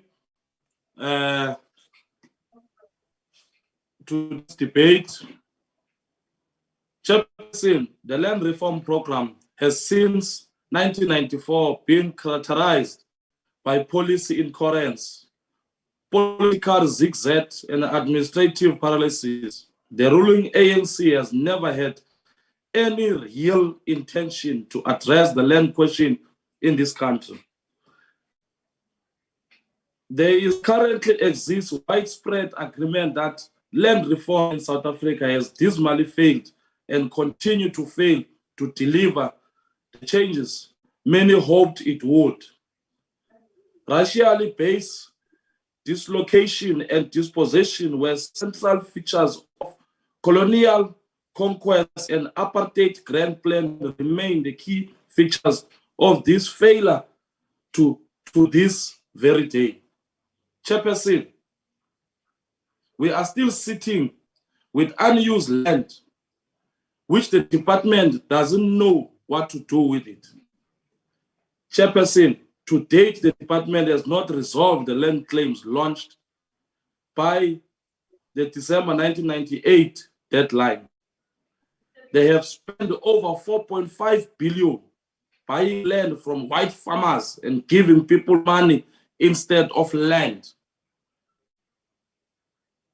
Most recently, the department has indicated that it needs 68 billion to settle the remaining 6,000 claims launched in 1998. I hope we are engaged, Mama Ngwe. The department still has no plans for small-scale farmers who are upcoming. These small farmers need funding, skills development, training in order for them to be fully operational to compete in a white dominant industry. We cannot support a budget which is still behind with land claims. This department has not produced any belief plans to fast-track the land claims. How can you support a budget where it speaks about 3%? It speaks about taking 3% from white farmers to fund black upcoming businesses. This tells you straight that this department has no tangible plans for our black poor people. The department has further failed to provide much needed support to land claimants who have had their claims settled. Even if those ones you have passed the land claims, but still you are not supporting those people. The merge of the former Department of Agriculture and the former Department of Rural Development and Land Reform was expected to improve and streamline the delivery of services to farmers and land reform beneficiaries. However, nothing has changed. The opposite seems to be true, as the merge of the two departments and a reconfiguration of the new structure does not seem to have taken into account the complexity of some of the programs that have not been combined into one. Failed state. House Chairperson, the amount of money spent by the department must force the ruling party to rethink its position, to expropriate without compensation as articulated by the EFF. In reality, the budget allocation to this department is not enough in light of the sectoral importance and challenges it faces. One of the reasons why we are rejecting the department. In reality, the budget allocation, Chairperson, in 2018, the economic freedom fighters called and tabled a motion for the amendment of Section 25 of the Constitution within the emphasis for the abolishment of private ownership of land and the transfer of the land as a whole to the people and the state to hold this land in custody on behalf of the people as the whole. The noble mission was fostered and frustrated by the ANC with the collaboration of its right-wing alliance led by the DA moonshot Western lobby groups. We are of a firm view that there is only one way out of this conundrum and policies, and that is to expropriate all South African land without compensation for equal redistribution. That's the only solution, Chairperson. It's the only way we can significantly alter the agriam, class structure, and power relationship of rural communities. We therefore cannot support the budget, which doesn't speak to land that still needs to be returned. We cannot support a budget speech that does not speak to small-scale farmers. We cannot support a budget who doesn't speak about poor black skills development programs. Our farmers that are there, Minister, they still to be equipped, supported by this department, but there are no clear plans of how this department will ever, in its entire duration of the sixth administration, will help and improve our upcoming farmers that are so disadvantaged by the white supremacy. You know, Minister, is that there are so many upcoming farmers that they need this department, They need this budget to speak to them, that it must be pro-poor. But the only way that you still need more money to go and buy the land that was stolen, that was taken from our forefathers. Let's go and amend Section 25. The economic freedom fighters reject this budget with its contesting its deserves. Amandla, thank you very much, Chairperson and honorable members.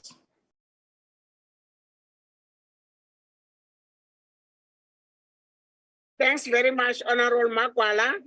The next speaker is Honorable Okam, DA.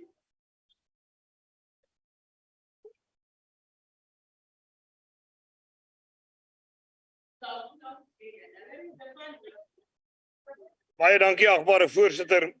Agbare minister, mede-Suid-Afrikaners. Sonder die boere van Suid-Afrika sal daar nie kos op die tafels wees vir Suid-Afrikaners om te eet nie. Dit is 'n voldonge feit dat ons boere, wit, swart en bruin, groot of klein, maak nie saak nie, 'n integrale deel van ons land se voortbestaan uitmaak. Tog is dit so, agbare minister, dat u ministerie, sowel as hierdie ANC-regering, nie die belange van ons land se boere op die hart dra nie. Hierdie begroting wys weer eens daarop dat die regering nie besef dat Suid-Afrikaners staat maak op en afhanklik is van die sukses van ons land se boere nie. Kom ons kyk na 'n paar voorbeelde van hoe hierdie ANC-regering ons land se boere in die steek laat, agbare minister. Eerstens, die ANC se volgehoue pogings om die grondwet te wysig om voorsiening te maak vir onteiening sonder vergoeding. Dis maar een voorbeeld. Dit skep ongekende onsekerheid vir ons land se boere. Dit is nie nodig om die grondwet te verander om plek te maak vir grondhervorming nie. Die grondwet maak reeds voorsiening daarvoor, agbare minister. Die probleem met grondhervorming is dis nie die grondwet nie. Dit is ook nie die onwilligheid van boere om grondhervorming te maak werk nie. Nee, agbare minister, dit is die korrupsie en swak regering binne in hierdie ANC wat in die pad staan van suksesvolle grondhervorming. Agbare minister, is nie net ek wat so sê nie. Dis ook nie net die DA wat so sê nie. Hierdie stelling is ook gemaak deur die hoofvlakpaneel onder leiding van die voormalige president Kgalema Motlanthe wat gesê het dat die grondwet nie die rede is vir die mislukking van grondhervorming nie, maar dat die mislukking van grondhervorming toegeskryf kan word aan swak implementering van beleid, korrupsie en 'n gebrek aan dringendheid deur die regering.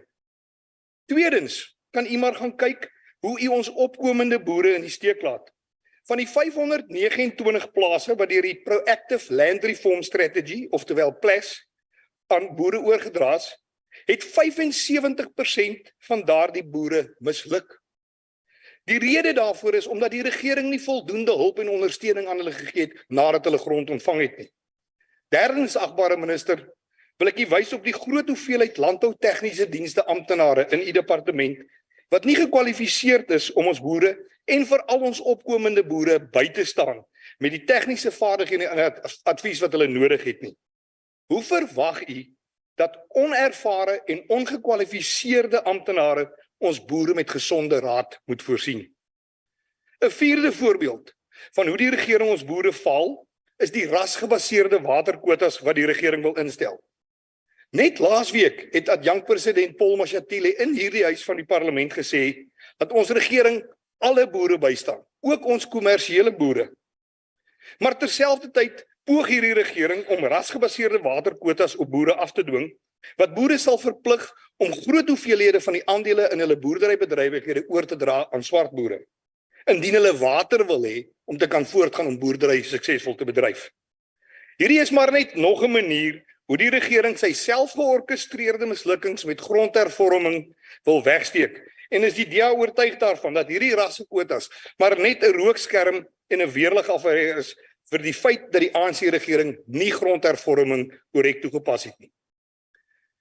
Agbare minister, 'n vyfde en sekerlik die hartseerste voorbeeld van hierdie regering se onvermoë om ons boere by te staan en om hulle belange op die hart te dra, kan ons sien wanneer ons kyk na die groot hoeveelhede plaasaanvalle en plaasmoorde wat in Suid-Afrika plaasvind. Hoe lank al pleit die DA dat ons regering moet omsien na die veiligheid van ons mense op die plase en in ons landelike gebiede. Hoe lankal vra die DA dat plaasaanvalle as 'n prioriteitsmisdaad geklassifiseer moet word? Hoe lankal vra die DA dat landelike beveiligingseenhede op die been gebring moet word om ons boere en die mense in landelike gebiede te beskerm? Hierdie versoeke, agbare minister, val ongelukkig die hele tyd op dowe ore. En die regering bly valslik sê dat hulle wel vir ons boere se lewens omgee en hulle beskerm. Agbare minister, gaan sê dit vir die families van die 73-jarige Anneke Klaasen en haar vriend, die 77-jarige Henny Klaasen, wat op 3 Junie op die plaas Klipfonteinhoek naby Oorigstad eers gemartel is en toe lewend aan die brand gesteek is. Gaan sê dat u omgee aan die familie van die 33-jarige Slompo Pashe, wat op 27 Mei op 'n plaas buite Sasolburg doodgeskiet is. Gaan sê dit asseblief vir die familie van die 69-jarige Andrei van Biljon, wat op 30 Mei op 'n plaas buite Oranjewil doodgeskiet is. Gaan sê dit asseblief vir die familie van Peer en Belinda de Kok, wat op 30 Mei, wat op 2 Junie op 'n plaas naby Aurora by Piketberg vermoor is. Gaan sê dit asseblief ook vir die familie van Josef Pyn, wat op 4 Junie op 'n plaas naby Standerton vermoor is. Agbare minister, gaan sê dit ook, en u kan dit wel vir hierdie persoon sê want hy het dit oorleef, aan meneer Andrei de Tooy, wat op 8 Junie op 'n plaas naby Askam geskiet is. Al hierdie plaasaanvalle, agbare minister, het in 'n tydperk van minder as 2 weke in ons land plaasgevind. Maar steeds sal die regering sê dat hulle ons boere beskerm. Dit terwyl hierdie begroting nie enige voorsiening maak vir die beskerming van ons boere nie. Wat 'n skande. Hierdie regering moet sy kop in skaamte laat sak en ophou om die heeltyd net te praat oor hoe hulle konseis ons boere se lewens hoog ag. Die tyd vir praat, agbare minister, is verby. Daarom vereis die DA saam met die boere van ons land dat werkbare en praktiese voorstelle wat al verskeie kere deur die DA ter tafel gelees, dringend geïmplementeer moet word, sodat ons hartseer statistieke soos die wat ek sopas genoem het, kan vermy. Agbare voorsitter, indien die tyd my toegelaat het, sou ek kon aangaan en nog vele ander voorbeelde gegee het van hoe hierdie regering, u departement en hierdie begroting ons boere in die steek laat. Ek kan nie egter die versekering gee dat ons land se boere nie meer die mislukkings van die ANC sal duld nie. Ons boere, swart, wit of bruin, groot of klein, is moeg vir u leebeloftes. Hulle is moeg daarvoor om deur die regering geminag te word. U nie sal dit duidelik sien wanneer 'n DA-geleide koalisieregering die boere van ons land se belange voorop stel en die ANC in 2024 sal verslaan. Ek dank u. Thank you, honourable members.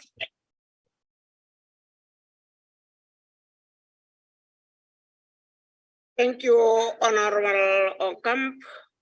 Honourable members, Siyakuba, I would like now to recognize the PM Zuma, KwaZulu-Natal, MEC, Agriculture and Rural Development.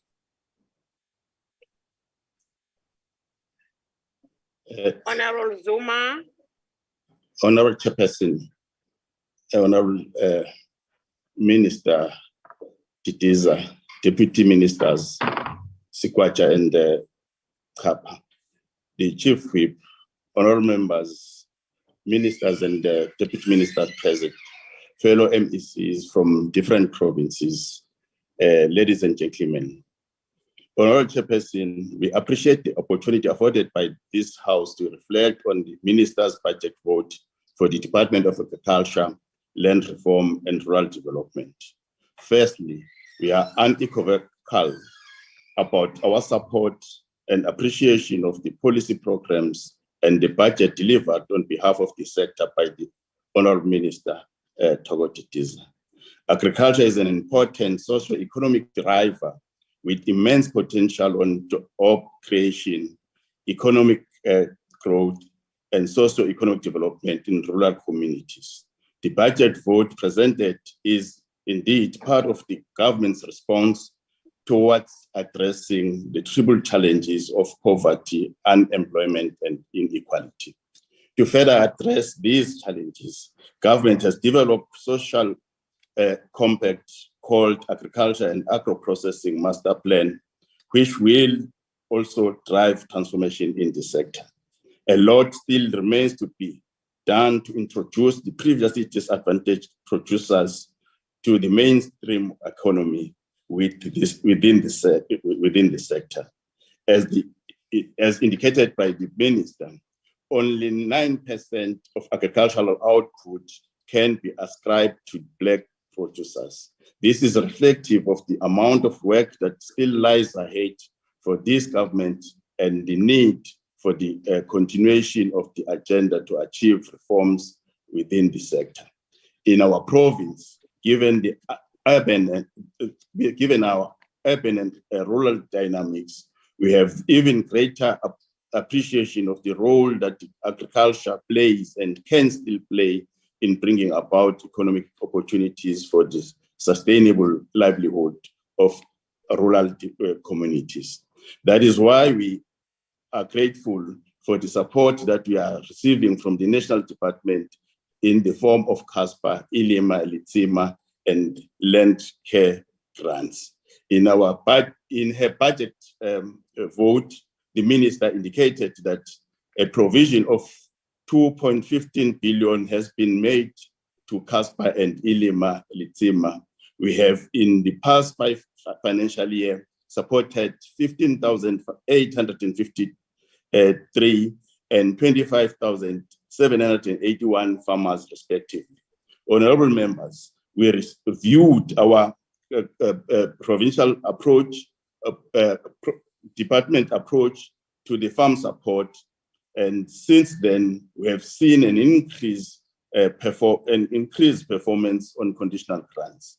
In the previous financial year, the department recorded 100% expenditure in the utilization of conditional grants, in the process dealing decisively with previously chronic underspending.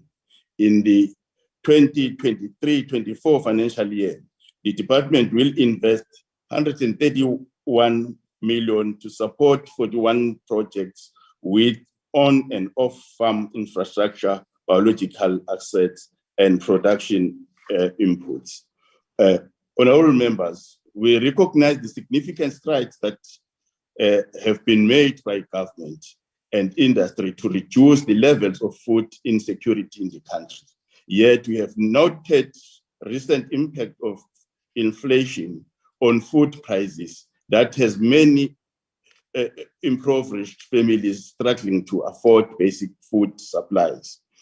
Over the past 5 years, the provincial department has supported 60,806 households with food security interventions, translating to 206,740 people.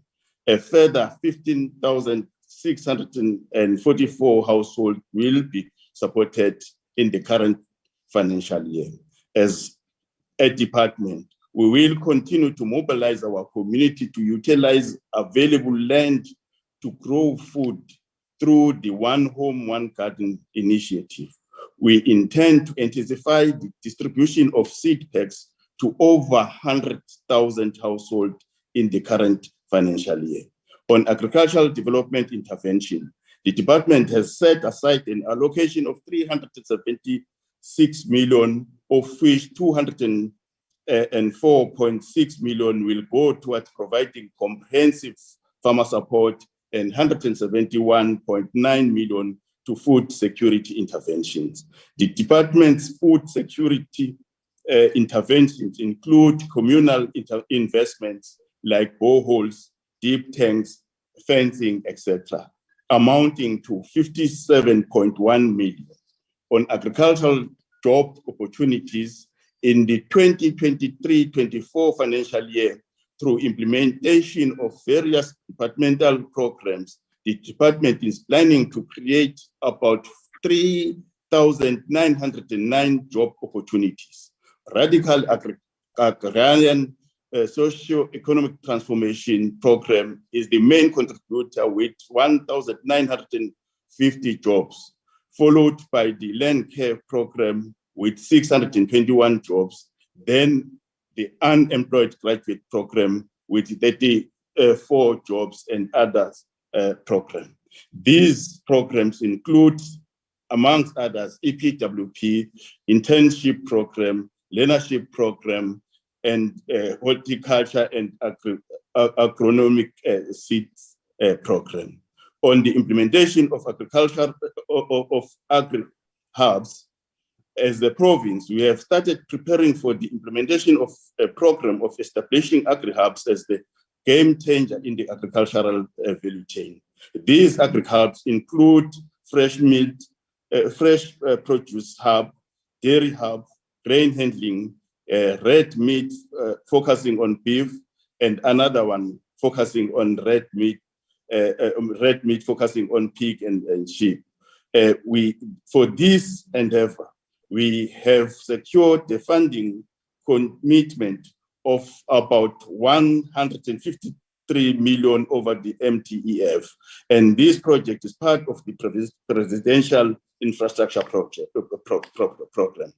As I draw toward the conclusion, we want to express our appreciation to the minister for announcing the establishment of the Agro Energy Fund to be housed at Land Bank to assist the sector in dealing with the energy challenges. This is a progressive development, and all producers are encouraged to take full advantage of this pronouncement by the government. As the province of KwaZulu-Natal, we were accredited to host the 8th Africa Agribusiness and Science Week from the 5th to the 8th of June 2023 at ICC in Durban, which was a fulfillment of the undertaking the minister had promised in the budget speech. We are further looking forward to host the 7th African Conference of Agricultural Economists and the 60th Agricultural Economics Association of South Africa Conference on the 18th to the 21st of September this year. We also welcome the pronouncement regarding the South Africa position to strengthen its ability to produce foot and mouth disease vaccines, which is driven by the Agricultural Research Council, an entity of the state. We are poised to benefit greatly. As you conclude, honorable member. We think we are going to benefit greatly from this development as the province of KwaZulu-Natal. I thank you so much, Honorable Chairperson. Thanks very much, MEC. And the next speaker is Honorable MAP De Bruin, FF+. Honorable De Bruin. Thank you, Chair. Yes. Agbare voorsitter, die Suid-Afrikaanse Landbougemeenskap het oor die jare bewys dat hulle nie net 'n werk verrig nie, maar hul passie leef en terselfdertyd gemeenskappe ophef, voedselsekerheid voorop stel en sonder twyfel met afhanklikheid vir hul voortbestaan hul godsdienst met passie beoefen. But the Honorable Chair, government however does not seem to realize the importance of the farming community in South Africa. We have over the past few years pleaded with the government to assist not only substance for upcoming farmers, but also for commercial farmers. Our farmers contributed greatly to the GDP during the so-called COVID period, contributing to job security. And in spite of a state of disaster that was declared as a result of drought, funds were not available or availed to these farmers, and they suffered unspoken losses as a result of that. Voorsitter, ons boere moes daarna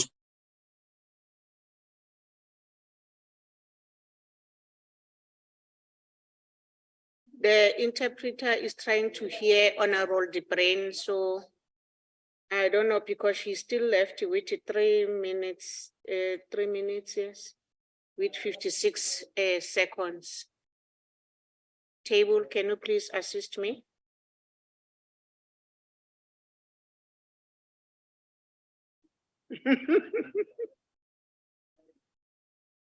Honorable De Bruin.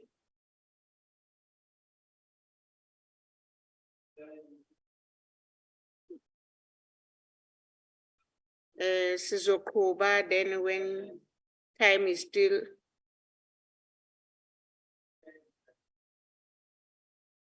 Yes, can we continue because I don't know what is happening.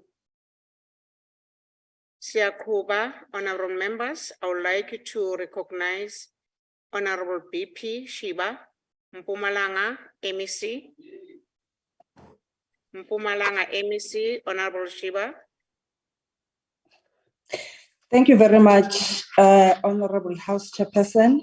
Let me greet you, Mengwenya, the Honorable Chairperson of Council of Provinces, Honorable Deputy Chairperson, Honorable members of the NCOP, Minister Togo Didiza, and Deputy Ministers Ndati Skwacha, Name Ncop, Honorable MECs, my colleagues, honorable members on virtual platform, secretary and officials of the NCOP.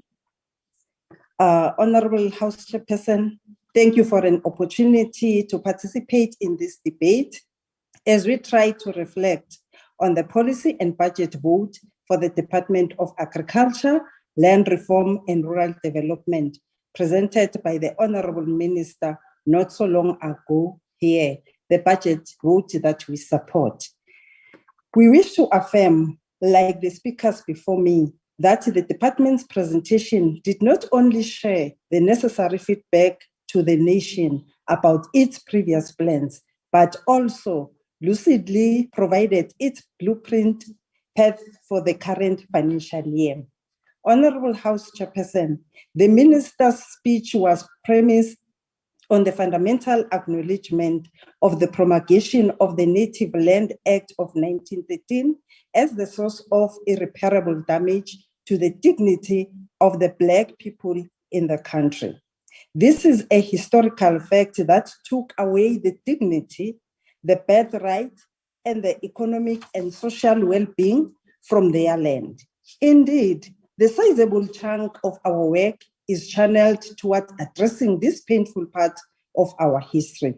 It is pleasing to see that the department has specifically focused on the rural spaces, which were the outcome of the apartheid legacy that has also curtailed the potential for economic growth and self-sustainability among these communities. Their intention to restore about 10% of this land by putting it back into production with a possible spin-off of a real GDP by 59 billion rands, as creating approximately 500,000 job opportunities in agriculture and related rural economic activities. In our province, Honorable House Chairperson, through the Greening Mpumalanga project, which focuses on the rural areas of all districts, we have kickstarted the massive investment program to commercialize historically disadvantaged farmers and boost their economy. Honorable Makwala, will you please listen to this one attentively? So, in Hartsibandi district, a total of 6 CPA farms were selected for comprehensive on-farm and off-farm infrastructure development, including security fencing, park homes, pack houses, power supply, water development, irrigation systems, plowing and planting of fields, production inputs, farmer training and capacity building, and extension and advisory services. Under this project, over 200 hectares of land is now under full production and maintained an average of 174 local jobs sourced within the local community. In the same vein, our grain corridor at the Nkangala district is comprised mainly of farmers in the communal areas of Dr. J.S. Moroka and Tembisile-Hani local municipalities, are supported with on and off farm infrastructure and production inputs, which have seen over 5,600 hectares of grain field plowed and planted, with an estimated 57 local jobs maintained. Angifuni kungasho, Honorable House Chairperson, ukuthi bekwenzakalani izolo eMarapiane Dr. J.S. Moroka. Kodwa-ke abacuphi indaba bebakhona basikhulumele. Singeze sayishayela izandla siyiMpumalanga, kodwa izwe liwubonile umsebenzi wethu. Kodwa ke ngakusho House Chairperson ukuthi, similarly, Honorable House Chairperson, the planned operationalization of the Mpumalanga International Fresh Produce Market requires that a minimum of 5,644 hectares of citrus fruit are put under production. This will provide an opportunity to expand our fruit basket in Ehlanzeni district by supporting farmers to produce fruits to be processed and marketed at the fresh produce market. The brief account by the Minister on the farmer development support, including the progress on the blended finance, is a testimony on a department that is committed to change the status of the agricultural sector. We can only assist the department by encouraging the prospective farmers to grab the opportunities availed to enter and expand their participation in the sector. The Minister also touched the commercialization of cannabis and hemp, whose bill is at the public participation stage by the National Assembly.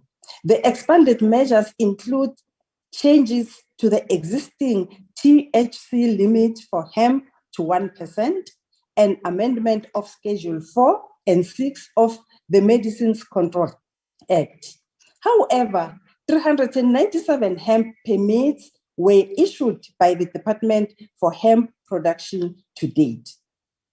The other critical focus area presented by the Minister is the market access for our farmers. The investment on this area is necessary for sustained growth and industrialization. The effort to improve market access for the country's product on the international market are appreciated. The signed protocol of phytosanitary requirements for export of soybeans from South Africa to China and the lifting of a ban on South Africa's wool and other cloven hoofed animal skin products with China is testimony for achievement. In conclusion, Honorable House Chairperson and honorable members, I'm sure you will agree with me that the agricultural sector has been the only positive venture during the difficult economic period. The department's bold plans must be encouraged and supported. Siyabonga kakhulu Deputy Minister Ncapa ukuthi uhulumende uyaphendula kusicelo esasenza mhla abalimi eMpumalanga behlukunyezwa izimvula ezinamandla ezacekela impahla yabo phansi. Sizibongela kakhulu singu government waseMpumalanga. Thank you very much.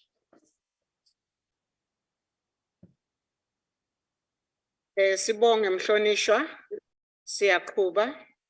I would like now to recognize Ncop, Inkatha Freedom Party, Babu Pungan. Thank you, Honorable House Chairperson, Honorable Minister, Honorable Deputy Minister, Honorable members. We are sitting here today in an effort to provide equitable access to land, integrated rural development, sustainable agriculture, as well as food security for citizens throughout our 9 provinces. Admittedly, agriculture contributes a small fraction towards the gross domestic product of the country, but it has contributed greatly towards our economy, marking itself as one of the major redeeming features of the South African economic performance. It is an open secret that in order to ensure the sustainability of this, while simultaneously realizing agricultural and rural development, the government needs to respond to the call for the provision of agri-logistics and rural infrastructure. In addition to this, the government needs to invest greatly in agricultural and rural infrastructure, which will support the expansion of production and employment, small-scale farming, and overall rural development. Honorable House Chairperson, as a party, we have often brought to light how our rural areas are in dire need of critical infrastructure. These, we have argued, range from facilities for storage like silos, fresh produce facilities, packing houses, all the ways to transport links to main networks such as safe and developed rural roads, branch train lines, and ports, as well as the proper fencing of farms. It is against this background that we welcome the budget's commitment to delivering critical infrastructure, including transport and logistics, water and sanitation, as these will contribute greatly to much needed rural agricultural development. In our hope for progress, we need to be realistic and acknowledge the spread of the cancer of corruption that runs deeply in this government. This is why it is important that we closely monitor the progress made, if any. Through the provisions of this budget, as it has become apparent that misappropriation of funds tends to be an accompanier of budgets made available to this government. Excuse me. Credible statistics have shown that in the year 2021, around 2.1 million people in the country experienced hunger. Food insecurity was also listed as a contributing factor to the July 2021 riots in KwaZulu-Natal and some parts of Gauteng. This shows that our people are hungry and government needs to address this immediately. Although South Africa is technically food secure, hundreds of thousands of households don't have enough food for their dietary and nutritional needs, with statistics reporting that there are more than 500,000 homes with children as young as 5 years and below experiencing hunger regularly. Without adequate nutritious food, our children are at risk of malnutrition, which can lead to a number of health risks, such as stunting and physical and cognitive development issues. In return, affected children begging to learn and underperform at school, which perpetuates the vicious and dehumanizing cycle of poverty. Furthermore, persistent load shedding poses a great threat to food security, given the centrality of food security to the well-being of our people and the country's stability as a whole. Parts of the agricultural sector which are heavily dependent. Honorable Chairperson, with all these highlighted and taken into consideration, the IFP is in support. Thank you, Honorable Member. Thank you. Your time is over.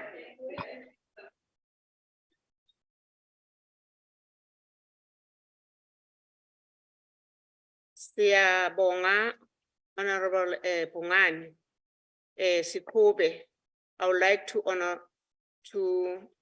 call Honorable N. Peters, Eastern Cape, MEC, Rural Development and Agri-Farm. Agri and Farm. Honorable Peters.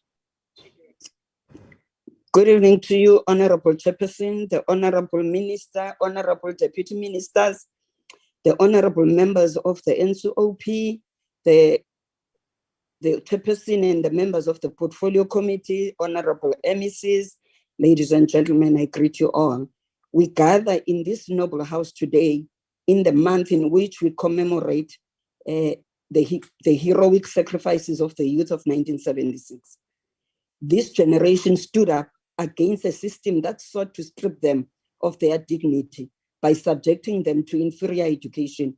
Today we stand tall and more determined to do all that we can to realize their aspiration in our lifetime. I stand here to affirm the work of the Department of Agriculture, Land Reform and Rural Development in restoring the dignity of our people. Honorable Chairperson, the impact of COVID-19 on the South African economy in general and the agriculture sector in particular can never be overstated. There is consensus among experts that it would take our economy about 5 years to recover from the negative impact of COVID-19 pandemic. As if that was not enough, the Ukraine-Russia conflict has further exacerbated the situation of our sector, threatening food security as a result of escalation in prices of certain production inputs.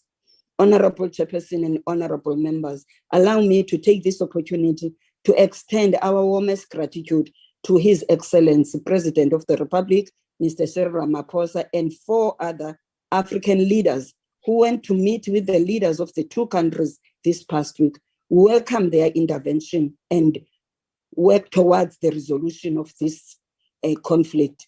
It is in everybody's interest that this conflict is ended as soon as possible. As the president said, the conflict is hurting Africa more, and we therefore should spend no time and effort to rally the international community to support the work of our leaders in this regard. Honorable members, the department, together with provincial departments, is working hard in ensuring that we increase the contribution of the agricultural sector to the GDP. This can only succeed if all the role players work together in an integrated and coordinated manner. I have no doubt that working together, we can project agriculture into a game changer for our economy. If there is anything we can bequeath to our youth, it is the future in which no person goes to bed on an empty stomach. Our work should be to ensure that we do not leave anyone behind. We must double our efforts in ensuring food security for all our people. It is our collective responsibility to make poverty history. Honorable Chairperson, we wish to commend the work of the National Department to support 157,000 subsistence farmers through the presidential economic stimulus. We need to build on this stellar achievement through partnership with the private sector. In addition to this, the department, through the Comprehensive Agricultural Support Program and ILIMA or Letsima grant, we have supported, we're intending to support in this financial year 22,620 vulnerable households. We are targeting women, youth, persons with disabilities, and military veterans. As the Eastern Cape Province, it is upon this ethos in supporting the National Department as the civil rights activist Marian Wright Elderman wrote, open quotes, we must not, in trying to think about how we can make a big difference, ignore the small daily differences we can make, which over time add up to big differences that we often cannot foresee, close quote. Honorable Chairperson, research remains at the center of our work to enable effective planning and evidence-based decision-making. Our research focuses on generation and adaptation of technologies to support emerging new entrants, commercial farmers, and industrialists, which with specific focus on prioritized commodities and value chains. It is through research, use of innovative and adaptive agricultural practices that we can mitigate against the impact of climate change. Subsequently, we have set aside 17.5 million to drive research and technology development. We're mindful that this is not enough and plan to work collaboratively with our 4 Eastern Cape-based universities and other research institutions in our country. We also intend to tap into the sterling research and analytical work by the National Agricultural Marketing Council. In order to support grain value chain, the department is implementing the grain partnership model in the grain corridors to commercialize grain production in the smallholder and communal production areas. In this financial year, the department is supporting a total of 27,774 hectares with a budget of 102 million, benefiting 9,045 smallholder and subsistence producers. Furthermore, the department is supporting a total of 2,690 hectares of agricultural land for rehabilitation and creation of 360 green jobs. A total budget of 16.8 million has been set aside for sustainable land care activities. The rehabilitation of agricultural land is in line with the National Department stated goal of putting 10% back into production so as to increase the contribution of the sector to the GDP. Honorable Chairperson, the Eastern Cape Province is working together in an integrated way so that we can resolve our country's challenges amicably. Our Premier has mobilized the provincial departments to identify integration areas that will result in improving levels of service delivery in the province. To date, 10 integration areas have been identified, which include climate change, land reform, and commercialization of agriculture. More detailed work is currently being mapped in all the 10 integration areas. Soon we'll be engaging the National Department in this important work. And also, Honorable Chairperson, the province is a hub of indigenous cannabis growers, abalimi bomya woqobo, in South Africa. Given our endowment compared to other provinces, the Eastern Cape, we are continuously lobbying national government to remove legislative barriers for entry for indigenous cannabis growers to fully participate in the cannabis industry. We are also lobbying the Ncop to ensure that the enacted legislation, rules and regulations are not blocking our people who have been growing cannabis for centuries in Pondoland. The future chairperson of the agricultural sector rests with the youth. To this end, a total of 2,250 farmers and farm workers, as well as 120 unemployed graduates, will be trained in different agricultural related skills program. And a budget of 16.9 million is available, and also have set aside 10.4 million for the stipend for 120 graduates. Furthermore, the department will embark on training tractor drivers and mechanics in all districts who are preparing for a cropping season. In conclusion, Honorable Chairperson, it is our commitment to fight poverty as guided by the National Policy on Food and Nutrition Security that provides a broad framework for the fulfillment of our constitutional imperative of the right to have access to sufficient food and food security. As a country and its people, we refuse to move backward with challenges we encounter. We are committed to always look forward, to look ahead until we achieve our destiny. As former President Thabo Mbeki once wrote, open quotes, it is always wise to look ahead, but difficult to look further than you can see. Progress is rarely a straight line. There are always bumps on the road, but you can make the choice to keep looking ahead. If you haven't found it yet, keep looking, close quote. Honorable Chairperson, as the Eastern Cape, we support the budget and the policy speech for the financial year 2023-2024 financial year presented by the Minister. I thank you. Thanks very much, Honorable Member. Thank you, Honorable Member. And now I would like to recognize Honorable D. America, Western Cape.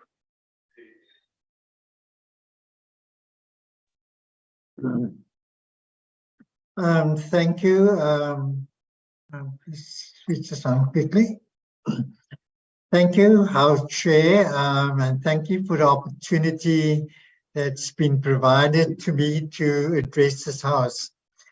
Honourable House Chair, I stand before this House today with great confidence, representing the DA-run Western Cape and our unwavering commitment in supporting, promoting agriculture and land reform in our beautiful province. The Western Cape Department of Agriculture's core mandate is to empower and uplift the agricultural community through a comprehensive range of development, research, and support services. As a result, we have witnessed the agricultural sector in the Western Cape become a catalyst for economic growth and a vital source of sustainable job opportunities. We are fortunate to witness and experience the tangible benefits of the DA-run difference in our province. The Western Cape boasts a lower unemployment rate compared to other provinces, attracting job seekers from across the country. However, it is disheartening to witness the constant opposition and sabotage sometimes faced by this department from the national government. While the ANC government defends Russia's interests, we face the repercussions. Fertilizer prices have more than doubled, severely impacting the ability of our farmers to produce affordable produce. Furthermore, our most crucial trade agreement, AGOA, hangs in the balance. During a standing committee, the Department of Agriculture revealed that over 136,000 jobs in the province's agricultural sector depend on AGOA.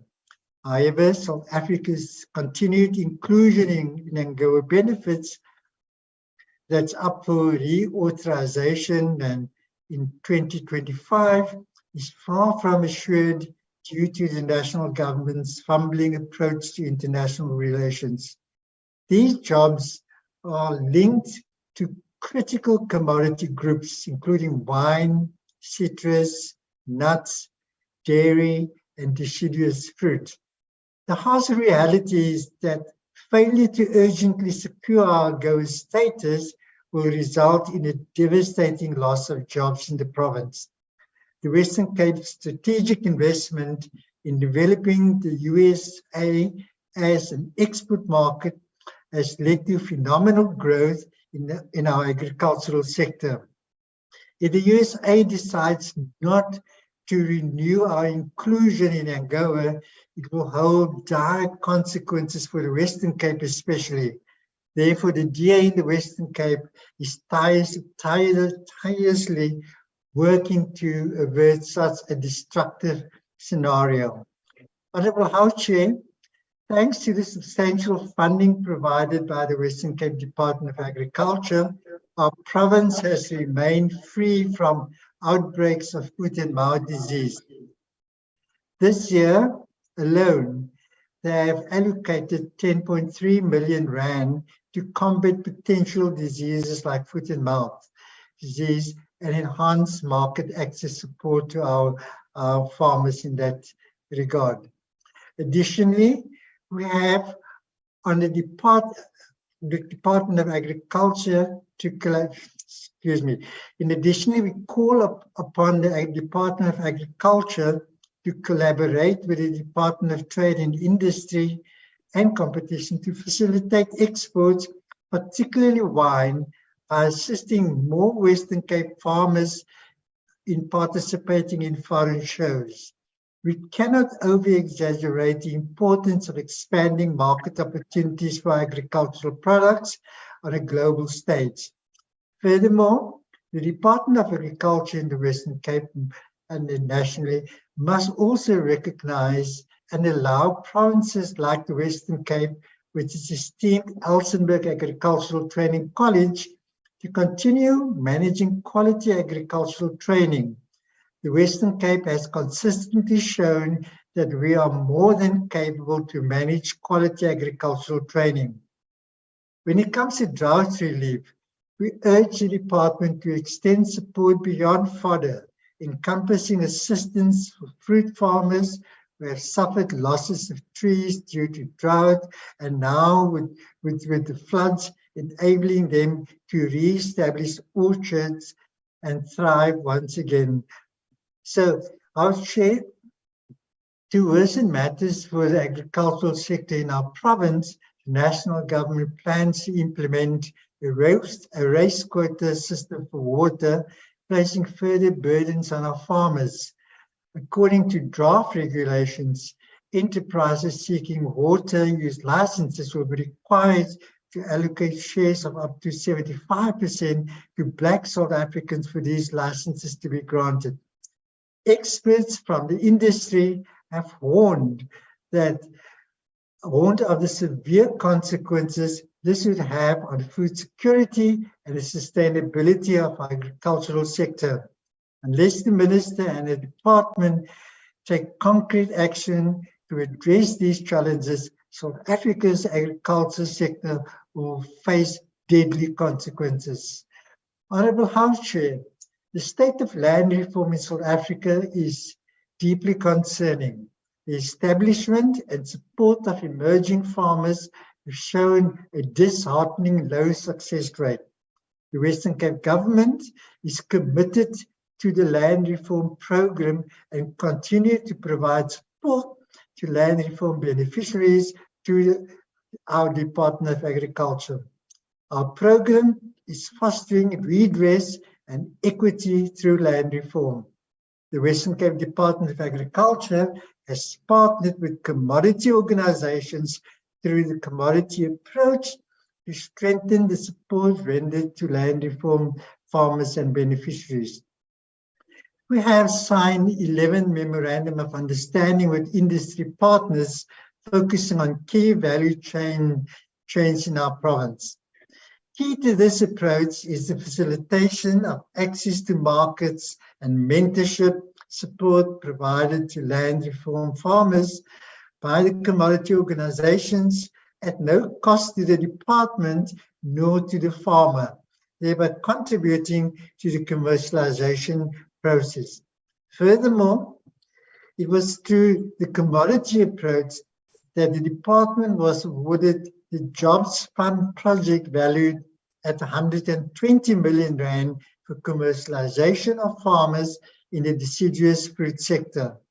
Through this project, we have added over 300 hectares of fruit for land reform farmers since 2016. The Western Cape is by far the only province that has perfected this model, which is key for successful land reform. Land reform success in the Western Cape is not just about statistics, but it represents real people with their own real stories of success. However, the current lack of property rights, which may further deteriorate if the expropriation bill is passed, poses a significant obstacle to the progress of emerging farmers. Additionally, the substantial investments made over the years will have unfortunately been squandered, exacerbating the urgency of addressing these issues. Honourable House Chair, the DA around Western Cape consistently As you leads major conclude, indicators, but our good intentions are consistently met with opposition and a lack of urgency from the national government. We in the Western Cape, we love our farmers and we love our farm workers and recognize that without them, this country's food security will be in jeopardy. I thank you, Chair. Thanks very much, Honorable Member. The next speaker is Honorable M. Squasher, Deputy Minister Agriculture, Land Reform, Rural Development. Thank you, Honorable House Chairperson. Mike. Papa. No, No, alizohamba ixesha ungakaqali. okay. Una 12 minutes. Khawuyiseke ku-12 mo. Ayibuyele ku-12 balingisele umkhofolo. Honorable House Chair, the Chair of the NCOP, the Deputy Chair of the NCOP, Honorable Minister Titiza, Deputy Minister Ncop, Honorable Chair of the Select Committee, Honorable Mutise, Honorable members of the NCOP, senior officials of the department and our state-owned entities, distinguished guests. Yesterday was the 19th of June, 2023. This marked 110 years since the 1913 Native Land Act became law. Its effects, the oppression, the repression, and suppression of land rights of our people due to this are still being felt today. A lot has been written about its devastating impact on every aspect of life and livelihood of the indigenous inhabitants of the land. We therefore have a historical, moral, and legal responsibility to deal and redress this injustice. Advocate Tembeka Nkaitobi, in his book titled Land Matters, remind us about what former President Mandela said about land reform. And I quote, "The experience of all countries everywhere is that if such wrongs are not put right, then the bitterness lives on for many generations. Our land reform program helps redress the injustices of apartheid. It fosters national reconciliation and stability. It underpins economic growth and improves household welfare and food security," close quote. Honorable Chairperson, in dealing with this matter, we have land redistribution. On land acquisition, to achieve the goal of equitable access of the land as enshrined in the Constitution of the Republic, our department acquires and allocates land under the Land Redistribution Program. This is guided by the beneficiary selection and land allocation policy as adopted by our cabinet in 2020. In the 2021-22 financial year, we reported that we had acquired 57,000 hectares of land. In the 2022-2023 financial year, we acquired 51,000 hectares of land through the PLUS program, exceeding our target of 35,000 hectares. The Northern Cape and Northwest provinces overachieved in terms of the targets that were given, whilst other provinces did not perform as per the APP. In 2023-2024, we intend to allocate 36,771 hectares with our allocated budget of 427 million. The breakdown is per province as follows. Eastern Cape is 3,062 hectares, Free State 4,217 hectares, Gauteng 750, KwaZulu-Natal 2,099 hectares, Limpopo 2,738, Mpumalanga 2,310, Northwest 5,273, Northern Cape 15,196, and Western Cape 1,126. I should mention, Chairperson, that the high land prices are still a challenge. The rejection by landowners of values determined by the Valuer General remains a reality and a challenge, especially in the Western Cape province.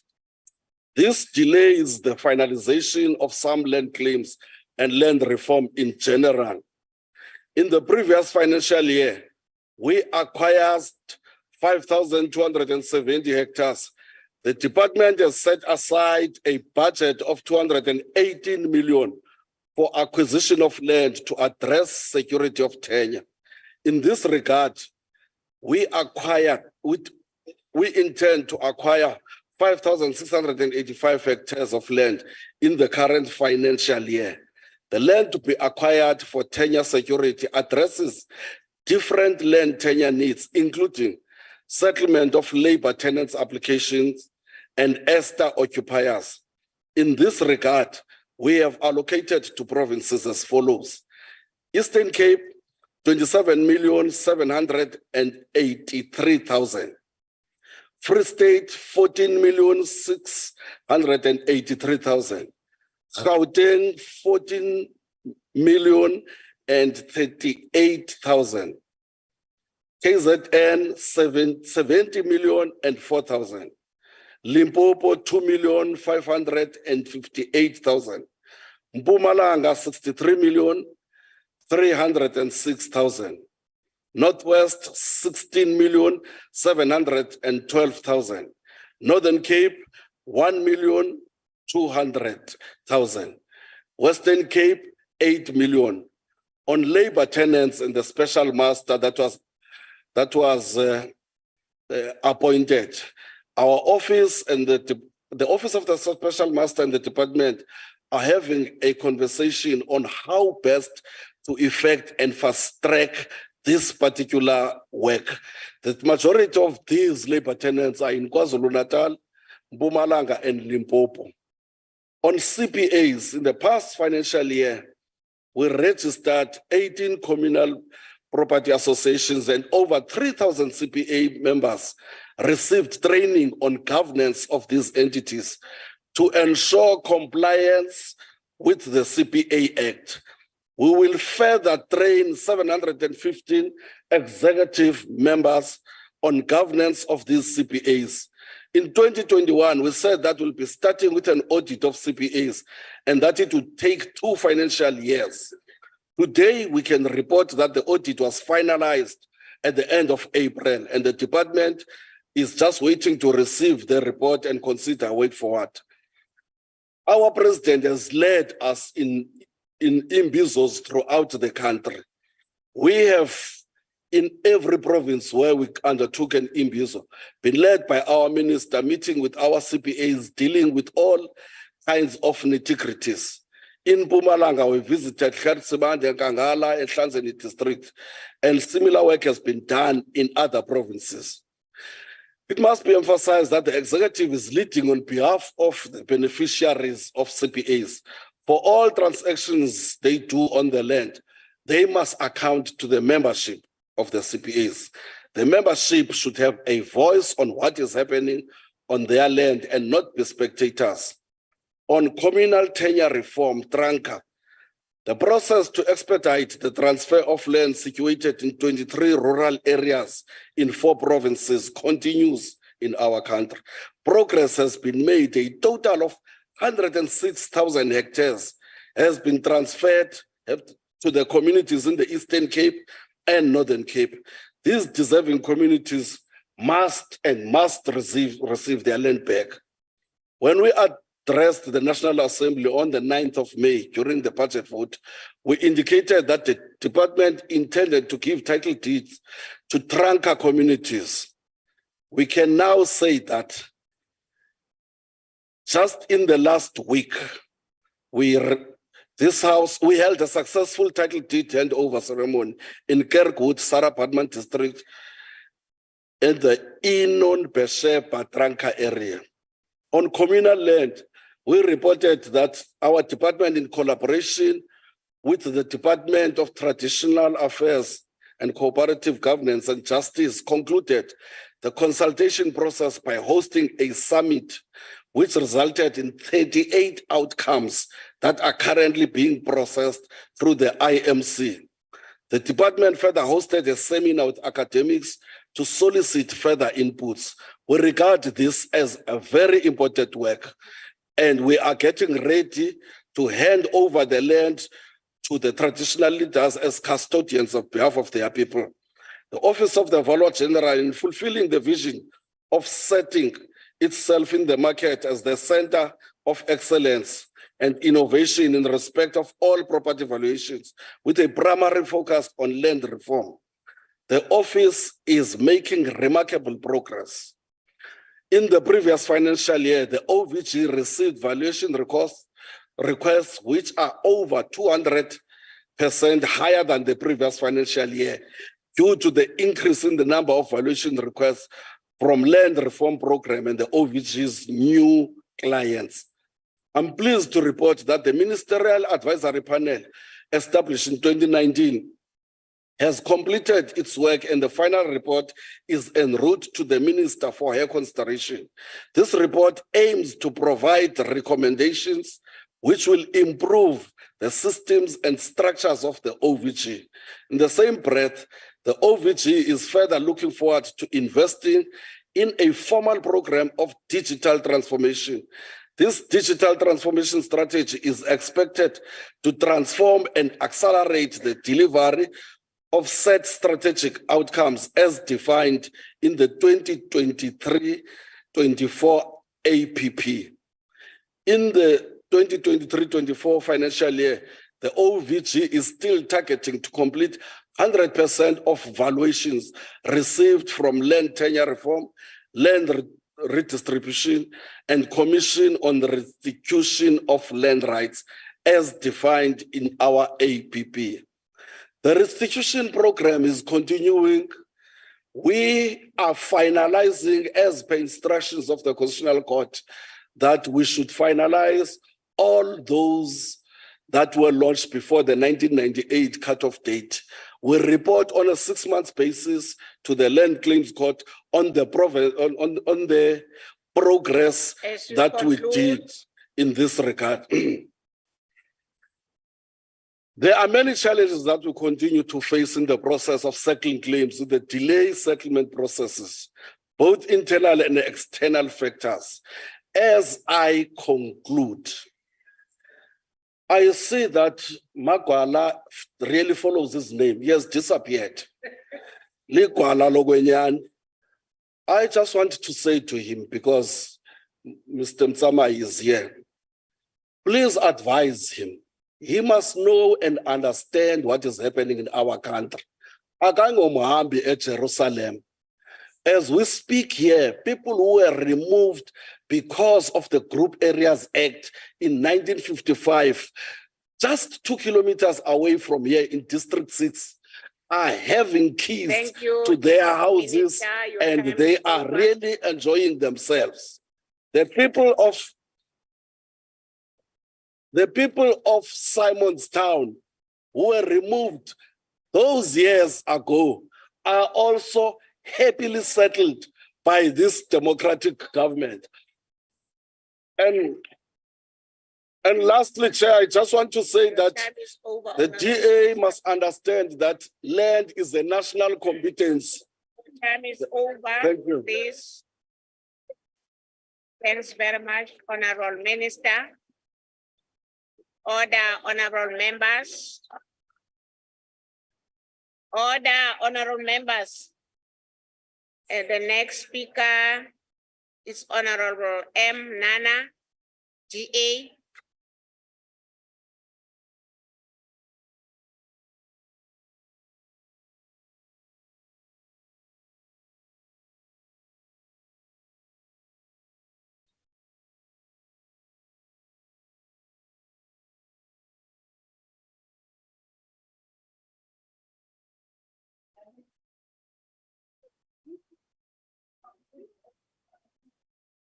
Thank you very much, House Chairperson. Minister, I'm still around. Honorable members, on 22nd May 2021, President Ramaphosa on his Twitter account wrote, open quotes, "We celebrate our progress because day by day our land reform program is gaining momentum. To date, Mamelan, government has distributed over 5 million hectares of land, totaling around 5,500 farms to more than 300,000 beneficiaries," close quotes. Honorable members, whether the above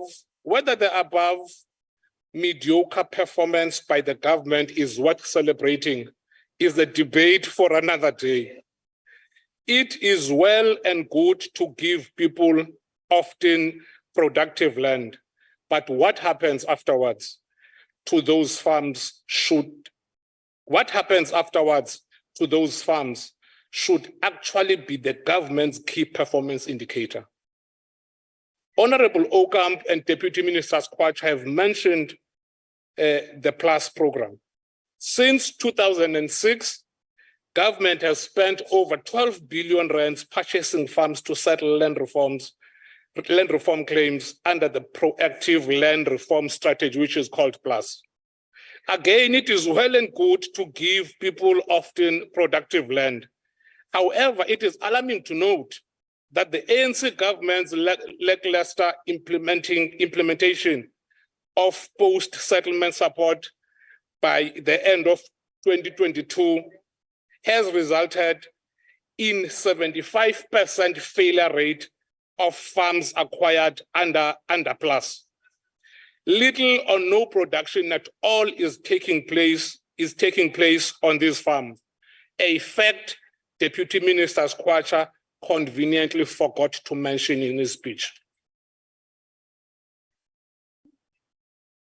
The poor support by the Department of Agriculture, Land Reform and Rural Development can be further illustrated by a government-funded dairy farm in the Eastern Cape, Ncop, Mafagu, in Port St. John's. In 2014, the provincial and national governments funded a dairy farm in Mantusini village with a cash injection of about 43 million. To date, honorable members, operations at Mantusini Dairy Farm came to a grinding halt due to a lack of support from government. This is just a tip of an iceberg. There is multiple similar projects across the Eastern Cape that have collapsed under the ANC's watch.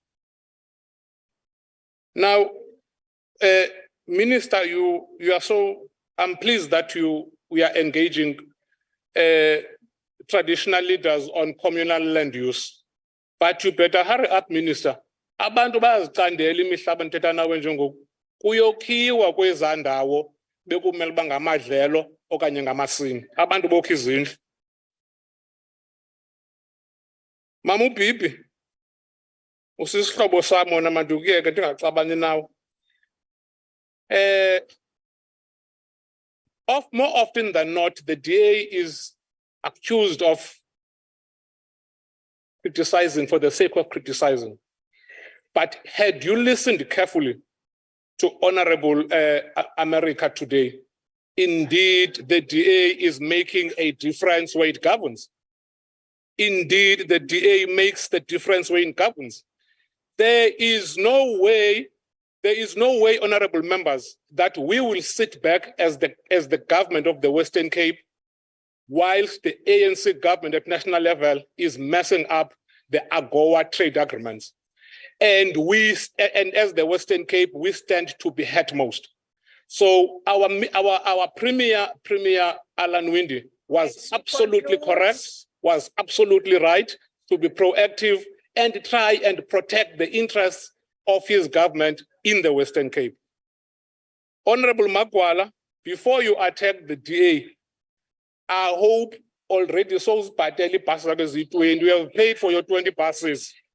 That must be a preoccupation. You are out of order. And lastly,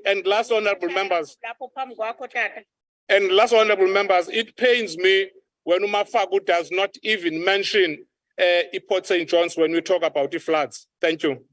Thank you very much, honorable member.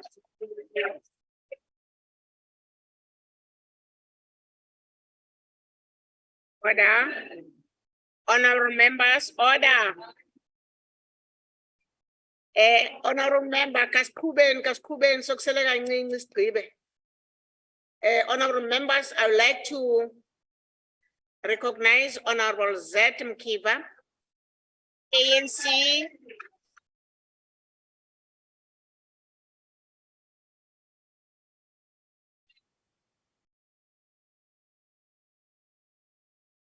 Untitled Chapter Slalo Bulise kumphathiswa ojongene nesebe lezolimo umhlaba nokuphuhlisa indawo zasemakhaya umama uThoko Didiza.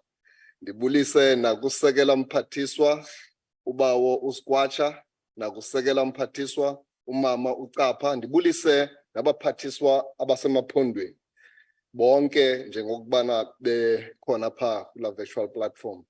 Ndibulise ogxa bam apha kule ndlu. Ndivumeleni ngale emva kwemini ndithi kuni Camagu kuni nonke. Mandiqale kule ndawo uba unana ayibekayo. Ndicinga into yoba nikhetha iphela emasini. Kuba xa nime apha niyaziyeka zonke into ezininzi ezinhle ezenziwa ngulo rhulumente wabantu ezenzela bemi belilizwe. Into eniyenzayo niphethe i-ballpoint pen ebomvu nijongene nje namakhwiniba amancinci ngokungathi xa kusetyenzwa zibikho impazamo ezimbalwa. Xa kusetyenzwayo kunyanzelekile zibe khona impazamo kodwa zimbalwa futhi ke siyazibona sikhawuleze sizilungise. Yonke lento ithethayo ye-mediocrity actually iminwe emine ikhombe kuni kuba xa ningaboni uthi ukuthi nimfamekile xa ningawuboni umsebenzi omhle owenziwayo lurhulumente. Okwesibini, you are making reference to the statement made by Honorable America, who happens to represent the Western Cape government. You went to America to go and represent a country without a mandate. How dare you go to America to speak on a matter which is a national instrument? It is only the minister at his level who must engage. You are in violation of the policies of this country. Actually, you have committed treason to go and engage another country as a province that does not have a jurisdiction to tackle issues that are related to AGOA. Ngenxeni yento yobana asinachuku asizube siyojizisana nani ezikhoti thina sinenze ngathi nibalulekile ningabalulekanga. Uba ngaba besithanda ngebe sinonisa ezinkundleni zamatyala nifunyanwe ninetyala ngalanto niyenzileyo. Kodwa ke sithetha apha kule ndlu yowiso mthetho sinityityimbisela umnwe sisithi shencani kulonto. The Western Cape is a provincial government it is not an independent state. You are not an independent state. The primary mandate of issues that are related to agriculture in this country, they are under the auspices of the national minister. She is the only one.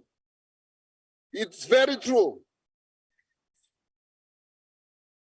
Now, let me address this august house in the following manner. The low economic growth and COVID-19 has brought with it many economic and social challenges in the country.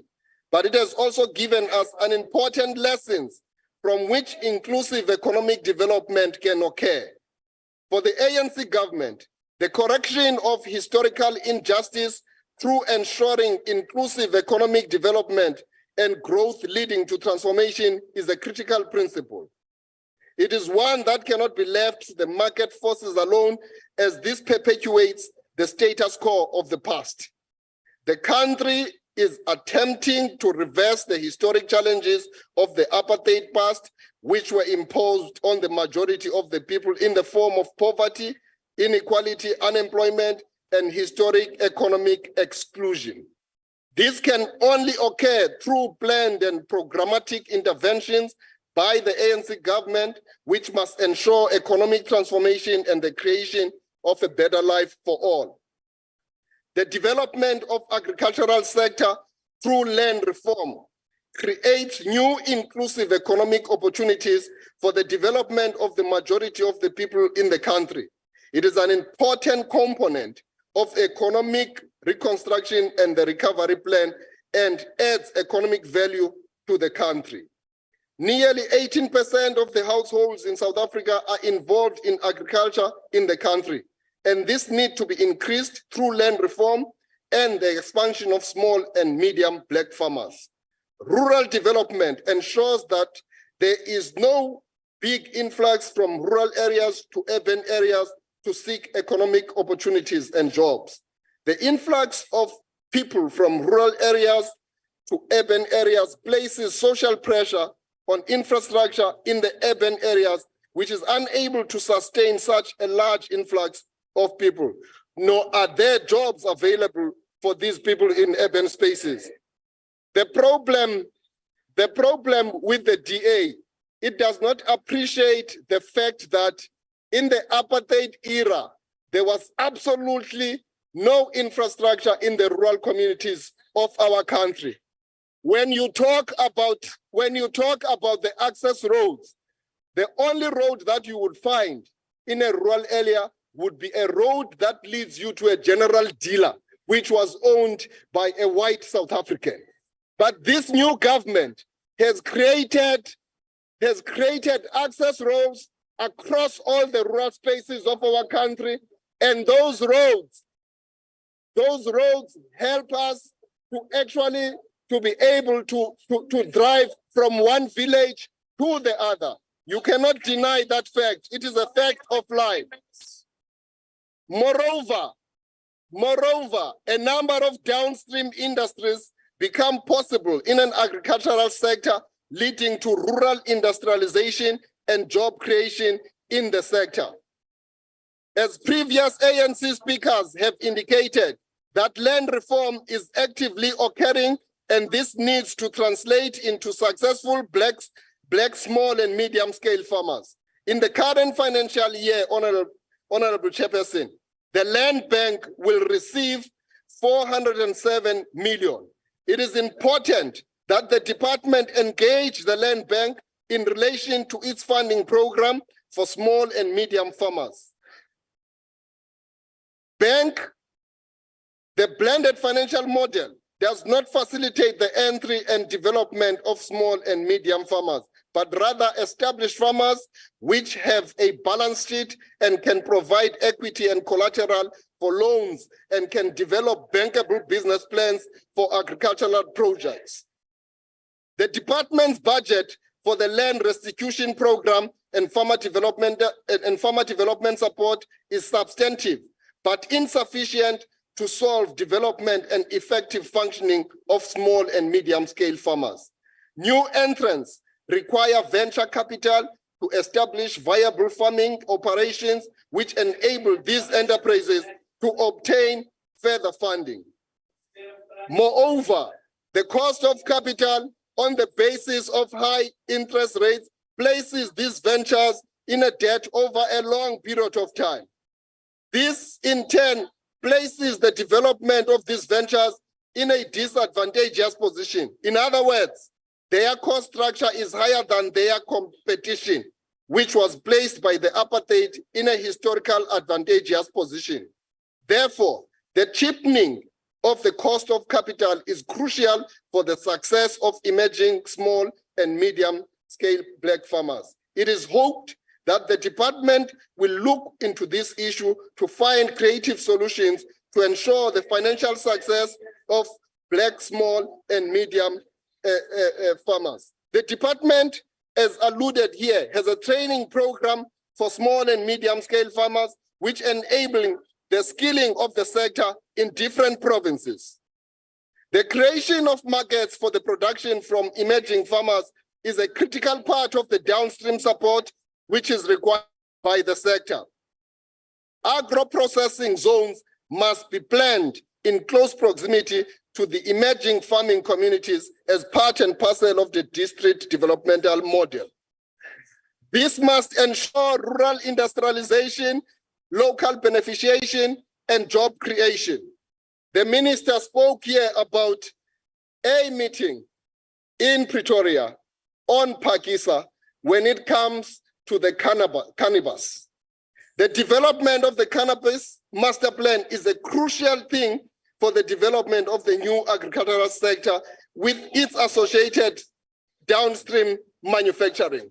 I can attest, I was there yesterday when the minister opened that particular lab, which is a working session where all the critical stakeholders are in place, including abantu abasuka emampondweni, kuba thina siyayazi ngokomlando wethu okokubana intsangu yigolide yabantu bakuthi, kwaye sifikelele kwithuba ngoku lokokubana siyisebenzise ukwenzela uba ikwazi ukuvelisa imisebenzi esiyidingayo ezweni.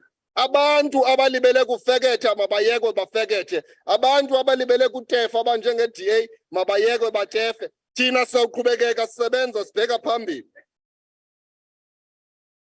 The agricultural and agro-processing master plan must be developed as we have developed the cannabis plan.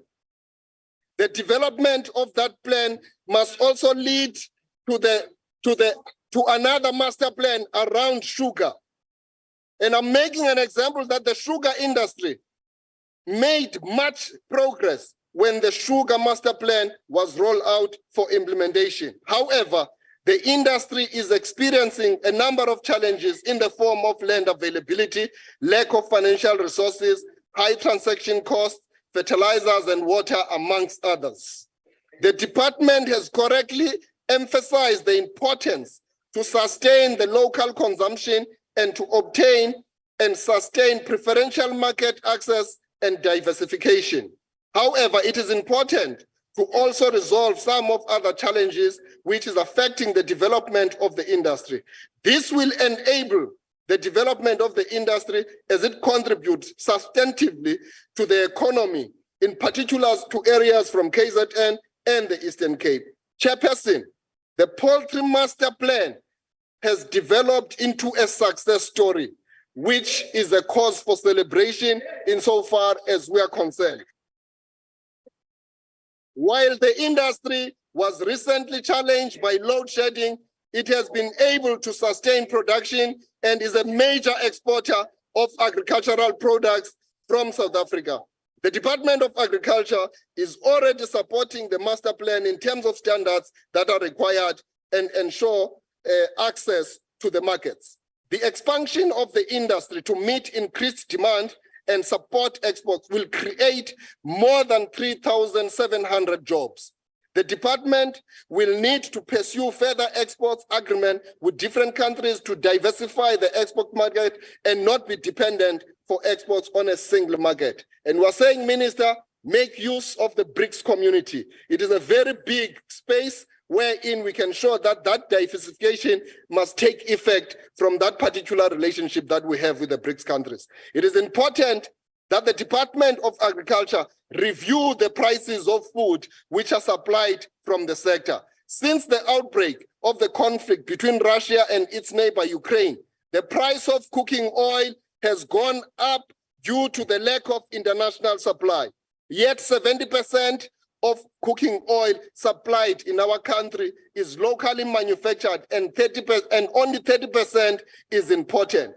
This means that cooking oil is priced in the domestic market on an import parity basis, as if even the local production is imported. This type of pricing, locally manufactured goods, needs to be assessed by the department to ensure that people are able to purchase basic food items at the cheapest possible cost.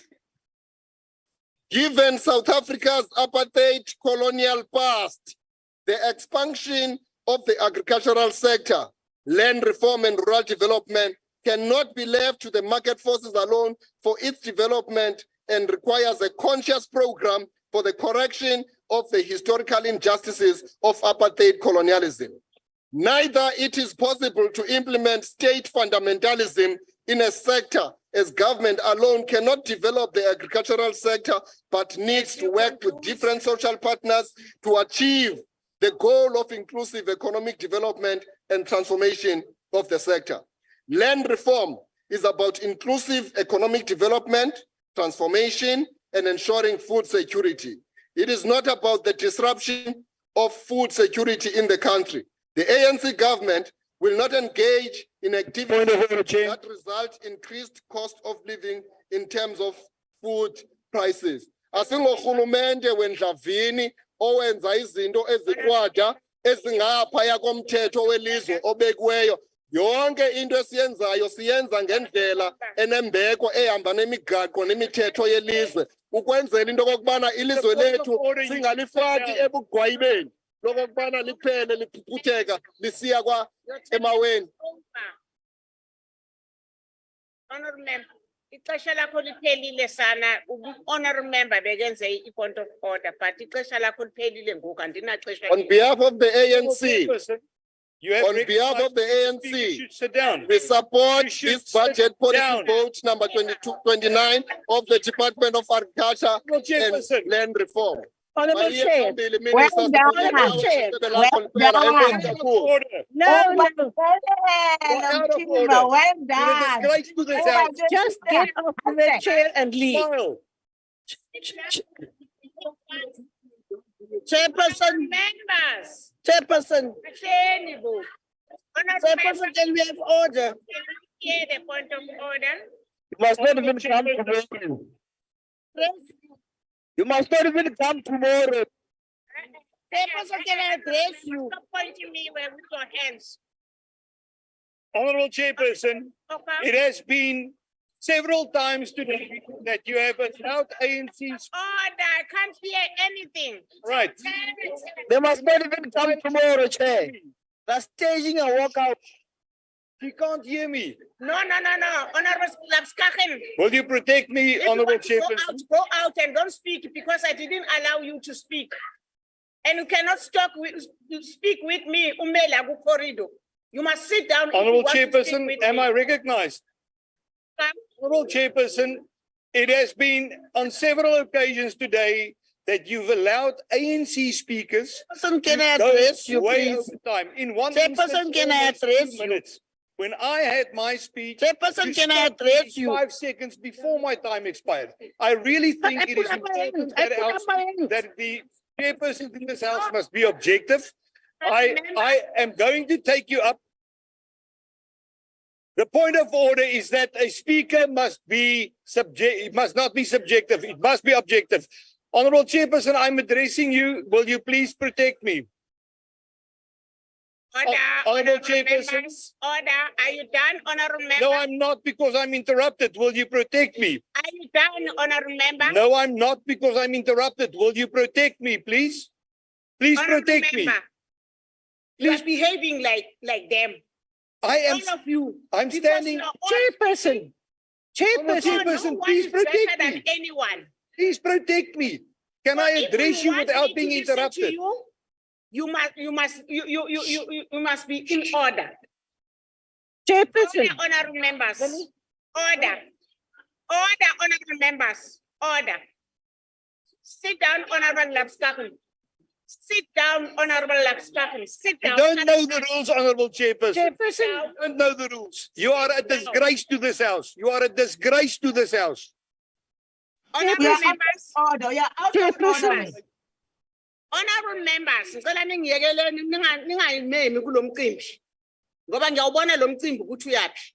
So ningazimemi kulo mcimbi. I would like to take now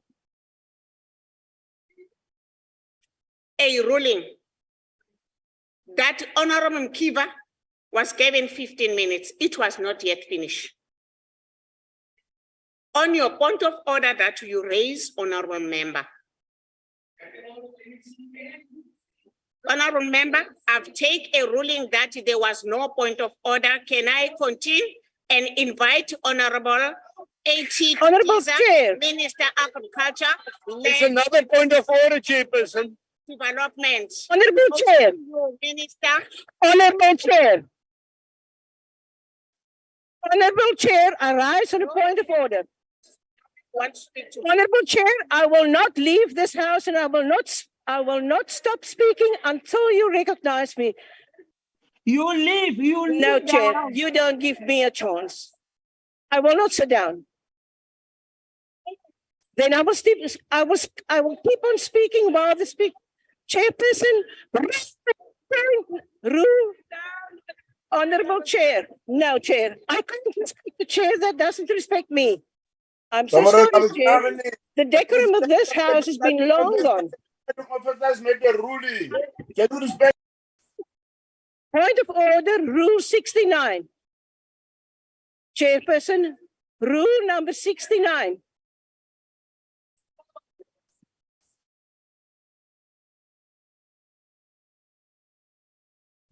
I can't listen to you because you don't listen to me. You don't give me a point.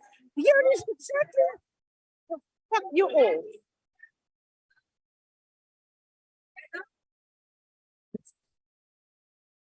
No, thank you very much, House Chairperson. I rise in the point of order. You know, normally we allow these members, especially the DA members, to disrupt this house, and you allow them to speak, Honorable Chair. So can you not allow them to speak because they are undermining you as a chair? I want to listen to Honorable Lapskaken, but Honorable Lapskaken doesn't want me to point her. She have speak before I ask her to speak. Yes. I want to listen what she's saying. But yeah, not decided to pull over before me. If you want to listen to me, I will speak. Honorable Samai, I don't want you to allow you for now because I want to listen to Miss Honorable Lapskaken. But behavior yakhe yiyo eyenza ukuthi ndingakwazi ukuqhuba kahle umsebenzi. Honorable Lapskaken. Chairperson, Rule 69 in the rule book states that if you want to raise a point of order, you indicate by rising. There's no rule that says that we have to put our hands up. That is to start off with. So every time, if we put our hands up and you ignore us, what do we do? What can we do? Because I put up my hand, you looked at me, and when I put the microphone on, you told me to sit down. You don't know on what rule or point of order I want to raise. You can't assume that because I'm in the same party as the other person, that I'm going to raise the same rule of order, point of order. That happened in the 3 previous meetings. And the decorum of this house is down because there's no fairness. Because there's no fairness in the ruling. And the example of that was in the previous in the previous sitting, the deputy chair stood up and she spoke. She just spoke. And you allowed her. And in this ruling, and then she's doing it again. And in this ruling, Honorable Modise got up, put her hand up, and just because she's an ANC member, you listen to her. No, Chair, it's unfair, it's unacceptable, and I will write this letter. I will address this. I left it up till now. I will take this up. I will lay a charge. I will not only address it. On a point of order, Chair. Honorable members, Honorable Lapskaken, I was listening to you carefully, but I wanted to correct you. I was still listening to Honorable Okam. You stood up and speak before he finished what he had said. And I couldn't hear even what he was saying because all of you were also making noise. Hence, I said, before I allow him to speak, I said, can you all keep quiet so that I can listen to Honorable Okam? So what you are saying, that's not true, Honorable Lapskaken. Honorable members who are not going to sleep here for the point of order that have done wrong. Honorable members, can you please allow the minister to finish the debate? Over to you, Honorable Minister.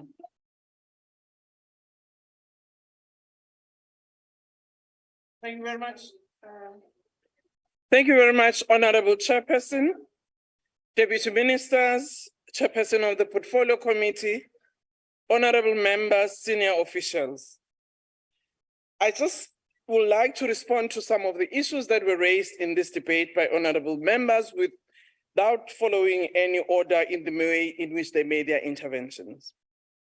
I want to support what Honorable Mkiva said in respect of the issues that were raised by other members that borders on the issue of constitutionality. I want us to remember that Chapter 3 of our Constitution that deals with issues of cooperative and concurrence governance, Article 40 to 41. In Section A of 41 says one of the principles that must be respected is to preserve the peace, national unity, and indivisibility of the Republic. Cooperate with one another in mutual trust and good faith. I raise this issue, Honorable Chair, because there are a number of interventions that borders on this matter, which were raised by honorable members. One related to disease control and disease management. We must indicate that veterinary service is actually a provincial function. But disease control, first and foremost, is the responsibility of the farmer. And government does come in indeed in supporting in terms of animal health through policy and regulation, but also programmatic intervention. As much as we can pride ourselves in the Western Cape and say we do not have FMD, let's actually appreciate that other provinces are a buffer to the Western Cape because of where you are located. Secondly, avian flu, which we are dealing with now in the Western Cape.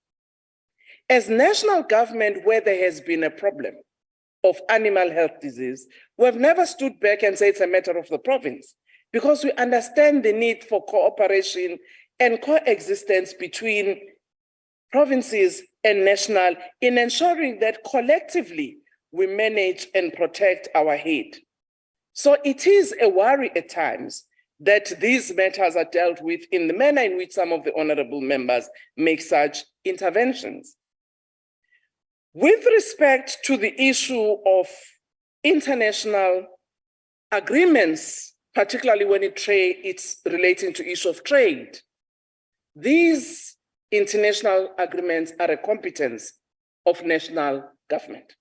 While we appreciate that there might be concerns from different provinces on what might seemingly impact on the trade with other countries, I don't think it is within our right to actually violate our own constitution.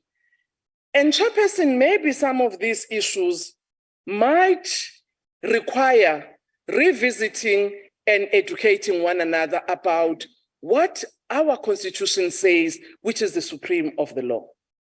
Issue of restitution, as other members were articulating here, Honorable Nana, if you look at that legislation, it says, as part of addressing this bad legacy of our past, government will intervene through land reform, who in part will have to deal with restitution, where people can claim original land where it's available, alternative land where original land is not available, or even choose financial compensation.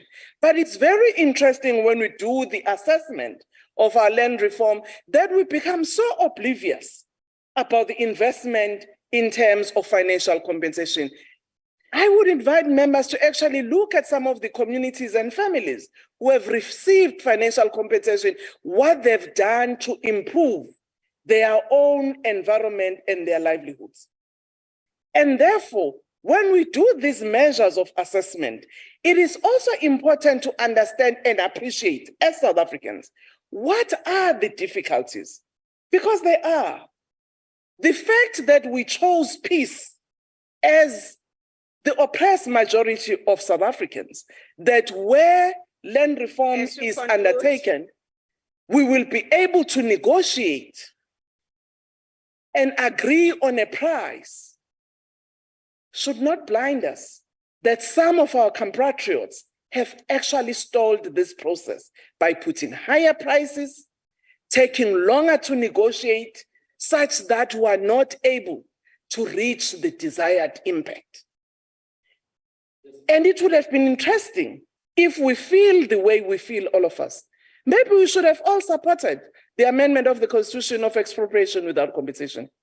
Because if we understood that this is critical for the transformation of this country, that's what we should do.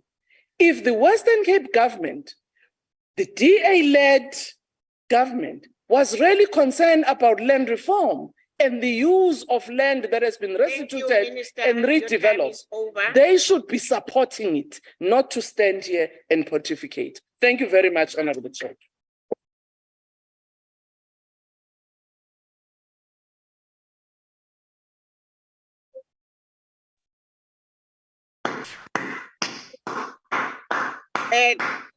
Honorable Delegate, we have come to an end of the debate on Budget Vote 29, Agriculture, Land Reform and Rural Development.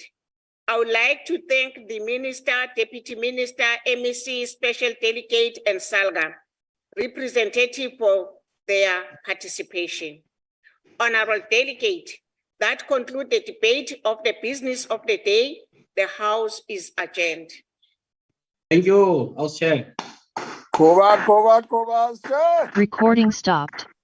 Thank you, Chair.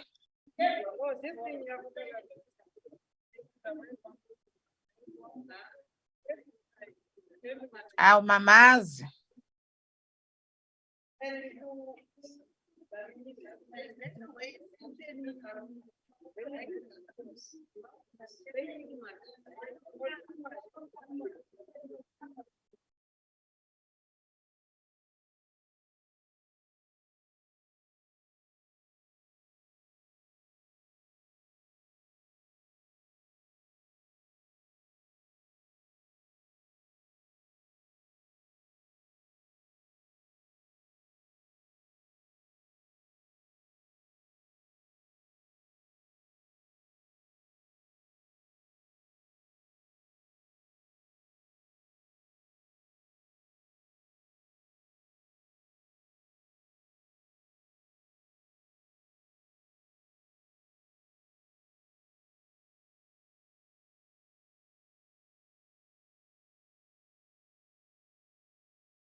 Shaira.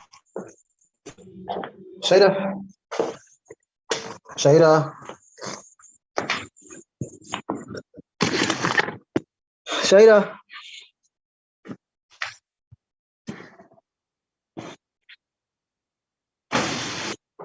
Lizel. Good day. Yes, Who's hosting? Who's the host? Who's hosting? I'm Who's the host, hosting? Nolundi. Nolundi is So hosting.